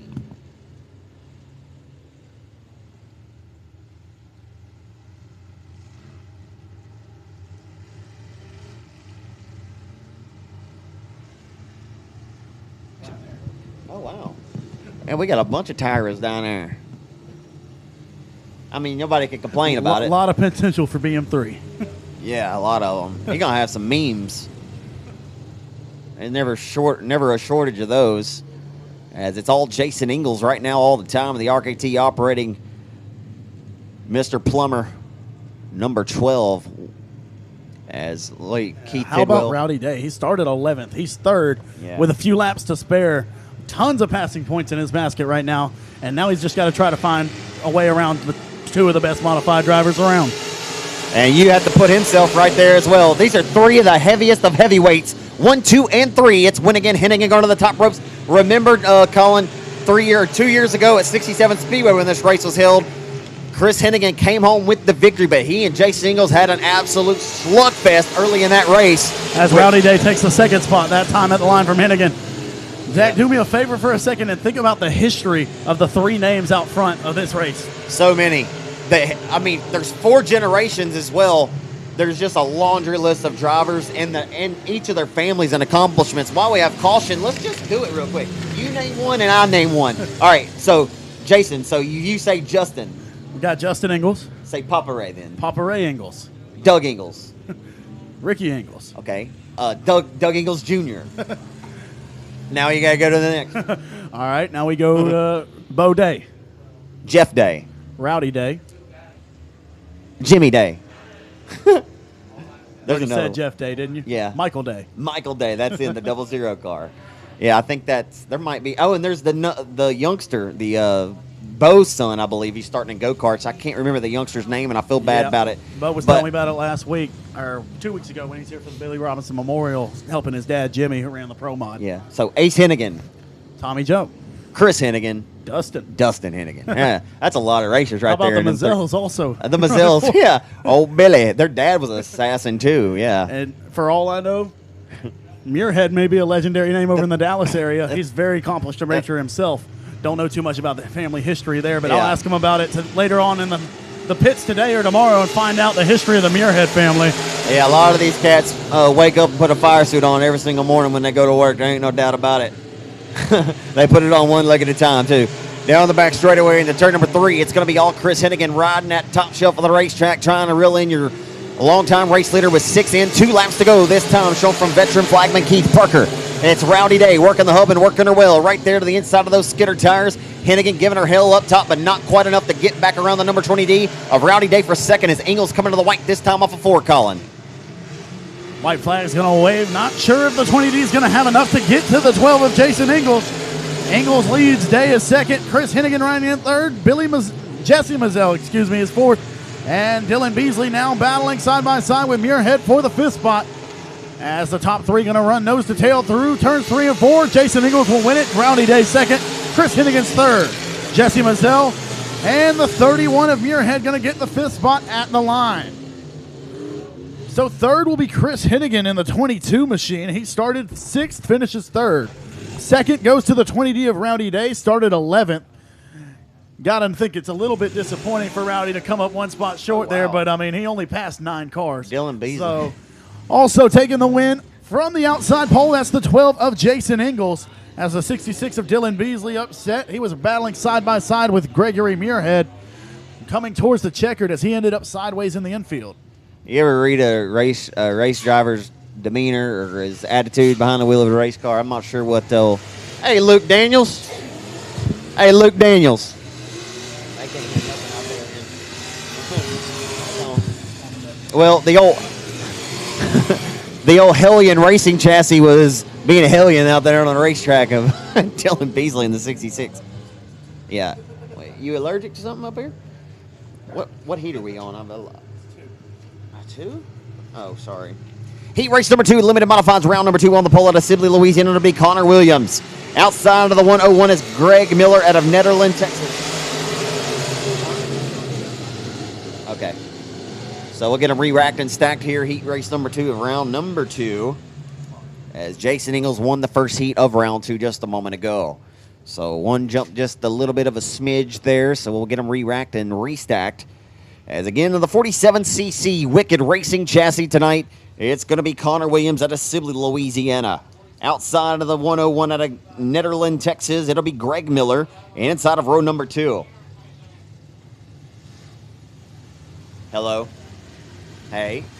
Josh Baucom on the inside of row number 2 now going to be moved up to the front row to his outside. That's going to be Avi Wilkerson in the 4W.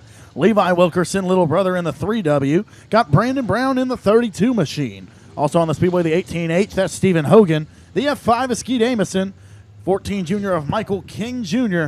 The 2R, that is Scotty Hushelpeck in the final car of heat race number 2. That's Colby Mewborn. Some good cars in this one, just like every single one of these heats. They're Heavyweight sprinkled all throughout each and every one of the races all night long in every single class. This is going to be a very big heat race for Michael King Jr. and Colby Mewborn from the back of this one. Yeah, if they can do it. They got an opportunity to pick up some spots here. That there is no doubt as we're underway into one. Keep your eyes on Colby going top rope hustling. He's going to get maybe 2 for the price of 1. He'll flank to the outside of the number 2 of the Robinette Racing car driven by Scotty Hushelpeck tonight. Hello, how you doing? Keeping it moving to the outside of the F5 of Amison now. Peeking up on the outside of him. Oh, baby. As they hustle back into 1. Bockham, the Benton Bullet with the race leader. 3, nearly 4 wide off the exit of corner number 2 as they head down the back straightaway. Colby Mewborn digging up top. So Josh Bockham's out front with the early race lead, followed by Connor Williams, Brandon Brown, Skeet Amison. And your 5th and final car right now, rounding out the top 5, I should say, that's Colby Mewborn. As the 10T going to be sent around, that's Greg Miller battling side by side with Michael King Jr. The 10T loops it over in turn number 1 and will stay green. As we got a nose-to-tail 3-car breakaway right now between Bockham, Williams, and Brown as Amison's trying to join it. Hushelpeck going to get back around the 36 of Mewborn for the 5th spot. Halfway in, 4 and 4 laps to go. The Benton Bullet being pressured here by the Civil Louisiana Racer and that Wicked Racing chassis. Here comes Connor Williams for the race lead. Off the exit of 2, down the back straightaway. Mewborn has not budged off that top shelf. We talked about Michael King before the race. He has not been able to pick the pockets of many as he's going to try to squeeze by the 3 of Wilkerson as they exit corner number 4. But all eyes up front on the top spot. Brown trying to reel him in, bringing along the F5 of Amison in tow.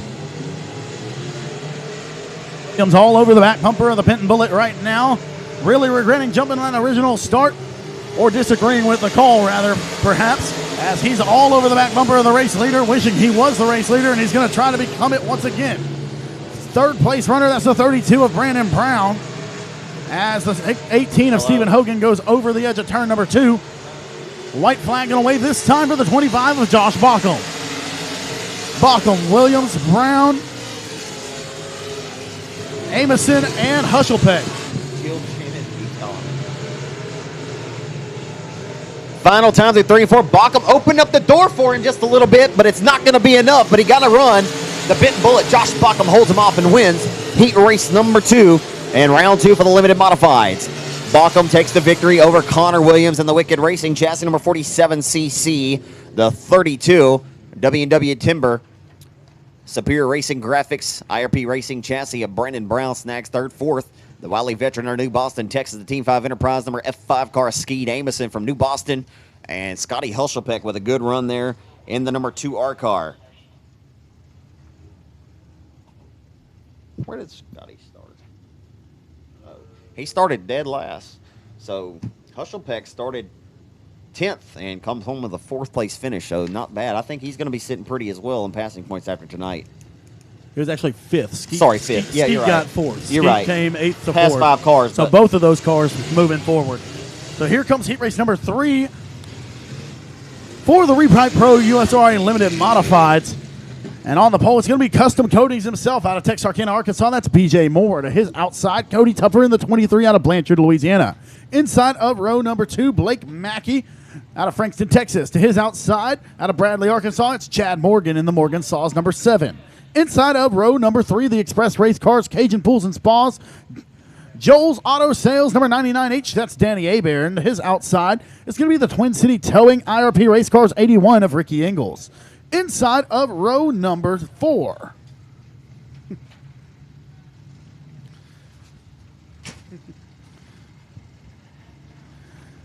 Out of Hooks, Texas in the 24B.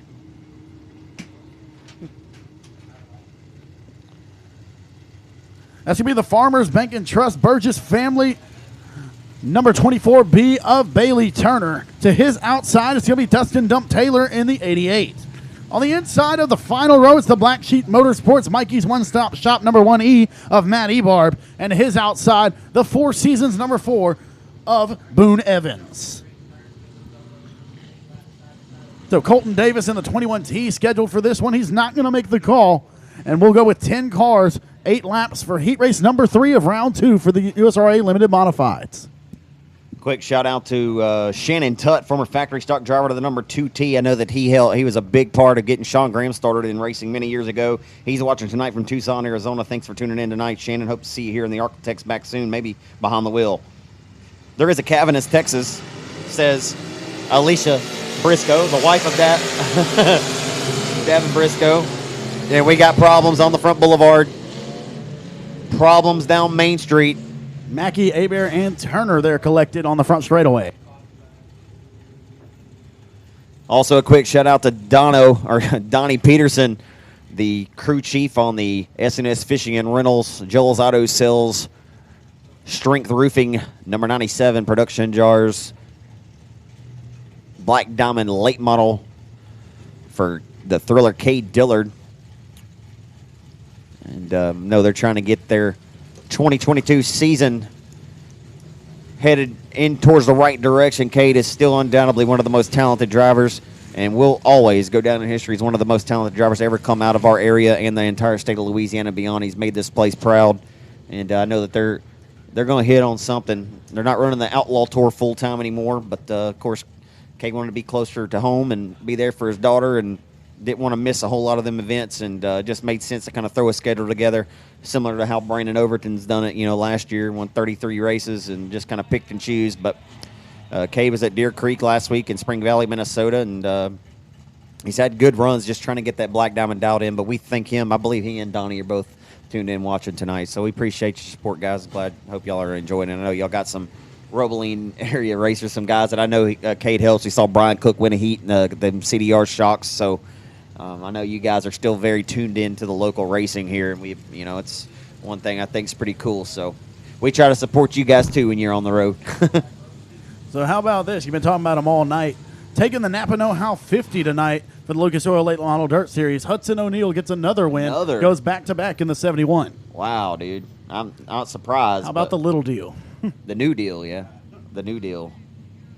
The new deal, Hudson O'Neill. Hudson O'Neill got the win. Tim McCready was second. Jimmy Owens third. Tyler Erb fourth. And Brandon Shepard was fifth. McCready would have been second last night. Hey, Alan. McCready would have been second last night, but Owens got by him late on a late race restart. And about to take a look and see what happened up at Eldora tonight. I imagine they've already ran the night before the Kings Royal again. Brent Marks won from the 14th starting position last night. The deepest a driver has won at Eldora in 9 years. Kyle Larson came from 8th to win the Kings Royal last year on that day race.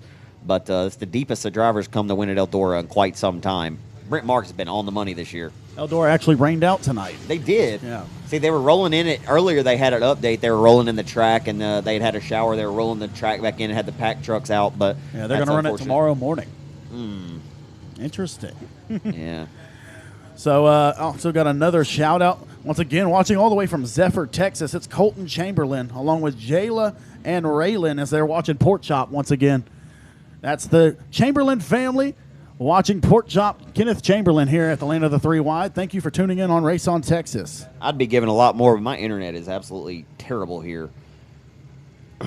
Verizon, Zach. It's slow. Come to AT&T. You can see it. We have cookies. But you can't see who it's from. Like, it's not. It doesn't fully load. Come to the dark side. We have cookies. Did I give Austin Waters a shout out? Smooth Waters, what I used to yet. call it, Scoot. That's what Bill called him. I called him Smooth Waters. Underway into one. Here we go. It's the Abatic SimpleChurch.tv. Earnhart lean forward number 3 down the back straightaway. Just got relegated to second by the 00 car. Threw him right into his old hip pocket. That's BJ Moore, the custom coating and fabrication 00. And we got more caution off the exit 2. One coming to a stop. That one started on the front straightaway and didn't end until about the back straightaway as Bailey Turner and the 18 of Blake Mackey seemed to have a disagreement and they could not get untangled from each other there until the back straightaway. As the caution flag is going to wait for the 18, stopped on the exit of turn number 2. So, race fans, this is heat race 3 of 6. We only got 3 more races tonight after this one. And they will be heats 4, 5, and 6, obviously, for the second round of USRA Limited Modifieds. And then we'll come back tomorrow for Alphabet Soup for Limiteds and Factory Stocks until we can crown two Mike Parker Memorial Champions tomorrow night here at the Land of the Three Wide. 2 by 2 by 2 off the exit of 2. Setting sights into turn number 3. just like the previous start. It's going to be 00 on this restart. A BJ Moore, the custom coating and fabrication 00 car. IRP chassis rolling like a big dog down to the hub of the racetrack. Boy, we just saw some sparks. Not sure where they come from, but we saw them nonetheless. They're 3 wide back here for the 5th spot as Ingles taking a peek down to the inside for 3rd as they'll go door to door on the entry to turn number 3. Yeah, that was Dustin Taylor in the 88 getting in the front straightaway wall as he's working the very high side trying to get around Chad Morgan in the 7. As up front, it's BJ Moore right now, followed by Cody Tupper, Ricky Ingles, Danny Hebert, and Bailey Turner, your top 5. Yeah, Danny Hebert got quickly disposed of there, got sat down and took a seat as Ebarb trying to go 3 wide here at the tail around the hub of the racetrack. As Taylor, Ebarb, and the 7 car going, my we're goodness. 3 wide for last right now. I don't think this is going to end too pretty. They all negotiated it out, and we're still running. Throwing Some some of the bows. cars might have a few dents in them, but we're still going as BJ Moore sees halfway to go this time. Ebarb will fight. The Black Sheep Motorsports for a reason. Yeah, Dump will fight too, boy. But anyway, nonetheless, we'll hope it stays on the racetrack. If they do fight, we hope they do it on the front straightaway and not in the pits. The 00 of BJ Moore still out front leading this one. Boy, this is the best BJ has looked in a little while. He has struggled this season from the times I've been able to watch him race. Had struggled at 67. It was just at a point where he was just scratching his head. He had just worked so hard to try to get this car and the ship righted and just couldn't quite catch a break. It wasn't any kind of fender benders or any wrecks that he was having. It was just the car wasn't performing as the driver was trying to give it everything it had. Tonight, the 00 car looks to be on the money, honey, and he's looking to pick up some big bank $5,000 money here tomorrow night. Looking good here in heat race number 3. Yeah, Zach, one thing I've noticed in the past few races here, every time BJ comes to Arklatex Speedway, he's making hot lap sessions after the night's racing is over. He's trying to figure out that car, and obviously it's paying dividends as he's going to win heat race number 3 of round 2 for the Repipe Pros USRA Limited Modifieds. Cody Tupper 2nd, Ricky Ingles 3rd, Danny Hebert 4th, and Boone Evans rounds out your top 5.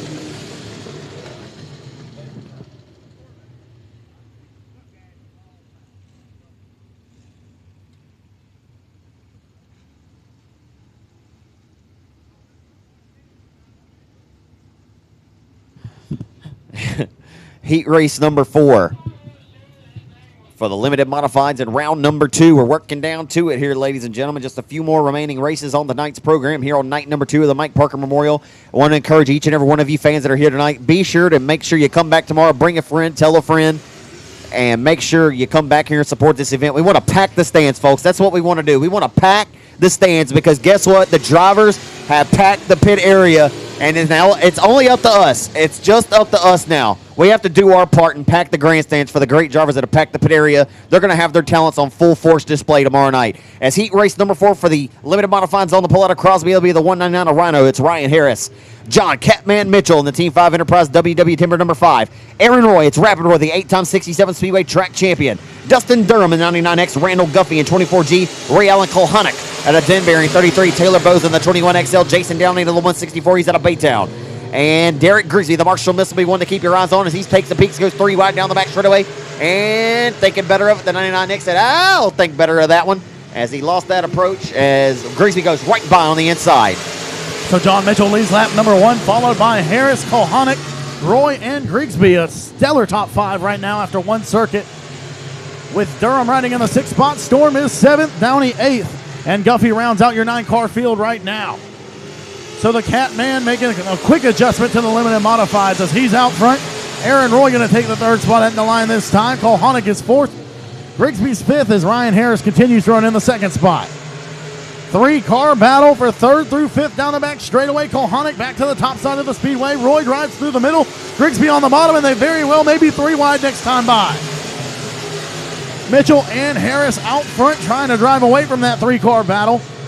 As here comes Grigsby to the inside of Aaron Roy once again. Colhonic didn't quite hit the top side of the speedway correctly that time as he loses ground in the 33 machine. 4 laps down, 4 laps to go for the 5 of John Mitchell. That's the Express Healthcare W&W Timber number 5 of the Catman.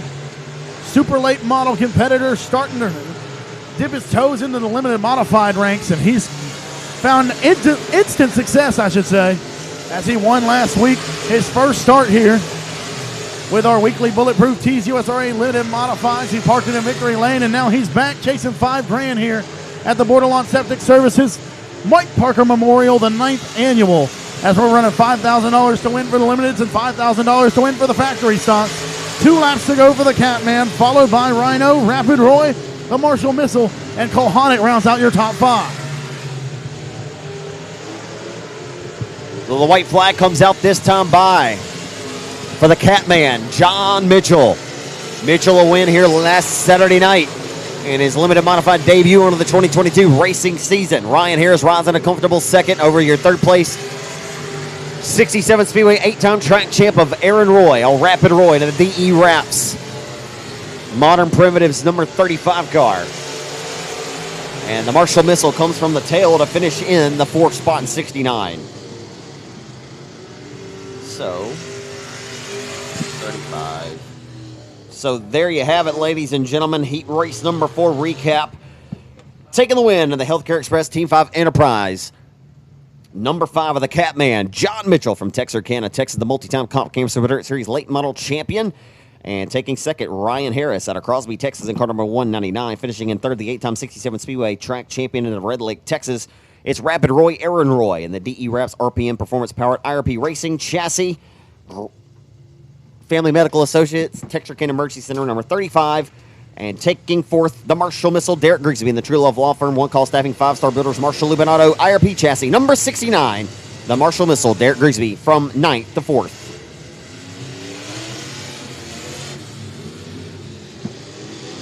So here comes heat race number 5 for the limited modifieds. On the pole, it's the 1CG. That's Chris Green. To his outside, Gene Border in the 3. Cody Laughlin in 72. Connor Mewborn in 36C. Bubba Sampson in the 48. J.D. Ammons in the 00. Jake Huckabee in 18J. Corey Neal in the C7. Cody Blanton in the 218. And Mark Underwood Jr. in the K9.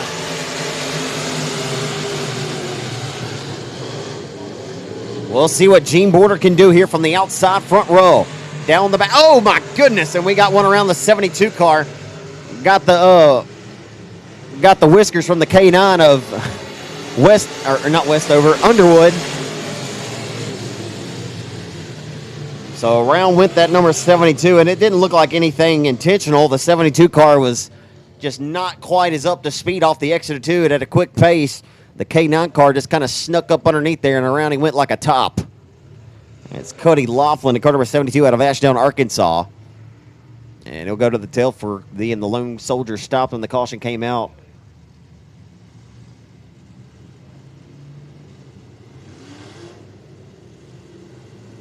So Underwood started this one in the tailback position.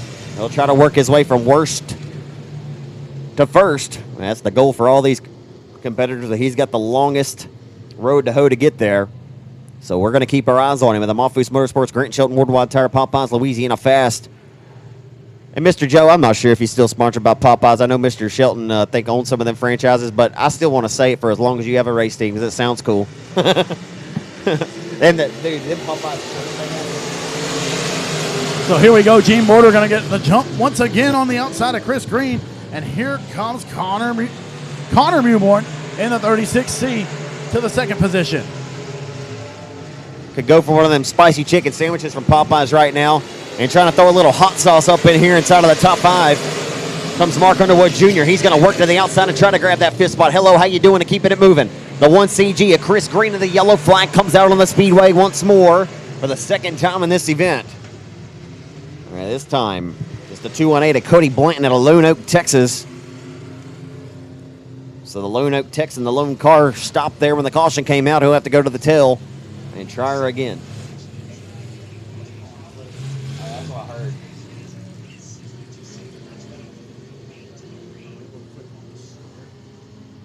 How long is that video? Okay, yeah. Oh, dang, that was a pretty bad flip. Gene Border, your race leader in car number 3. We're back on our way here at Oclatex. That outside line did not go. So here we go. Corey Neal Jr. brought along in tow. This is a tough heat right here. You got Connor Mewborn, Gene Border out front with the lead. How cool is it, though? I mean, Gene has got some heavyweights behind him. If he wins this heat, he can still will, man. Gene's trying to hold the youngsters back as he's got two teenagers right behind him, nipping on his heels as Corey Neal's worked his way from 8th to 3rd real quick. But Gene ain't worried about that because he's out front in the 3 machine and he's just trying to hold them all off. Watch how smooth he is. Look how straight the car is off the exit of 4. This is right in his wheelhouse. As here comes the youngster, the 36C of Connor Mewborn. First ever victory coming here just a couple of weeks ago, and he got the door slammed shut right there in front of his face. The Harold's Transmissions, Best Engines, Western Flyer chassis, Hadaway Towing Collision A&T delivery, number 36. Here comes Connor for the race lead. And J.D. Ammons, who gets better and better every time he sits behind the wheel. And here comes the Bridge City Tech as we go neck and neck for the race lead down the back straight with a side-by-side. Colin, what a race. Absolutely. Porter and Mewborn side by side for the race lead. Mewborn going to take advantage this time and get the lead out of turn 4 as Ammons takes the 3rd spot away from Corey Neal, who seems to have some right rear quarter panel and spoiler damage, so maybe some aerodynamics playing against the C7 now. On a nearly full moon Friday kind of night here in Vivian, Louisiana, Arkansas, Louisiana, and Texas all meet, just about getting ready to wrap up all the rounds of action tonight, the passing point rounds. As we're looking at heat race number 5, the 6th and final is coming up in the 2nd round for the limiteds. But this is going to be all she wrote to the white flag for the number 36C for Connor Mewborn, the 2nd or 3rd generation racer. Connor leads them down onto the hover to the racetrack. Gene Borders driven flawlessly, just did not quite have enough mustard to hold off. Last night, Connor and I talked about it. I said, hey, how much, you see what Corey Neal's doing, but hey, how much are you saying, hey, let's look and see what Connor Mewborn's been doing? Because I tell you what, he just took no prisoners in that heat race and was able to get the job done. Yep, so Connor Mewborn's going to win it. Gene Porter is 2nd. 3rd goes to J.D. Ammons in the 00. 4th will be the C7 of Corey Neal Jr. And rounding out your top 5 from Heat 5 of round 2 for the limited modifieds, it's the 18J of Jake Huckabee. We talk about when drivers have confidence on their behalf. It's a lethal thing to have. And when you got the car and you got the driver that's confident that feels like he can put the car anywhere on a dime that needs to put it at any point on the racetrack. Connor Mewborn's feeling himself right now, and he is very confident and he's looking good. And it's definitely indicative by how he's wheeling that car as he gets around Gene Border there at the midpoint and sells the victory. Neal Jr. went from 8th to 4th in that one, and Ammons not a bad run from 6th to 3rd. So we had some movers and comers and goers and shakers in that one. Yep, so here it comes, the final race of the night. Final preliminary heat race of the Mike Parker Memorial, the 9th annual here at the Arklatex Speedway. As we got Michael Robertson, Justin Vaughn, Shane Hebert, Cliff Tupper, Stephen Guidry, Brent Tidwell, Charles Riley III, Adam Roy, Philip Seals, and Jacob Avance, all on the Speedway to compete in the final heat race of the night as the caution flag waves instantly. Flagman Keith Parker not agreeing with that start. I believe Michael Robertson's going to be penalized the road. Michael Robertson apparently jumped the start. I don't have the best vantage point right here at the corner, so I can't always see when they take to the green here unless I'm peeking all the way up over the desk here. But I did not see it, but nonetheless it happened, and he'll be Dr. Rowe, unfortunately, for Michael Robertson, the Iceman. Michael Robertson has a laundry list of accomplishments here. Former USMTS modified feature race winner at the I-30 Speedway in Little Rock, Arkansas. Yep, so it's a mistake from Robinson to jump, but it's an even bigger mistake to give Hebert the front row. Yeah, you don't want to give Hebert any kind of easy money, that's for sure. As Shane Hebert, he's dominated in every class he's ever run. He's won super late models, he's run modifieds, he's won in limited modifieds. He won the Short Track Super Series Cajun Region Big Block Modified race here last year. And Shane Hebert can get it done in absolutely anything. He's one of the most versatile drivers we have, that's for sure. And I remember he made that first ever Big Block start a couple of Novembers ago, and he went up in major flames in Brandon Hightower's B-52 car. But you remember, Colin, on April the 7th of 2012, over 3 wide for 4th here, it's Brent Tidwell, the 2019 Boot Hill Track champion, escaping through that battle there. It's Cliff Tupper. Oh, and a shot in the shorts to the back of Adam Roy, collects Cliff Tupper as well. Man, was Charles Riley got into the tail there of Adam Roy, and around he went like a top, collected Cliff Tupper. Just a little bit of slight kiss of contact, Colin, that's all she takes. Yeah, as Keith picks up the black flag, looks like we may just have to tell him over the receiver and not wave the cloth, but the 3 definitely got in there too hot and got into the back of the number 2 of Adam Roy and sent him around, collecting the brand new Western Flyer car of Cliff Tupper.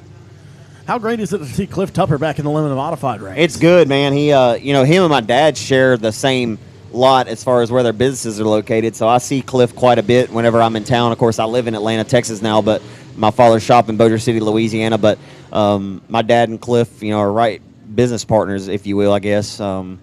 So I see Cliff a lot, and the race cars are always at the shop, and I'm always able to conversate with Cliff. He's become a pretty good, close family friend of ours, and he's excited to be back, man. This is a class that he knows well. He always wanted to have a late model. He bought one of Ray Moore's old MB Customs, and he had some fun, man. He won a couple of races, and he had that nasty wreck at the Rev, and just had an injury. And man, the tires are so expensive. We just recently talked about it last week, as a matter of fact. It's just so expensive, man. And this class is what he knows, and it's what Cody's in as well, so they can race together. And it's just good. Yeah, it is indeed good to see him back, man. So I'm going to send us off on another tangent here, but mentioning Ray Moore, it reminded me miss today. Jeff Lewis is wearing a Ray Moore shirt. Cool. I was over there talking to Jeff Lewis about the Cajun Classic, where he was scheduled to start on the pole, but he knew his motor was going to go, so he took Gene Border up on the back row challenge to start dead last. I think he made about 10 laps in, but it passed about 10 cars before that thing let go. That was the 2009. Same year, I believe, was the year that Steven Krudolph went all the way from the E to the A. Yep, I remember that alphabet soup. That is right. That was 2009. So that's the kind of alphabet soup that we hope 2010, to look forward to tomorrow in both divisions of the factory stocks and the limited modifieds. Mm-hmm. As I'm not positive. You may know better, Zach, but I think this may be, if it is not the first $5,000 to win race here for the limited. I don't think we've had a bigger race here at Arcotech Speedway as regards to the paying purse for a limited modified race. I know the Tootsie Smith was $3,000, and it used to be the biggest one. So I'm not sure if this is our first $5,000, but I'm pretty sure there's never been anything more than $5,000 here for the limited modified. Yeah, the Tootsie always paid $3,000. So we got Shane Hebert back out front, followed by the K1 of Stephen Guidry as Tidwell goes side by side with Vaughn. Vaughn going to throw a slide job. USRA national points leader, and they're 3 wide with Roy. As Stephen Guidry, the Marksville Madman's got that express chassis rolling like a big dog with that Petrie race engine power plant underneath the hood, singing a song of Carry Auto Tune in the turn number 3. The Paul Davis Restoration State Farm Insurance number K1 car are looking to reel in here in that River Runs Dirt Service entry on the back of the 22. Hebert might not only keep leaving that inside line open, because here comes the K1 of Guidry. He'd love to walk past the guy who built that race car. As a pair of express chassis up front and a pair of IRPs run 3 and 4 right now, as Adam Roy takes a peek underneath the RKT operating Rock and Roll Whataburger sponsor number 20 of Brent Tidwell. Here comes Guidry down the back straightaway. Hebert going to distance himself just a bit down the back straightaway, as Tidwell still runs third side by side with Adam Roy. One of the better limited modified races we've seen. Off of turn number 4, down the boulevard into 1.5 laps to go. Here comes Guidry, marching down to the inside of the double deuce. So the number K1 of Guidry, I think he can do it, Colin. One more time around Arcotech, and that'll conclude tonight's night number 2 action of the Mike Parker Memorial here in limited modified round number 2. Yeah, Shane might need to throw a block on the inside of the speedway here, as here comes the Sugarland Garden Stoils number K1 of Guidry, as it doesn't look like he's going to throw it in there hard enough, as he's got enough respect for Shane just to settle for second. And Shane Hebert will take the final heat of the night, followed by Stephen Guidry, Brent Tidwell, Adam Roy, and Philip Seals in the 193. The pair of Louisiana racers, the first one out front representing Lafayette, Shane Hebert, the owner and fabricator of Express Race Cars, takes the victory in your final limited modified heat race of round number 2, and that'll wrap up the action tonight here on night number 2 of the Mike Parker and the River Runs Dirt Service, Paul Davis Restoration, State Farm Insurance, Petrie Racing Engine Powered Express Chassis number K1 out of Marksville, Louisiana. The K1